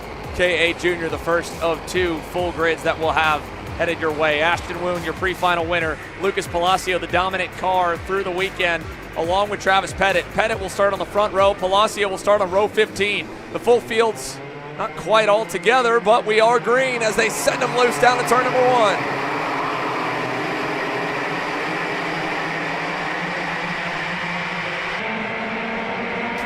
Great start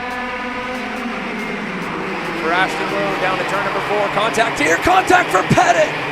Travis Pettit, Nathan Gulsat, multiple drivers, huge crash, turn 4, 1 up and over.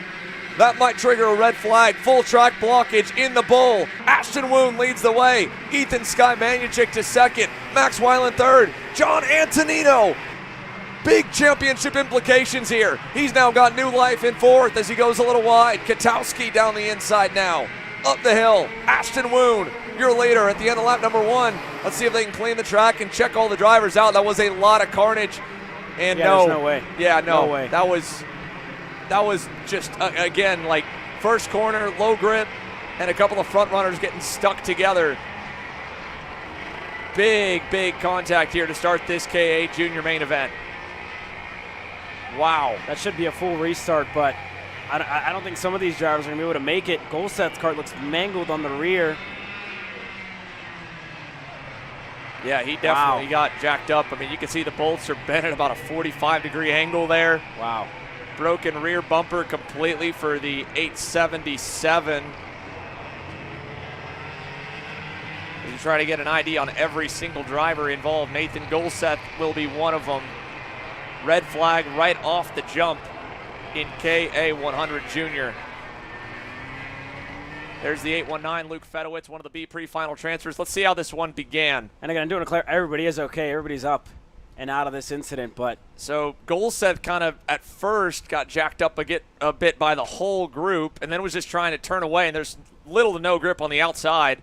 And then at the same point, the rest of the field's going on the inside. There's only 3 or 4 karts wide, and the 834 is that Anthony Lewis, one of the Hoots DD entries that was the driver that went over. No, sorry, that's the 883. Like you mentioned, all drivers cleared and okay from the moment. Yeah, I'm not sure. Just it looked like Golseth kind of got pushed in a Pettit there. It's hard to call, right? We can debrief this as much as we want, but Nolan Carney, was the driver that went with the flip there in the infield at turn number 4. So red flag out.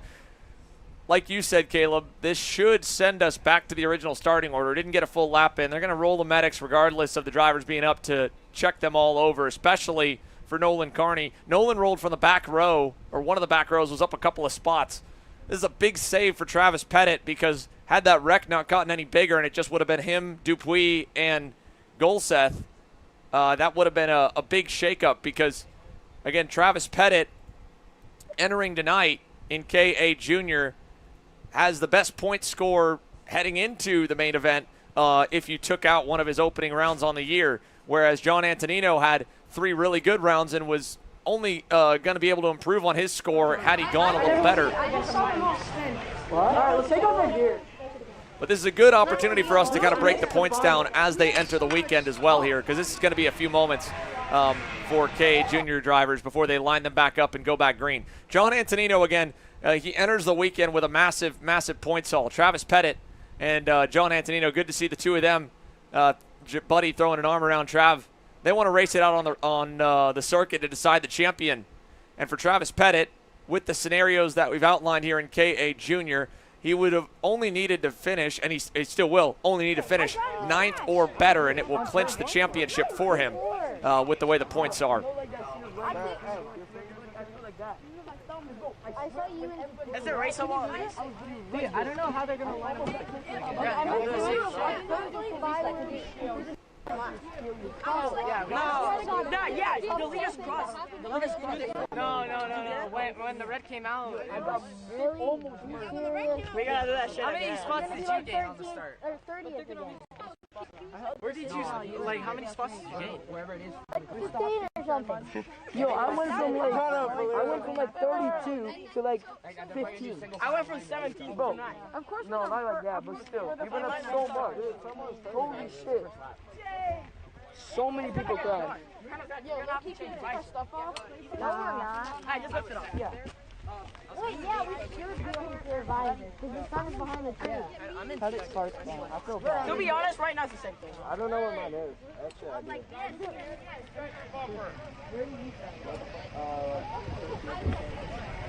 You're allowed to reset. You can reset your bumper if it's deployed.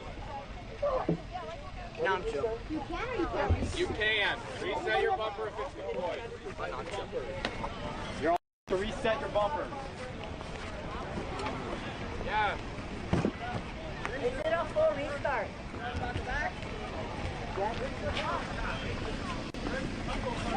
So there you heard it from grid marshal Justin Newcomb. Here's your update, folks, on what will be the policy for the... We're going to have a full restart on this. The thing I want to focus on right now is your shields. If y'all have shields available, tell your mechanics to get them. Let's get them changed out right now, okay? What's shield? Shield, your visor. Clear visor, you want to put it on. If they have clear visors, okay. If you have the clear visors, Darren McDonough as well, one of the Stars officials, letting the drivers know, hey, anyone in the paddock, or if you're a mechanic or parent of one of the KA Junior drivers and you'd like to let your driver switch over to a clear visor, that's what they're allowing the drivers to do right now, because by the time we get back going, the sun will be down below the tree line and we'll be fully under the lights. So if you'd like to bring up a clear visor for any of the drivers in KA Junior, you can. Let's give you the official rule. This is under the red flag procedures from the NKA rulebook, Rule 10.8.14.2. For red flags thrown before all karts running have gone through scoring once, that means not completing a full lap, which we did not. Then a complete restart shall be required using the original lineup. So that's why, again, they are allowing the drivers to reset the bumpers. But what they're also going to do, the last bit of Rule 10.8.14.2, is the karts involved in the red flag have to go to the rear of the field behind the original lineup. How they determine exactly all drivers involved, they've got 32 plus cameras around the circuit here for the Stars Championship Series. So they'll be able to identify and draw a specific number of how many of those go-karts are going to the back. That shakes up the lineup quite a bit. Travis Pettit would then go potentially from the front row. Nathan Dupuis as well.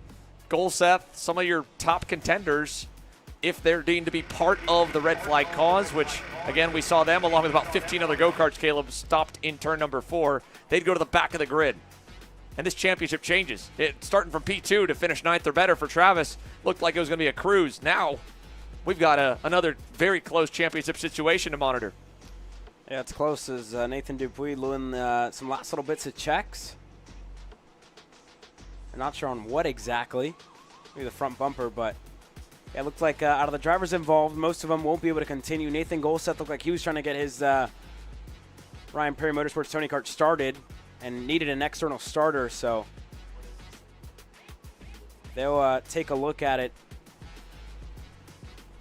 nonetheless. But that being said, last little bits of preps, drivers, Max Weiland kind of giving their helmets as well to change those visors. Right at that situation here. So I mentioned under the lights that it'll truly be under the lights for the KA Junior drivers. Great look close up here. 40 of them given the option to swap over. And again, no worries here on, again, the interactions with the crowd or anything. This race will basically go back to 0. We'll set the clock back to 14 minutes plus 2 laps. And it's one of those cool moments we get to get up close and personal with everyone with the tools. Granted, this time just a flathead will do to swap the visors on the majority of the helmets, but still cool to see the inside of all the hard work that goes in to getting those 40 drivers on the grid for the Stars Championship Series. You can see they're starting to reorder the lineup as well on official timing and scoring. And then, like I said, it'll go back to 14 minutes plus 2 laps. Now the question is for the other drivers that do have a lot of damage, what happens here? There's of course, one of the many rulebook updates specifically went out, undefined situations. And it looks like we're about to get another update here from Angela down on the grid. But according to drivers, you I know. Right now, we just got Hey, you can't do it. You're saying we can't. Demon! Ryan, you can't do that. I can't right now. You can't. I can't. I need my helmet. What, now we can't take it? We'll take a quick commercial break here while we get the KA Juniors ready to go back in action for the Stars Championship Series night fight. KA Junior will return with KA Masters, KA Stars, and then the Mazda Motorsports Pro Show to close out the evening here from Trackhouse. See you on the other side. Florida kart racers, you asked for it and we're going to bring it. Introducing Florida Karting Championship, FLKC, a brand new racing series coming to Florida in 2026.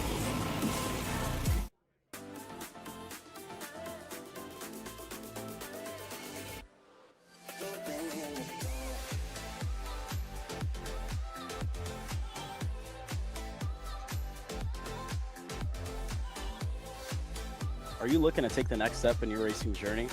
Well, look no further than FitFit. With 2 locations in Charlotte, North Carolina and Indianapolis, Indiana, PitFit trains drivers all the way from grassroots level karting to IndyCar and NASCAR with top-of-the-line personalized coaching to improve physical and cognitive fitness. For more information on programs, check out PitFit on Instagram or Facebook today.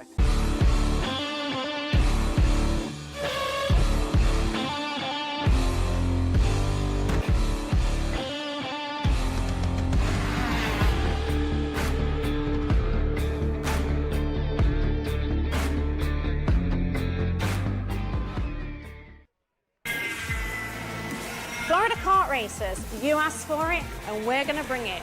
Introducing Florida Karting Championship, FLPC, a brand new racing series coming to Florida in 2026. Kyle, what are you doing? It's got my new Greyhound seat. You don't even have a cart. Doesn't matter, I have a Greyhound.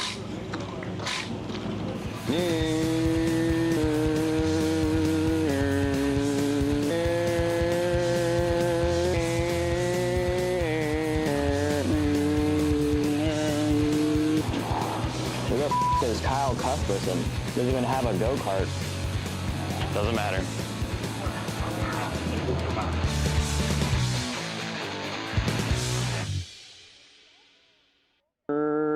Cuthbertson through on Turney. Turney in the dirt.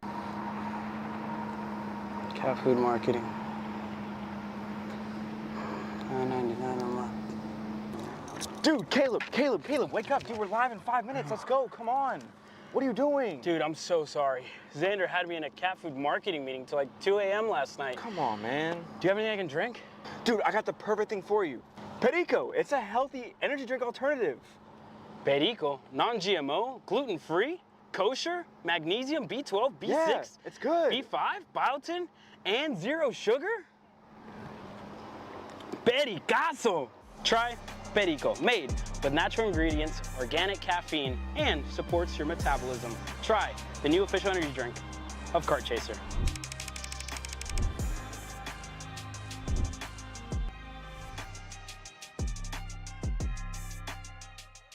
Are you stuck with your kart racing? Not sure the ideal kart setup? Or going to a track for the first time? Well, Kart Class has the answers for you. Our online portal has a wealth of experience and knowledge to help your kart racing. From kart setup advice to track guides that are targeted specifically to your circuit, or the driver coaching aspect with mindset, racecraft, and driving techniques. If you want to take your karting to the next level, visit us at kartclass.com.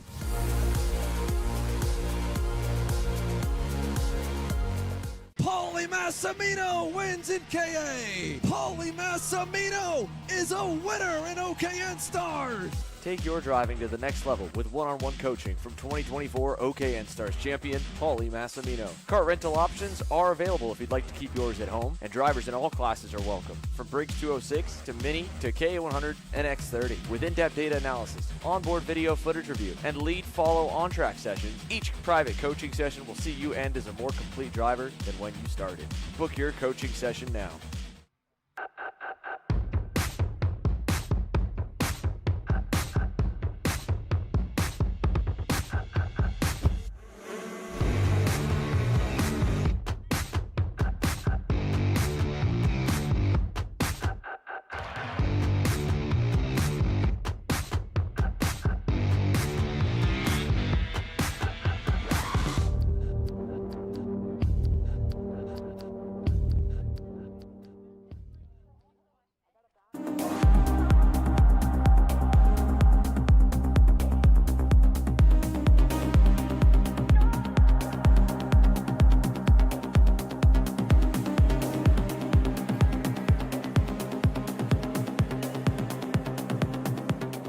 Hi, I'm Jackson with Alpha Race Hub.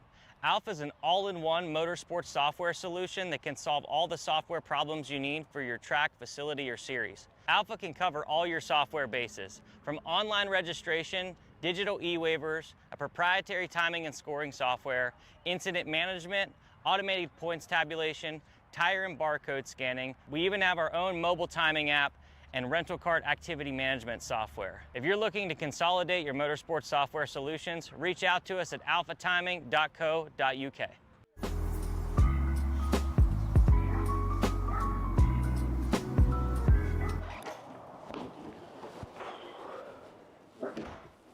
Hey, what's up, Caleb? What's up, Brandon? You sound defeated. A long day at the office? Yeah, got stuck at a cat food marketing meeting for like 3 hours. I don't know a thing about cat food, and I don't even work in marketing. And then I got sent on a coffee run like I was some sort of intern. Then at the end of the day, when I went to go get gas, I just realized everything is so darn expensive nowadays, man. Yeah, you got that right. Like, do you have any idea how much we're spending on Netflix? That's like 20 bucks a month. Do you know how much we're spending on cable? That's like 50 bucks a month. But you know what isn't expensive? Tell me. Kart Chaser Premium. For only $9.99 a month, you can watch all the American karting action live from coast to coast. Subscribe and become a member today.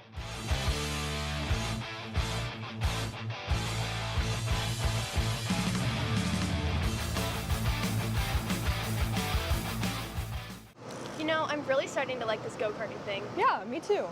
Oh my gosh, can I show you this cute dress I just got? Yes, of course. Oh my goodness, it's so cute. I just love shopping.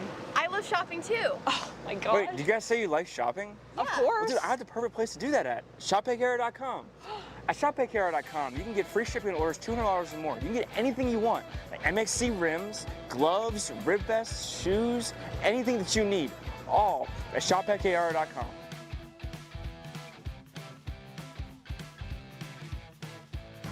Who is he talking to? No idea. But we're gonna have to check it out. Sounds like a great deal. Sure does.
Let's go race.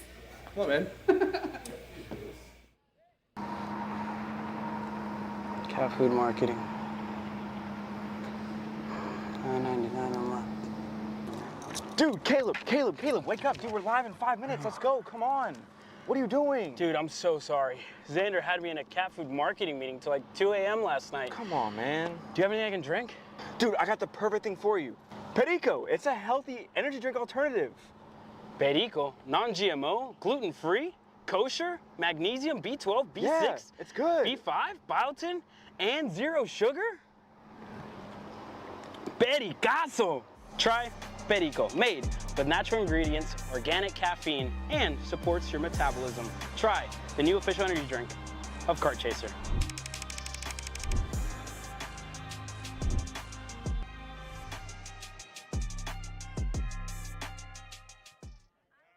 This is Henry. Henry feels sad.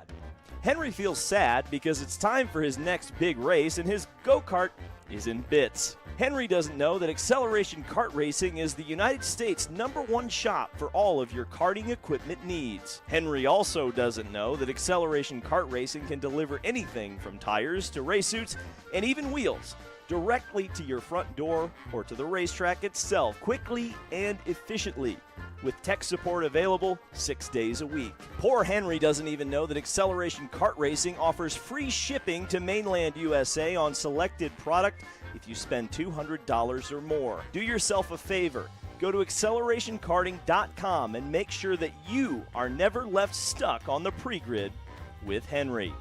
Be smart and don't be like Henry. Paulie Massimino wins the Wisconsin Grand Prix! James Overbeck on start number 2 gets win #1 in OKN Stars! On track or off, Brandon Jarczak Racing delivers elite performance. Led by 4-time Pro National Champion Brandon Jarczak, our team masters driver coaching, data-driven analysis, and mechanical precision at every national event. contact us today at BrandonJarskakRacing.com. Are you ready to get behind the wheel? From Formula One to NASCAR and IndyCar, all the pros start here.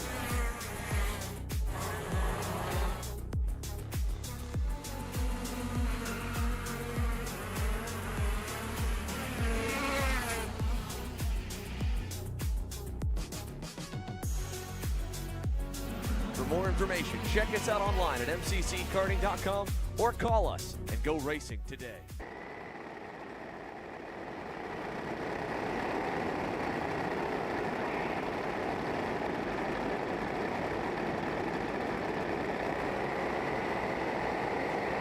Well, as you guys can tell, engines are fired. Last little bits of drivers already getting ready to get going here. Max Weiland late to his kart, but looks like for the majority, for the most part, everybody taking the green flag. So it should be a full race restart, and we are going to get a full confirmation on everything that's been going on with the officials. I've obviously been in the production trailer with our guys. Haley's been boots on the ground, and we'll wait for her to get ready as well with the last little tidbits of information that she does have. And again, Haley, we'll send it over to you. What do you got for us? Yeah, guys, so I've spoken with Christian, and their plan is they're going to have all of these juniors come into the pits. They're allowed to work on their go-karts and reset things, and then we're going to roll the Masters. They're going to run their race, and then we're going to send the juniors back out, and they're going to get to race their race. Perfect. Well, there you go. Thank you very much for that, Haley. And again, giving everybody a chance to fix what they need to.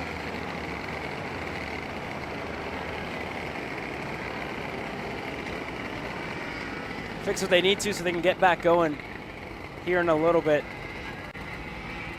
And it'll be a full restart. So anybody who has damaged go-karts, even if they got carted off, they are going to be allowed to work on their karts. So it's going to be hectic within those tents to get everything fixed up. And again, championship still yet to be decided in KA Junior. The same can be said about KA Masters as they get ready to come out on the track next a little bit earlier than scheduled. We'll go quiet from our side and wait for our KA Masters to hit the racetrack here in a couple of moments. We'll listen in to the grid as they get everything fixed up for these drivers. Yeah. Dude, it's not even a box off. It's a half a box off. You're going to run to the chassis? Master's going first. We have like 30 minutes. 30 minutes? Go to the table. Ryan, tell me what's going on with this go-kart here with Parker Ives. They're just double checking a few things. He was caught up in that incident on lap 1, so they're just trying to make sure everything's all good and double check it and see what we got. It looks as though we're straightening the kart without a frame table. Is that what's actually going on? I don't know. We're still in debate about it. We may run it over there. We'll see what happens. We still have some time. The Masters have to go, and we'll see what we do. Thank you, Ryan. Yep. Yeah, you got to beat everybody else. And it looks like they are going to run it over to the frame table here. And again, Parker Ives looking to get this race restarted here, but they're going to work their way over to the frame table. And again, we hope everybody can make it onto the racetrack here in a couple of moments. For those of you here enjoying it, we hope you guys are having a good time. And again, hopefully our KA Juniors can give us a great race later on today. KA Masters, though, coming up next as the last little bits of preps underway.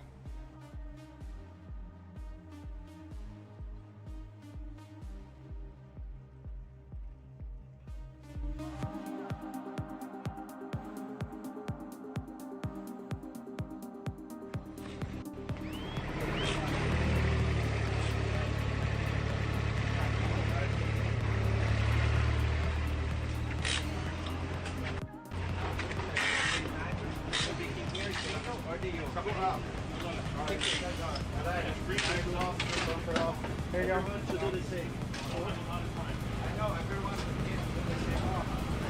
I'll forfeit my spot. No, the front's okay. The front's okay. Back. I'll forfeit my spot. I'll forfeit my spot there, but let's we can do it real quick. Let's see where it's at. Let's see where it's at. You are a lot of job. Okay.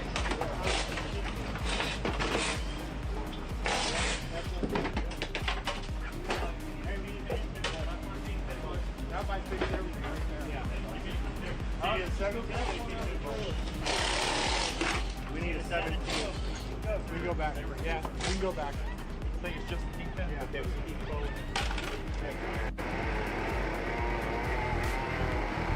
RK Masters now rolling out onto the racetrack. And again, the biggest Masters field in the U.S. getting set to take the green flag. Dusty Davis, the 277 for Ryan Perry Motorsports, has been flawless this weekend. Nobody has been able to contend. He's starting alongside Lorenzo Mardan. Todd Shambo and Paul Montopoli going to share row number 2 with Anthony Stifler and Chris Horan on row number 3. Miguel Mir and Eric Heinig on row number 4 with Scott Carapalati and championship contender Ademar Caligaro on row number 5. Austin Queen and Ray Bannock on row number 6. Bo Amato and John Bonanno, championship points leader coming into the weekend, starting on row number 7. Janae Din and Brian Boley on row number 8 after a penalty for Brian Boley for a broken rear bumper. Tom Gershner, Paul Mize on row number 9. As you go, Frankie Baines, John Stanescu, and more are working their way through here. That's your top 10 rows, your top 20 starters. As Kyle joins you in the booth here momentarily, we get ready to take the green flag in KA Masters. It's been all about Dusty Davis, but the championship still yet to be decided. For John Bonanno, for Caligaro, we don't know who it's going to be yet. And Dusty Davis getting ready to take us to the green flag alongside Lorenzo Mardan. We're green.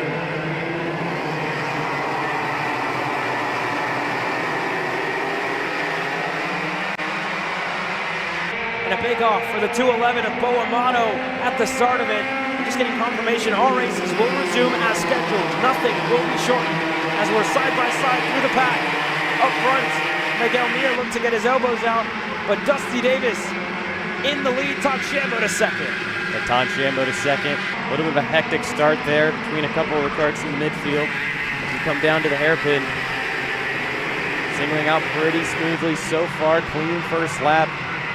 Todd Shambo into second. As we work our way through here, now Paul Montopoli, it looks like maybe the driver in the QG3 machine working his way through as we're single file in the start of the second lap. Already a couple of kart lengths for Todd Shambo. Stifler as one goes off. Leahy, the 225 with issues. There's like 4 of them there, bro. First couple of laps underway. As the field works its way down to turn number 4, there were a lot of drivers frantically trying to get back ready for KA Junior that will run after this. Official word, we are running the full distance for all main events to close the season, even though we'll run a little deeper into the night now with the delay. Here's a move, Miguel Mir to the inside. He was one of many drivers rushing to get back onto the grid. And this is a look down at KA Junior competitor Travis Pettit on the frame table. Yeah, again, they're looking to get that fixed up here as we work our way through the top 5. Single file. Here's a little bit of an update. Caligaro in 11th, John Bonanno in 12th. And again, we'll do the math on what that does for your championship as well. Paul Montopoli, single file line with Miguel Mir as we're working our way through. And again, we just saw Travis Pettit's kart on the frame table. Haley Donaldson is standing by with him. Nathan, real quick, I know that you've got the... Travis, it's crazy down here. Tell me what happened during that wreck from your perspective. You were in it. Yeah, man, I didn't really get off to a good start. I went back to the back straight away. I was trying to keep a cool mind, but then going into the bowl, someone tried to send me on the outside, then I got hit from behind, clipped the guy on the outside, and there was just nowhere for me to go. So, I mean, I hope the chassis is good, and, you know, I hope I could win. I could still win and win the championship. Thank you, Travis. I'm going to let you get set to go. Yeah, thank you. Once again, folks, Travis Pettit and company, they'll be headed back to the grid here in a moment for KA 100 Junior as we watch the field work its way through turn number 4. This is a look here at the second group, all hunting Dusty Davis, the 269, Anthony Stifler, and we've got some more issues on the racetrack as Nathan Dupuis, Nash Motorsports EOS kart now goes to the frame table. This is a 213, Ray Banach on the comp kart, out turn 3. Davis still your leader to Stifler, to Shambo, to Mardan, to Miguel Mir. And as we take a look at the standings here, it's starting to change a little bit as John Bonanno and Adamar Caligaro continue to climb up the leaderboard. Both of them right now leaning back a bit on their drop with the way everything shook out from the main, or from the pre-final earlier today. Bonanno, though, with a much lower drop, so he's trying to outpunch that, and he's looking like he should as things run, 55 points out of Caligaro. But we're still in the early going, and we know they're going to get close to this group. I don't know if anyone's going to have anything for Dusty Davis. We'll equally keep tabs on Byron Daly. Had to start at the rear. He's up a ton. 13 spots already for Byron to 13th. And he's digging for more as we check back in here now. Stifler back to third. Mardan up to second. Todd Shambo back to fourth. And again, they're working their way through. Here's a look at Chris Horan, Scott Carapalati in that mix. Austin Queen, Heinig, all as well on the edge of the top 10 as Dusty Davis has just put another margin. And again, we saw yesterday his competitors were able to challenge him, keep him honest. That hasn't been the case tonight with 9.5 minutes to go in this race. Dusty Davis in a league of his own, pulling away from Laurencio Mardan, Todd Shambo, who's looking for a podium in fourth, and Miguel Mir looking to deny him. Looking for a move into turn 4. Miguel Mir side by side with Shambo. Mir able to get through. And now Paul Montopoli on the Prodigy Best Kart is the next one up to look for a move on Todd Shambo. As Stifler, the driver, who's in third, the 269, looking to get one spot better, maybe. But nothing yet. Here's that second group with Bonanno. Caligaro has been left to the wayside. He's still 11th. Or I think that actually changed a whole lot more here as well as Bonanno was able to work his way through. And we'll keep an eye on it. There's Bonanno making moves, looking for another one. He's going to get it. And now he's going to slot in line just right behind Austin Queen, it looks like. So Bonanno's up to 9th. His championship contender, Caligaro, is out at 14th. That's been a good recovery drive out of Bonanno. As now Boley looking for a move as well in 4. He gets it.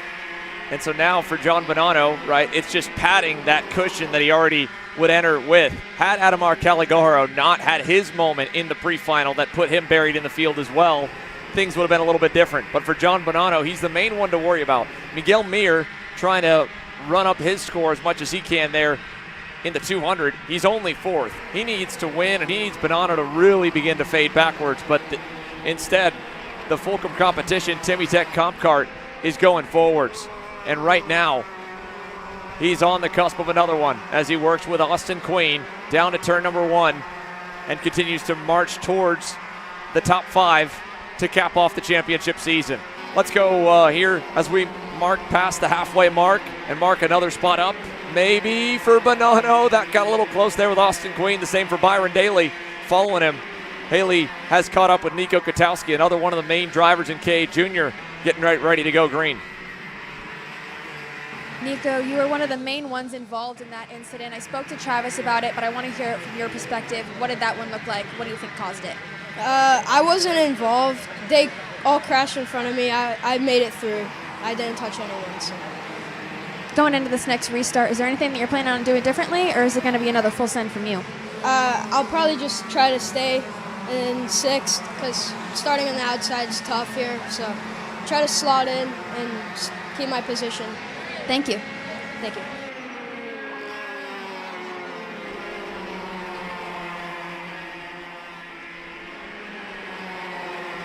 Working our way through now. Good to hear from Nico Katowski. He was, again, able to work his way through.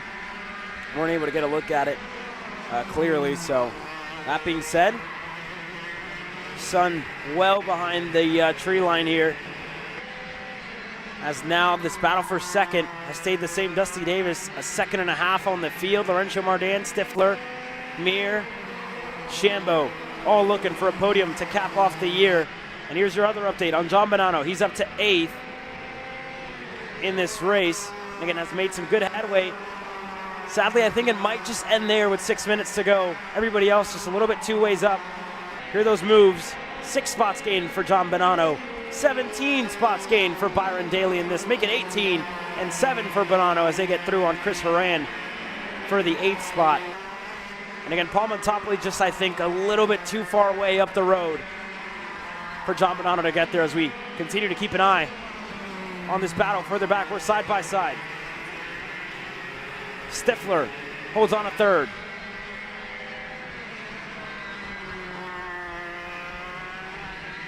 For KA Masters, Dusty Davis has made it look easy. He's not going to get too much TV time here in this main because all you would see is him just turning laps by himself. He'll open that gap another 2/10 to Mardan last time by.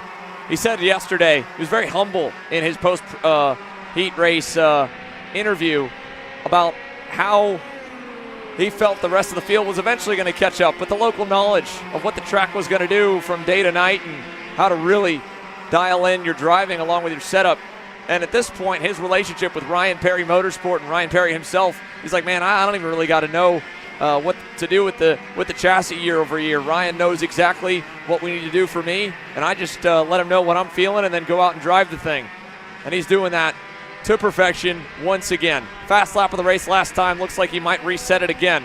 51.222. This is the fight for third, though. Miguel Mir trying to close that championship gap to John Bonanno, but Bonanno has already gotten up to 7th. There he is, top of the screen on the comp cart. And you can see down on the grid, again, we won't bring you the audio for this, but this is Alec Coates, the race director.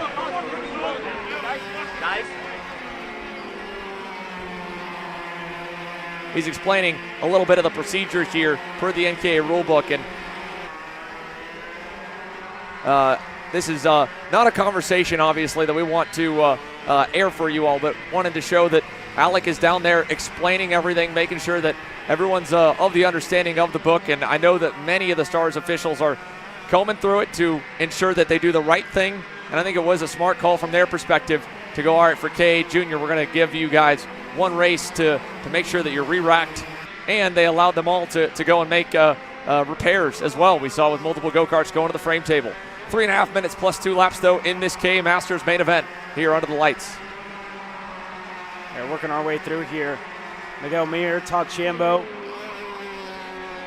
all single file. And again, Laurencio Mardan has really been able to put himself that one step clear for the battle for third. Miguel Mir is looking to get himself back onto the podium on Anthony Stifler in the 269, and we'll keep an eye on that. But again, the 277, I mean, not enough can be said, right? He hasn't gotten the airtime. It's not because he hasn't been slow or fast. It's just been so far up the field for Dusty Davis. That 277, like I said earlier, just league of his own this weekend. He does have some company in the lap charts, though. You just have to go pretty far back to find it. Byron Daly trying to charge up to the team owner for the overall best card importership. He's now gotten his way up 18 positions to 9th, or to 8th on the circuit, and right behind him, up 7 spots following a broken rear bumper penalty that marred him back a little bit from an impressive charge on the back of the grid in the pre-final. Brian Boley, 2 of the younger drivers in KA Masters, moving up this year for Brian, moving up, I believe, at the beginning of the season, if not testing the waters last year for Byron, as they roll into the infield once again. 2 minutes to go. Plus 2 laps. And this trio is lapping significantly quicker than the cars in front. I just don't know if it's going to be enough to bring down this massive, massive gap of over 2 seconds. 2 minutes plus 2 laps remaining. Here's a look down the front straightaway, the gaps between them all. And behind them, again, as mentioned, Chris Horan battling for the final spot in the top 10. Eric Heinig's now taking that away. And a few other notables here, up 7 spots for Kim Carapalati from the back of the field. Up 7 as well for Evan Kozak in the 223.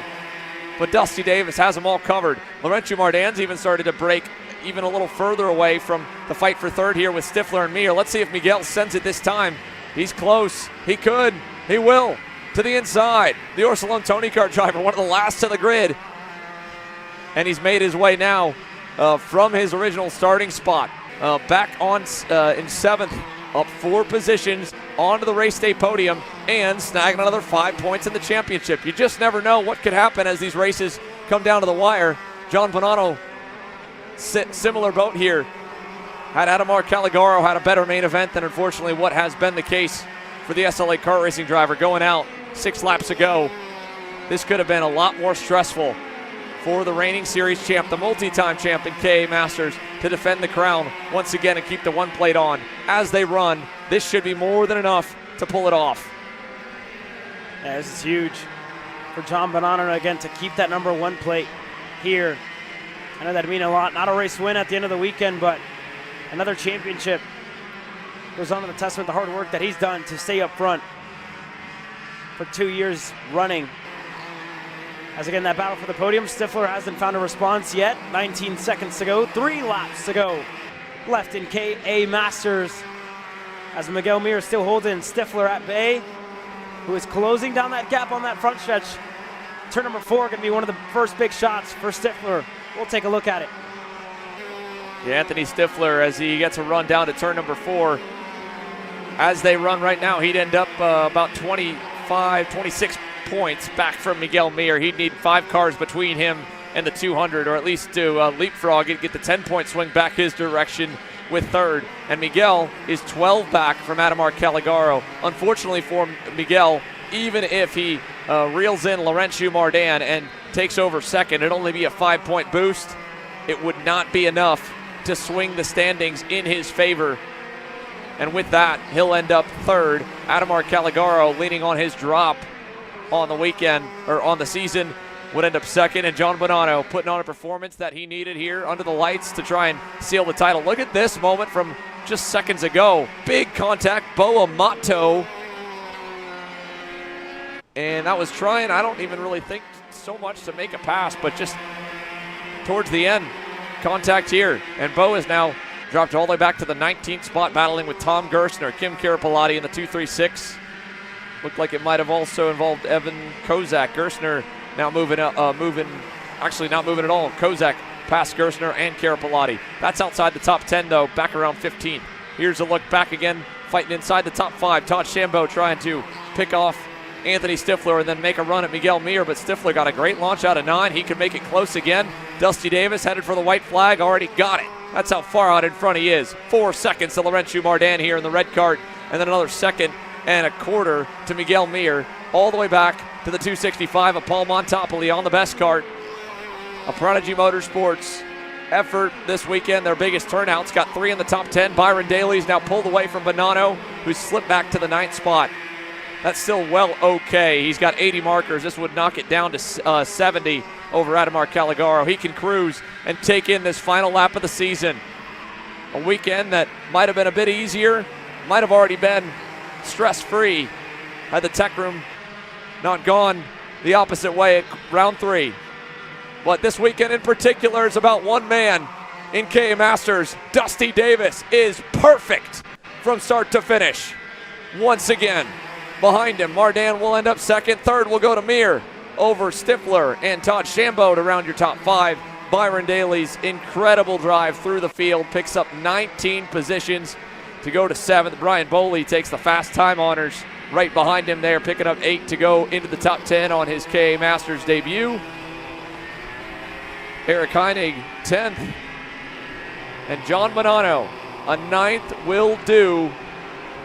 Your unofficial KA Masters champion for the Stars Championship Series in 2025. That's huge for John Bonanno. That's huge for Dusty Davis. Again, we don't see him often, but we come to Trackhouse Motorplex, definitely expect that RPM Tony Kart to be on rails, and he showed us that here this weekend. Coming up next, KA Junior, KA Stars as well, as they get ready to go racing here in a little bit. But that being said, we'll listen in here in quite some time with a good number. We'll take a quick commercial break from our side. When we're back, KA Junior, KA Stars to round up the prelims.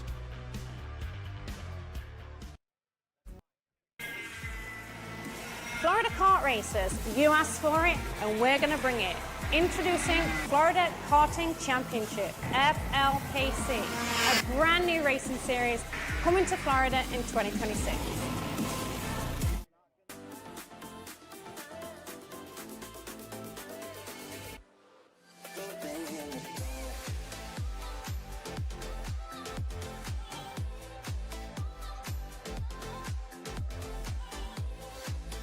Are you looking to take the next step in your racing journey? Well, look no further than PitFit. With 2 locations in Charlotte, North Carolina and Indianapolis, Indiana, PitFit trains drivers all the way from grassroots level karting to IndyCar and NASCAR with top-of-the-line personalized coaching to improve physical and cognitive fitness. For more information on programs, check out PitFit on Instagram or Facebook today.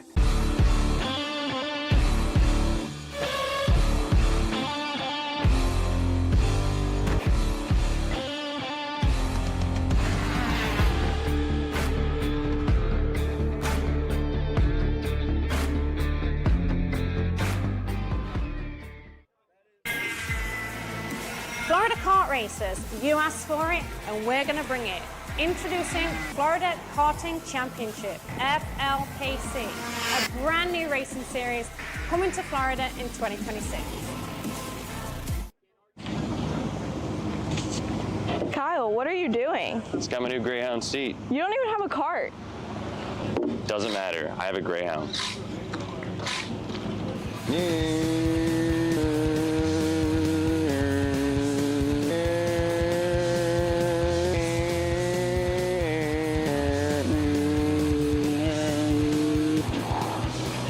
Is Kyle Cuthbertson doesn't even have a go-kart. Doesn't matter.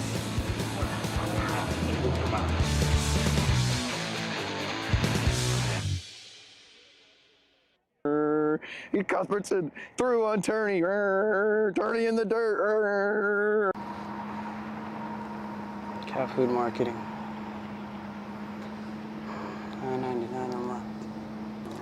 Dude, Caleb, wake up. Dude, we're live in 5 minutes. Let's go. Come on. What are you doing? Dude, I'm so sorry. Xander had me in a cat food marketing meeting till like 2 a.m. last night. Come on, man. Do you have anything I can drink? Dude, I got the perfect thing for you. Perico. It's a healthy energy drink alternative. Perico, non-GMO, gluten-free, kosher, magnesium, B12, B6, Yeah, it's good. B5, biotin, and 0 sugar? Pericazo! Try Perico, made with natural ingredients, organic caffeine, and supports your metabolism. Try the new official energy drink of Kart Chaser.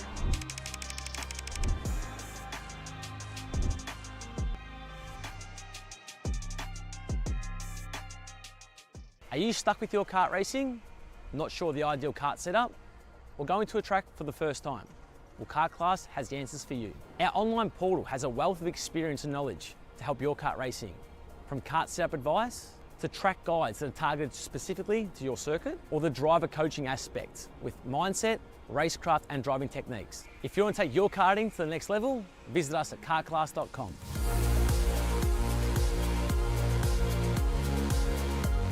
Paulie Massimino wins in KA. Paulie Massimino is a winner in OKN Stars. Take your driving to the next level with one-on-one coaching from 2024 OKN Stars champion Paulie Massimino. Kart rental options are available if you'd like to keep yours at home, and drivers in all classes are welcome, from Briggs 206 to Mini to KA100 and X30. With in-depth data analysis, onboard video footage review, and lead follow on-track sessions, each private coaching session will see you end as a more complete driver than when you started. Book your coaching session now.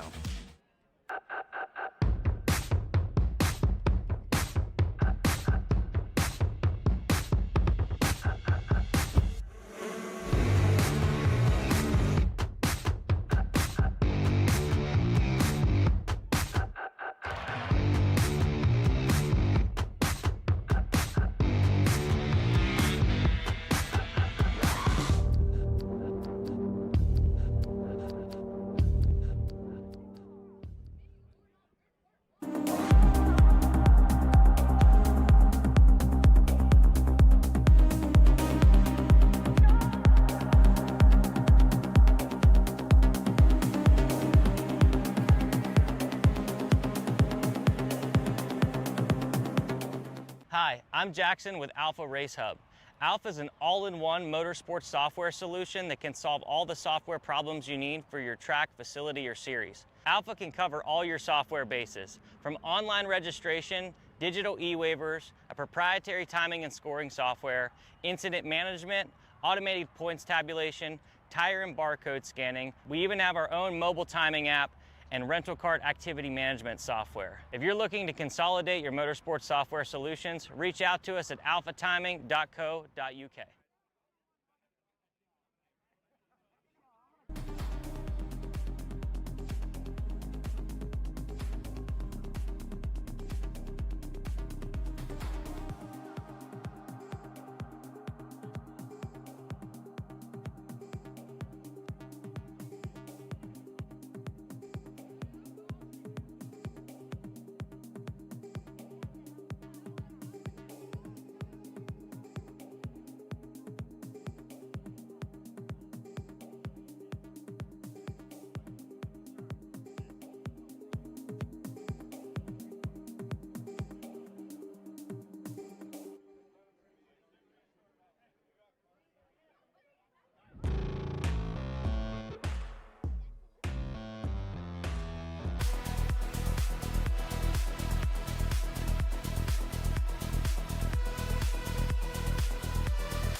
One minute warning given now for KA100 Junior, an adjusted grid per the rule book for a full restart following a crash in turn number 4. 40 drivers and a championship on the line that is going to be decided over the next 14 minutes plus 2 laps. There's been a lot of adjustments that have had to be made both physically to the go-karts to repair them, Caleb, and as well to the lineup per the book.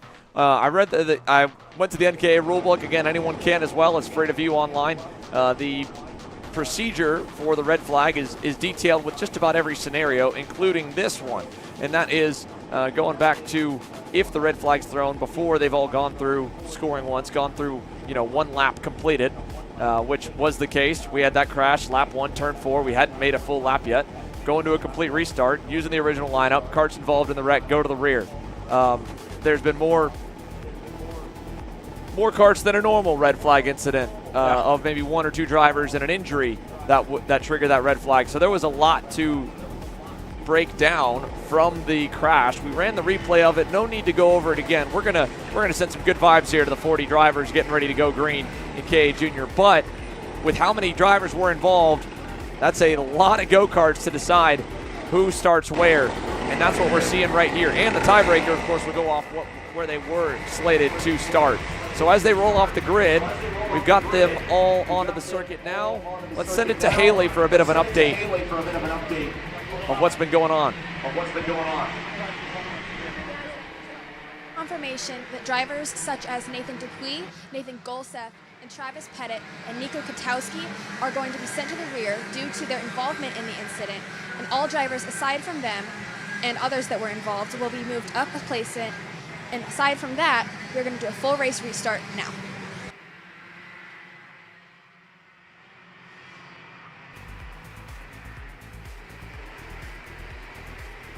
There you go. Update from Haley. Here we are with the full field. Ashton Woon and now Ethan Sky Maniachik will lead the field down the front straight away. Ready for action from Trackhouse Motorplex. It's time to go racing. Hopefully with a clean start. We're waiting on the last bit of the field to get into formation. A couple of big name drivers towards the back. And we're green.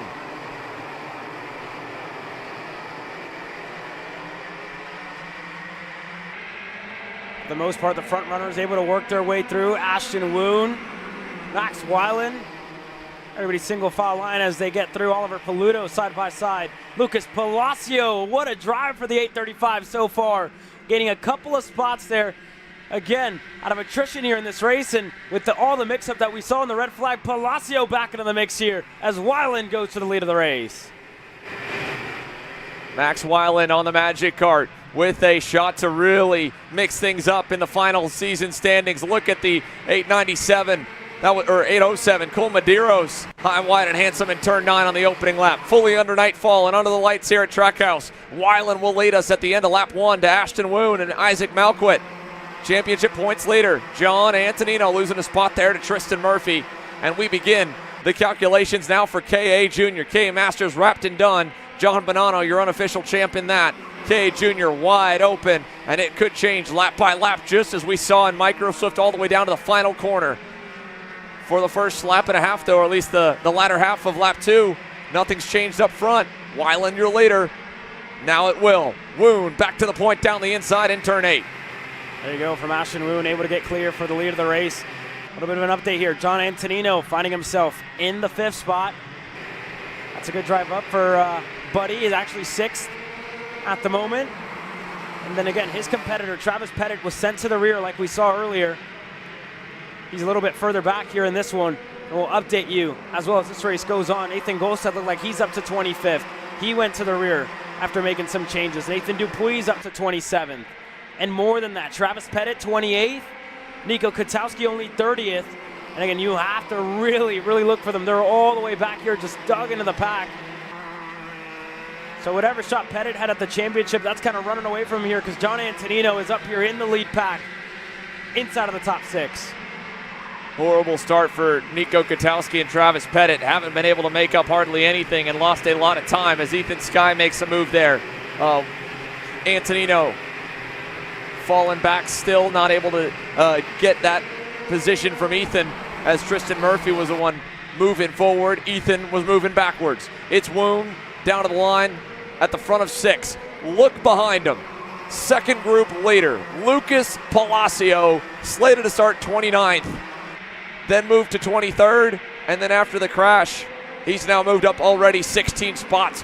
What a jump here to begin what could have been just a recovery drive, just a rebound, just a bittersweet finale to this incredible run he has been on here at Trackhouse Motorplex. Lucas Palacio's got a serious shot at the race win. He can almost taste it, just about a second and a half away. Behind him, Callan Berghofer inside the top 10 comfortably, side by side with Edward Kennedy. Looking on there is Landon Boer, and then you've got a little gap to Ben Gleberman, Oliver Nybert. Oliver had to race his way through the B pre-final. He's up to 12th. Yeah, good drive up the field for Oliver Nybert, who again, like you said, won that B pre-final. Now Ethan Skye gonna mix it up a little bit, through on Tristan Murphy in turn number 1. Antonino still sitting there in 6th. It should be good enough for Buddy in the championship, with again all his main and major competitors just further back in the 20s at the moment. There's a look at Travis Pettit, Nathan Golseth looking to go and went on Anthony Lewis. Here's Pettit, here's Kotowski. And like you said earlier, Xander, they didn't have the best of starts in this main event. They're still working their way forward as Halfin looked like he wanted to have a go there in a turn number 8. Just got onto the brakes. For John Antonino, again, finishing worse than 4th is going to fall back on his drop. That's how good he's been this year. So this would be his drop round, and he would fall on his opening 3 rounds of the championship. Travis Pettit needed to perform this weekend, couldn't afford to fall back on his drop. It's 138 points. However, again, what was supposed to be a clean and easy start from the outside of the front row has him barreling through the field to try and make up ground. As they run right now with points up to date as of the last time by the timing loop, John Antonino, fallen on the opening 3 rounds of the season, has a point total that still is yet to be matched and yet to have anyone really close to it. Tristan Murphy and Isaac Malquit tied. However, with Malquit now out front, that changes things, moves him safely and securely into 2nd, but he still needs, well, he's still mathematically eliminated, right? Antonino could put everyone away no matter what if he rides right there in the 4th spot, and especially if he gets up to 3rd if Pettit were to have gotten to the lead of the race. But Travis Pettit instead is fighting from the back foot. And now Antonino will slip by as Lucas Palacio and Ethan Skye Maniachek move forward in turn 1. Last time by, a 50.49 for Lucas Palacio. The leaders were doing 50.9s. They're trading the lead now. They'll go even slower. Lucas Palacio is going to be there in a heartbeat. Yeah, Lucas, you got to think, right? In that pre-final, throttle cable snapped. And now you turn around the main event, and he's right back in the conversation. Gets himself within an arm's reach of your top 3, Woon, Weiland, Malquit, in the top 3 as Palacio just hunting them down.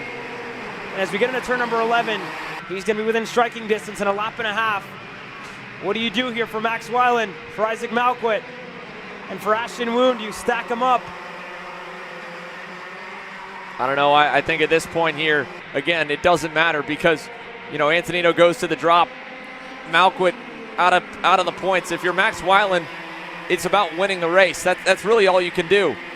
No other driver in KA Junior has been anywhere remotely as consistent as John Antonino. And so his 3 rounds has put him such a high score, such a massive bar to reach, that the only way we'll see someone else hoisting a big trophy tonight for the championship would be if they take the checkered flag trophy, the main event win as well. Max Weiland now the leader as we approach halfway. The group now includes Palacio, who is honestly Antonino's best bet to clinch it. And here we go. Woon to the lead. Palacio following, now to the lead himself with company. Malquit, Weiland through. Woon back to 4th. Lucas Palacio takes us back to turn 3. Palacio just flying out there, made that move, got it done as quick as possible. Now he's going to stack him up, goes to the bottom, opens back up. That's going to change the spot for 3rd as Ashton Woon. Max Weiland going to trade it. Woon getting himself back up into the 3rd spot. Now Malquit, Palacio in the lead. That's giving Antonino that little bit of time that he needs to get closer, as Malquit going to go back to the lead again. They've seen Palacio run away with victories in the heats.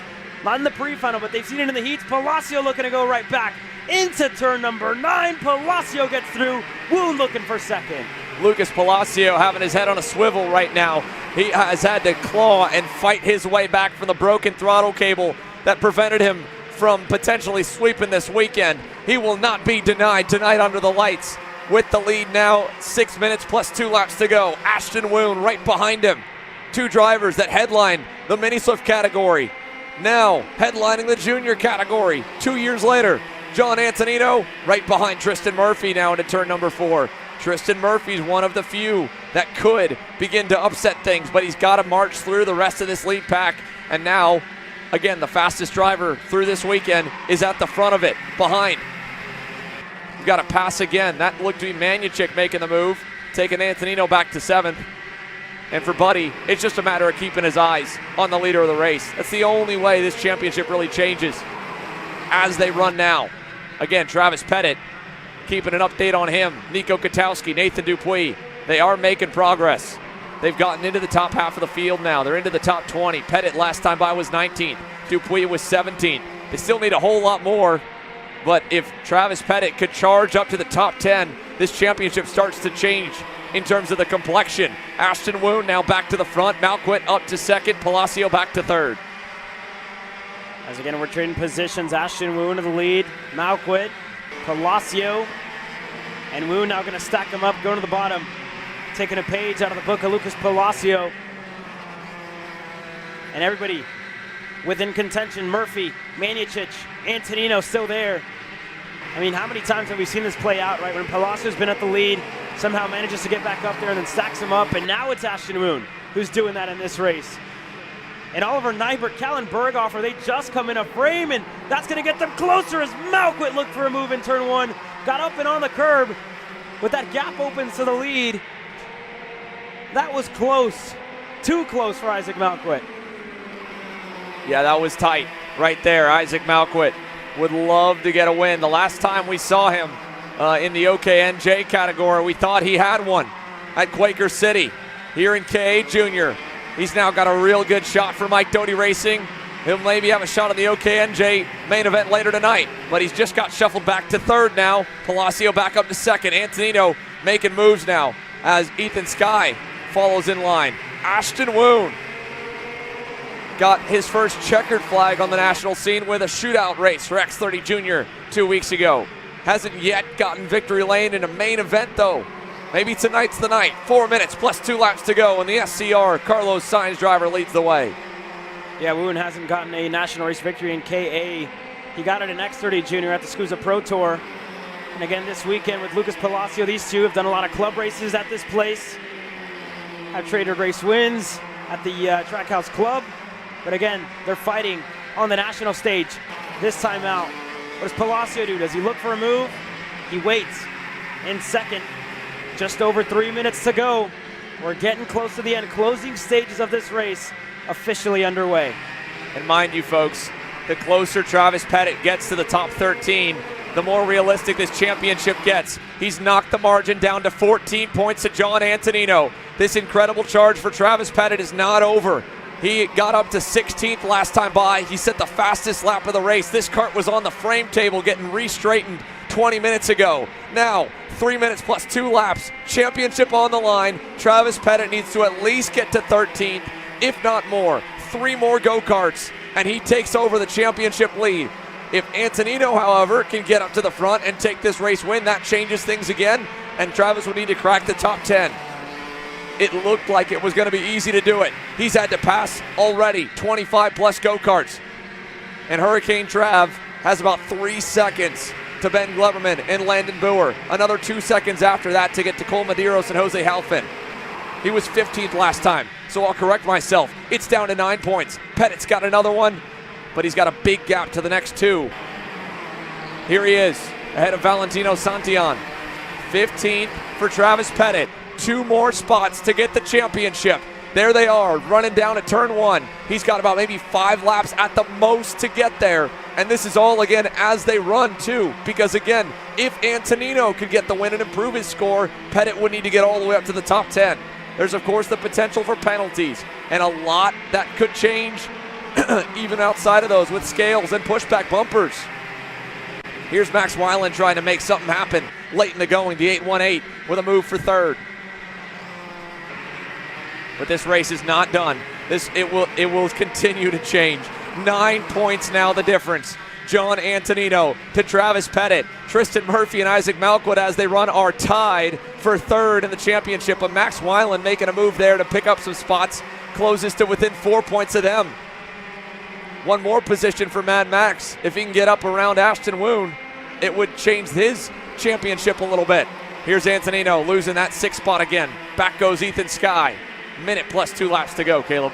Yeah, turn 4 for Ethan Skye Maniacic on the Rocket Racing Company machine. This is set to be one of his better finishes on the year. And again, the fight up front, Ashton Woon, Lucas Palacio, working well together. Nothing yet. 40 seconds to go, 3 laps to go when they cross the line this next time around. And I must say, Oliver Nyberg, Callan Berghofer, they've been on it, closing down that gap, and now they're well into frame, getting themselves into the mix, closing in on John Antonino. You see them just on the edge of your screen there at the back. What a drive for Oliver Nyberg to race his way out of the pre-final B into this top 10. One of the most stacked fields in the nation, as now we're battling for the lead of it. Lucas Palacio to the bottom of the racetrack, defending from Ashton Woon. What a race for the win. What a race for the championship. Travis Pettit now closes into less than a 1.5 seconds away from 13th. There it is. Those 2 drivers in front of him are the difference between him and John Antonino hoisting the championship trophy. Palacio still the leader. Antonino again with drops. He can't affect too much unless he's able to steal the main event win right here. Palacio's got it in his hands though, and he's headed for the double sticks. 2 to go. Another Lucas Palacio. Ashton Woon battle is on our hands. Max Weiland is there. Malquid there. Antonino digging for anything he can get before it's over. Side by side with Murphy. Here comes Weiland up the hill for 2nd. He'll get it. Malquid to 3rd. Isaac Malquid able to get himself through. Now Max Weiland, first one to attack. Malquid to the outside. Woon looking to play spoiler in 3rd. Gets himself in there. John Antonino now with new life. Ethan Skye as well. Single foul, bumper to bumper, nose to tail. And there goes Travis Pettit on Ben Gleberman. He's looking to go on Landon Boer as well as Palacio defends for the lead. Weiland with a nose down low. A lot of contact through there. Ethan Skye looking for it as well. Mad Max with a mad move down the inside. Palacio into 2nd. Woon into 3rd. Ethan Skye Maniacic looking for a first career national win back there in the 4th spot. All on the low side at 11. Little love tap there for Palacio. Couldn't move Max up the groove. Antonino further back. Travis Pettit at the same time hunting for 13th. It would give him the title by 1 point over John Antonino. He hasn't got it yet. Pettit 14th. Off goes Palacio. Lucas Palacio contact up front, goes way off the racetrack and now around the outside for Ashton Woon looking for 2nd. Max Weiland at the place where he got his first national race victory, looking to get another one as Berghofer gets himself into the mix. Here we go, final time into turn number 8. Lucas Palacio in the grass. Antonino needs a win to walk it off and secure it. Oh, contact! He goes wide. Kellen Berghofer to 3rd. Berghofer almost to 2nd. Inside of Woon. He's never stood on the podium before. And Max Weiland under the lights, gets the magic card to the lead and to the win in KA Junior. And what happens in the championship? Did Travis get it? Did he get it? At the line, Travis Pettit, 13th. He's done it from 30 plus back on the grid. Travis Pettit to 13th on the final lap. Gets the move done on Ben Gleberman. The move that will bring this championship to a 1-point swing in his favor.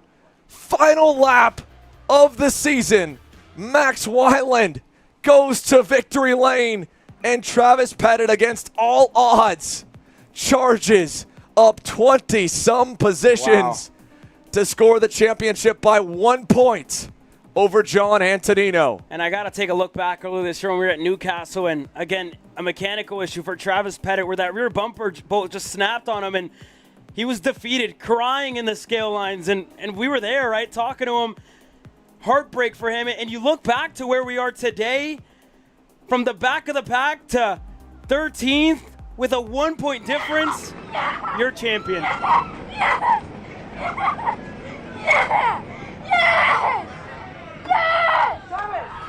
Travis, oh my God, man. What a performance out of you in that one. You were on the frame table like 30 minutes ago. You're a KA Junior champion, man. How are you feeling? You look pretty excited. Dude, I'm feeling, I have so much emotion. That's why you never give up. It's not why you never give up. We said it yesterday. You have a never say die mentality, and it's proved true. You've got tears in your eyes, man. What does this one mean for you? It means a lot, man. I mean, I couldn't have done it without our process performance group. My mom, my dad, everyone racing engines, my my trainer back at home, Coach Ben from the U movement. He's really helped me so much. But man, I have so much emotion right now. Is there anything else that you'd like to say about this one? Say that again. Is there anything else that you'd like to say? Anyone that you'd like to compliment on for that performance besides yourself?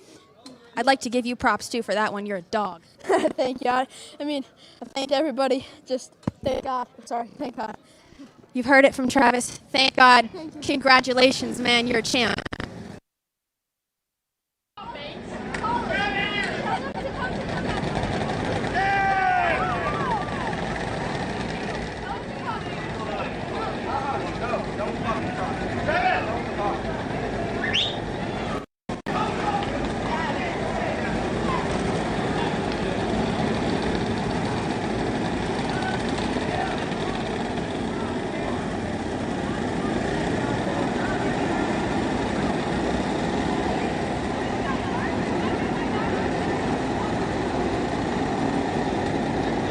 You can hear the engines fired on the grid for KA Stars.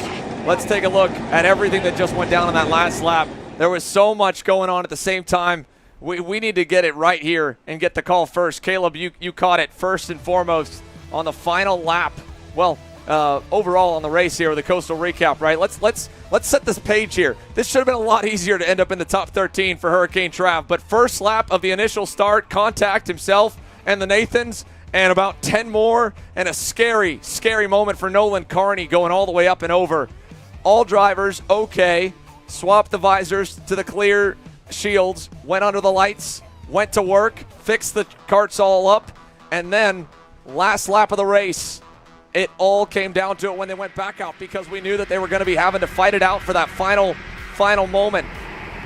And as we called the race for the win between Lucas Palacio and Max Weiland, and a hungry crew. Kellen Berghofer, by the way, first career Stars Championship Series podium was right there. A lot of results again, provisional. Isaac Malquit second. Weiland with the win would move himself up provisionally to the championship podium.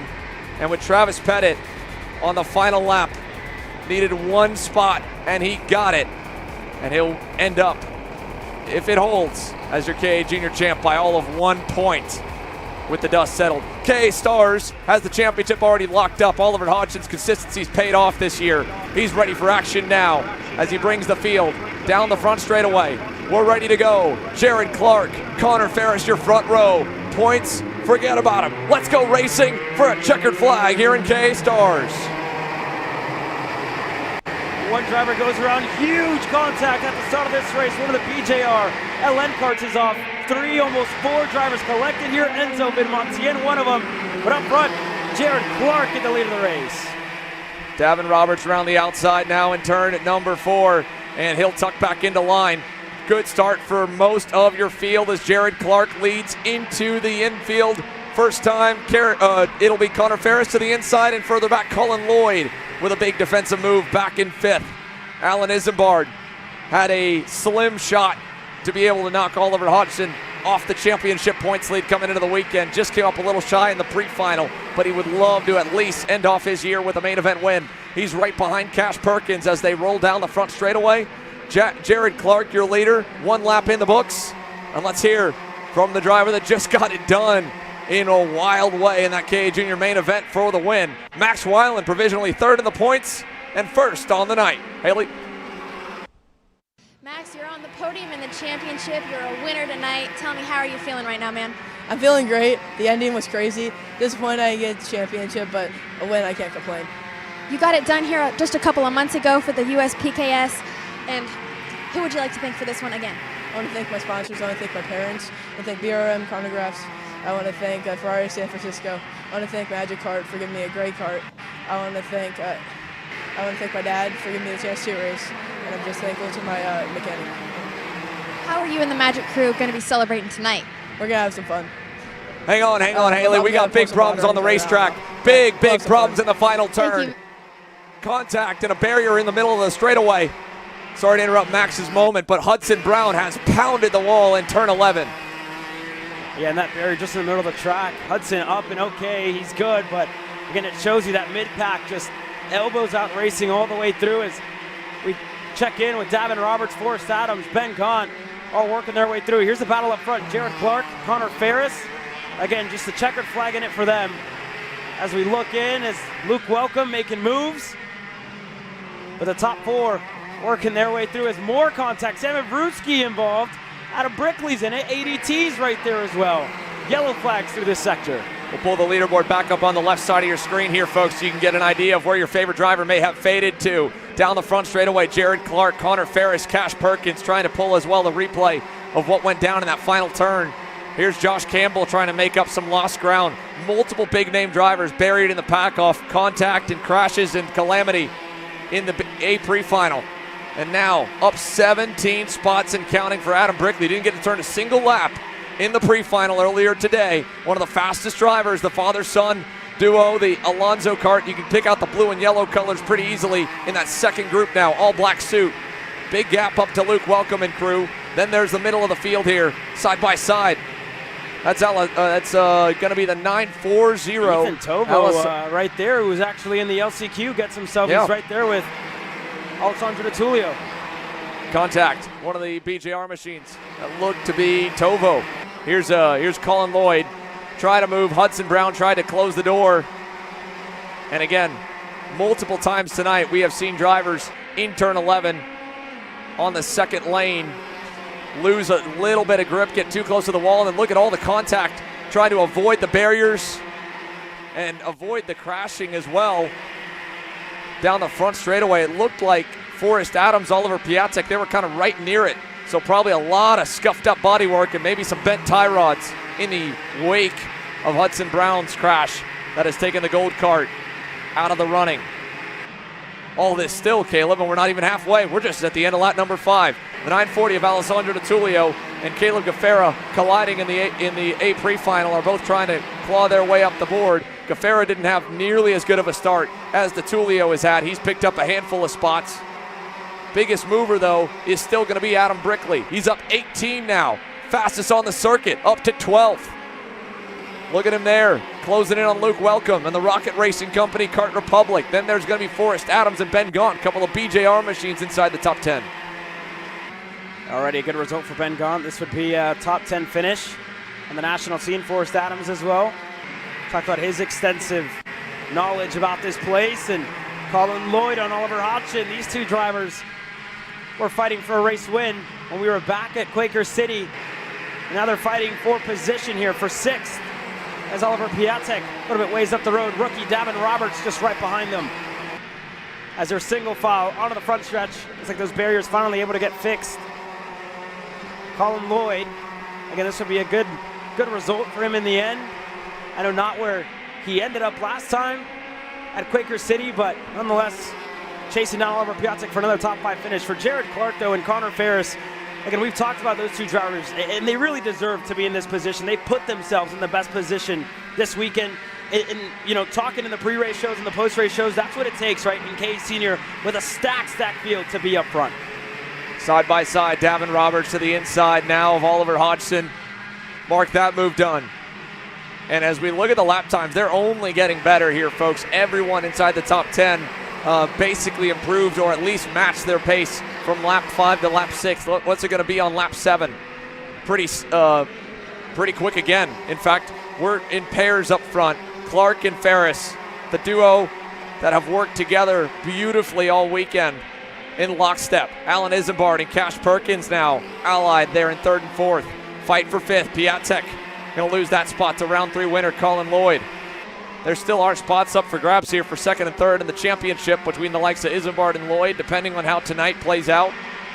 And beyond them, of course, the one-offs trying to continue to march. Adam Brickley just broke into the 49-second bracket, by the way. Full 10th and a half faster than the leader. He's up 20 spots now. Top 10 for the 9.72. Yeah, this is big. Inside of the top 4, Alan Isambard, Cash Perkins starting to close in. Again, a couple of hundredths here, a couple of hundredths there. And they just gained a 10th. Alan Isambard starting to get on it to close down his gap. And here's that look further back on Adam Brickley. 21 spots for that driver. What a way to make moves efficiently to get himself inside of the top 10. In terms of the progress, he's not the only one with double-digit gains now. 21 up officially with the move on Ben Gaunt. And more right here. 4 more, all stacked up that he could get to very easily. From there, it'll be a little bit trickier, but the leader's only about 2.5 seconds up. Here's DeTulio continuing to chop some wood further back. That'll be 11 spots gained for him as he goes by on Josh Campbell. 13 spots for Chase Buscalia as well. Oliver Hodgson's Macron Motorsports Comp Kart teammate. Up front, things tightened quite a bit last lap there. Starting to slow down a little bit with Jared Clark leading the way to Ferris. Alan Isambard into the 49s. And a 50 flat that lap as well. So he's closed the margin. But 21 up for Brickley. And to get all the way up to the lead, to pick up 30 spots. It'd be a tall order if there were a bit of more separation. But now as the top 4 are tightening up, we could see the battle really begin. And if he can make quick work of that second pack and convince them to let him lead them forward, maybe he can march all the way to the fight for the race win. Connor Ferris now has it in his hands. We've talked about it all week, how he felt like he could have done it at Miami Grands. Knew he had the package, knew he had the speed. He's in the best spot he's been to fight for a race win in quite some time. Jared Clark, no different, looking to end out the year with a home win and potentially a championship podium. Here he goes back to the lead. The two drivers that have worked together all weekend. And again, with 5 minutes to go, you got to think, right, where do you want to be? And when does the alliance end? Yeah, exactly. And as well with Alan Isambard, I can tell you right now, he's not going to want to push for much longer. He's definitely going to want to be in control of this race, as we've seen out of him throughout the weekend. And same for Cash Perkins, right? He's been quick about making moves as well.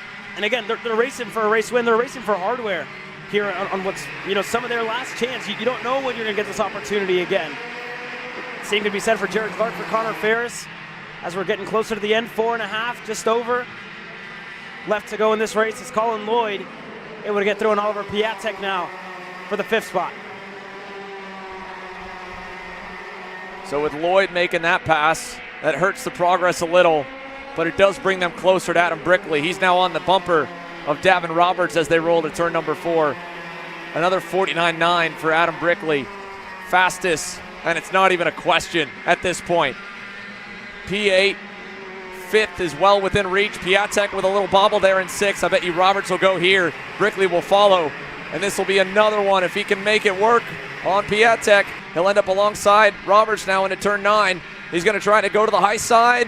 It's fed a little bit of a wheel. Piatek's going to give it to him as well. End of the race. You're not going to get any love. It'll only get harder as you go up the pack. And that's where Adam sits, with Colin Lloyd now getting a bit of breathing room. Yeah, they just lost a little bit too much time there. If they wanted any hope of getting up to the lead pack, it's now Brickley goes through on Piatek. It's unfair. He was going to have to be perfect to make this drive for sure. with how fast the leaders are and how much they're working together. Still, though, now at least they've gotten Piatek as we check back in. Unfortunately for Oliver, he's got to deal with another Oliver, who is one of the most tactical drivers on the grid and could easily pick him apart down here in the infield. Let's see if Brickley goes this time on Roberts. Pushed him, followed him, earned some trust. Now he'll go to the inside and 8 and keep on marching. 5th place, 2 car lengths away from 30th on the grid. You got to imagine, too, how heartbreaking this must have been for him and his father to not even turn a single lap in the A pre-final. This is very much so redemption for Adam Brickley to close out the weekend on a high. 4 seconds back from the leaders, but there's still 3 minutes plus 2 laps to go, and 4 of them close together. The moment they battle, if this pack doesn't fight too hard, with Brickley now cracking the top 5, we could see them start to mix it up with these 4. And this is huge for Jared Clark to get back to winning ways this weekend. For Connor Ferris as well. Isambard, it's been quite some time since we've seen him take some hardware. Perkins looking for his first on the national circuit. This would be a huge story for any of these 4 drivers. And how about for that second group as well? That again, they're going to need some help from these top 4, but it'd mean a lot to anybody, right? With the championship already clinched, it's just the race winner here who's going to leave here happy when it's all said and done. Connor Ferris, Jared Clark.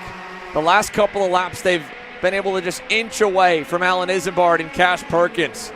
So maybe they'll wait a little longer here before they begin to fight. But it's just who loses faith sooner, or who really is willing to break the bond they have built over the last 3 days.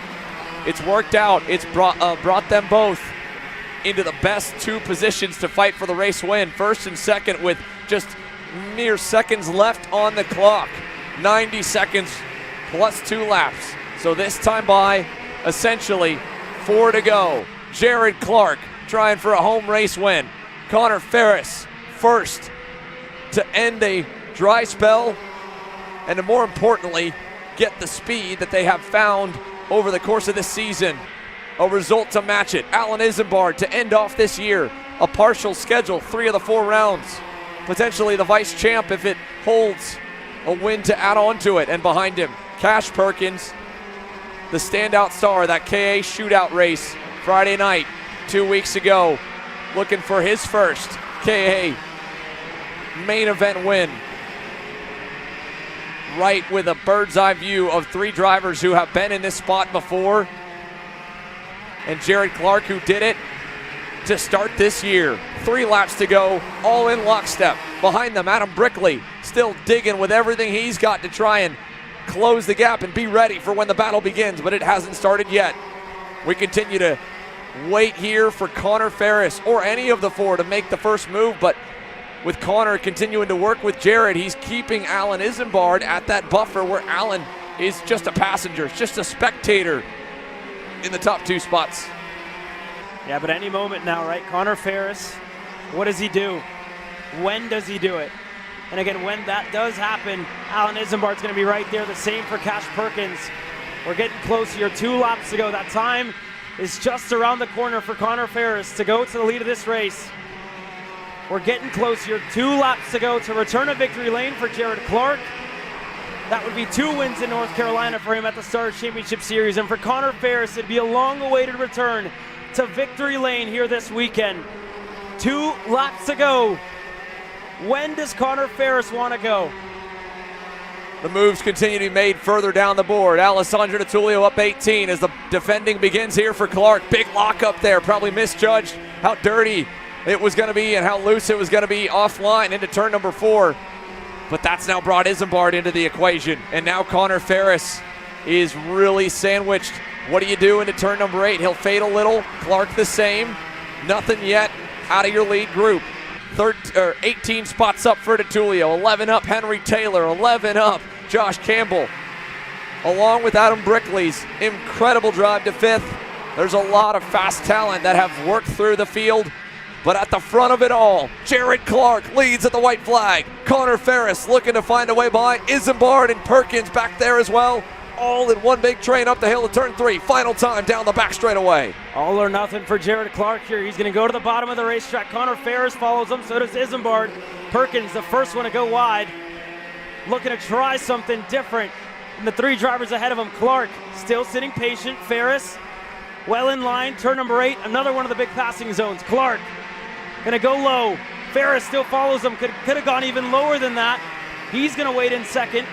Clark, not too much of a buffer. What do you do? Connor Ferris, turn 11. That's the last real opportunity here. He needed a good launch out of 9. He got a decent one to the inside at 11. Ferris looking, contact. They go wide. They'll race to the line. Jared Clark steals it at the stripe by just 34 thousandths of a second to hang on. It almost ended in catastrophe there in turn 11. Once again here tonight, Connor Ferris cut him a break as well as Clark. Last second, he kind of gave him just enough room. And had we not had a crash there with Hudson Brown, with those barriers pushed back, I don't know if Jared Clark makes it to the checkers. But he is now a 2-time KA Stars main event winner. And this one might just top the first. What a weekend here, and what a way to redeem the speed he had from 2 weekends ago. Cash Perkins will put 2 BJR machines in the top 5. Brickley 5th. 25 spots up to Colin Lloyd, Davin Roberts, Ben Gunn, Oliver Hodgson, and Henry Taylor. Your top 10.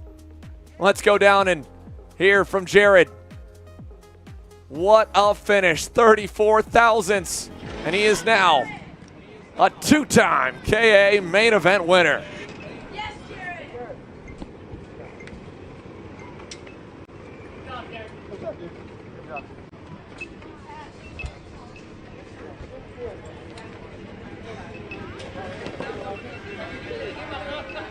Jared, you're a 2-time national race winner with the Stars Championship Series. Tell me, what were you thinking when you crossed the line at home?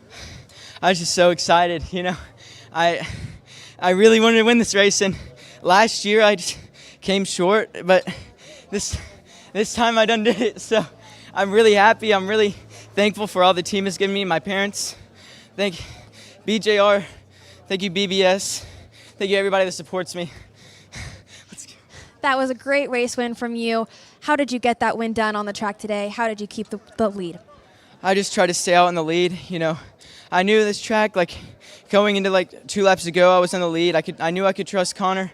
So, you know, I just did what I had to do, and it turned out great. Congratulations. Thank you. We'll take a quick commercial break, folks. It's time for the Mazda Motorsports Pro Show. OKN-J starting to make their way out onto the racetrack. We'll see you on the other side of the break here as we close out the night fight.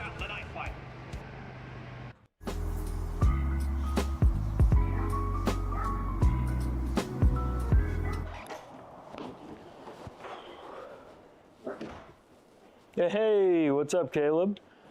What's up, Brandon? You sound defeated. A long day at the office? Yeah, got stuck at a cat food marketing meeting for like 3 hours.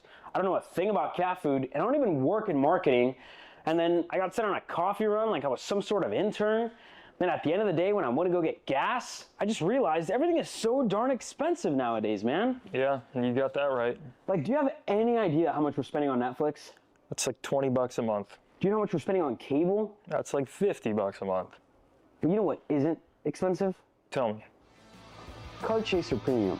For only $9.99 a month, you can watch all of the American karting action live from coast to coast. Subscribe and become a member today.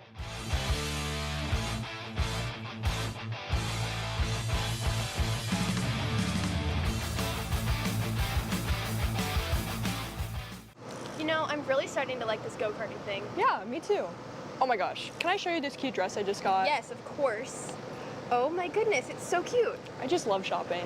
I love shopping too. Oh my gosh. Wait, did you guys say you like shopping? Of course. Well, dude, I have the perfect place to do that at. ShopPayCare.com. At ShopPayCare.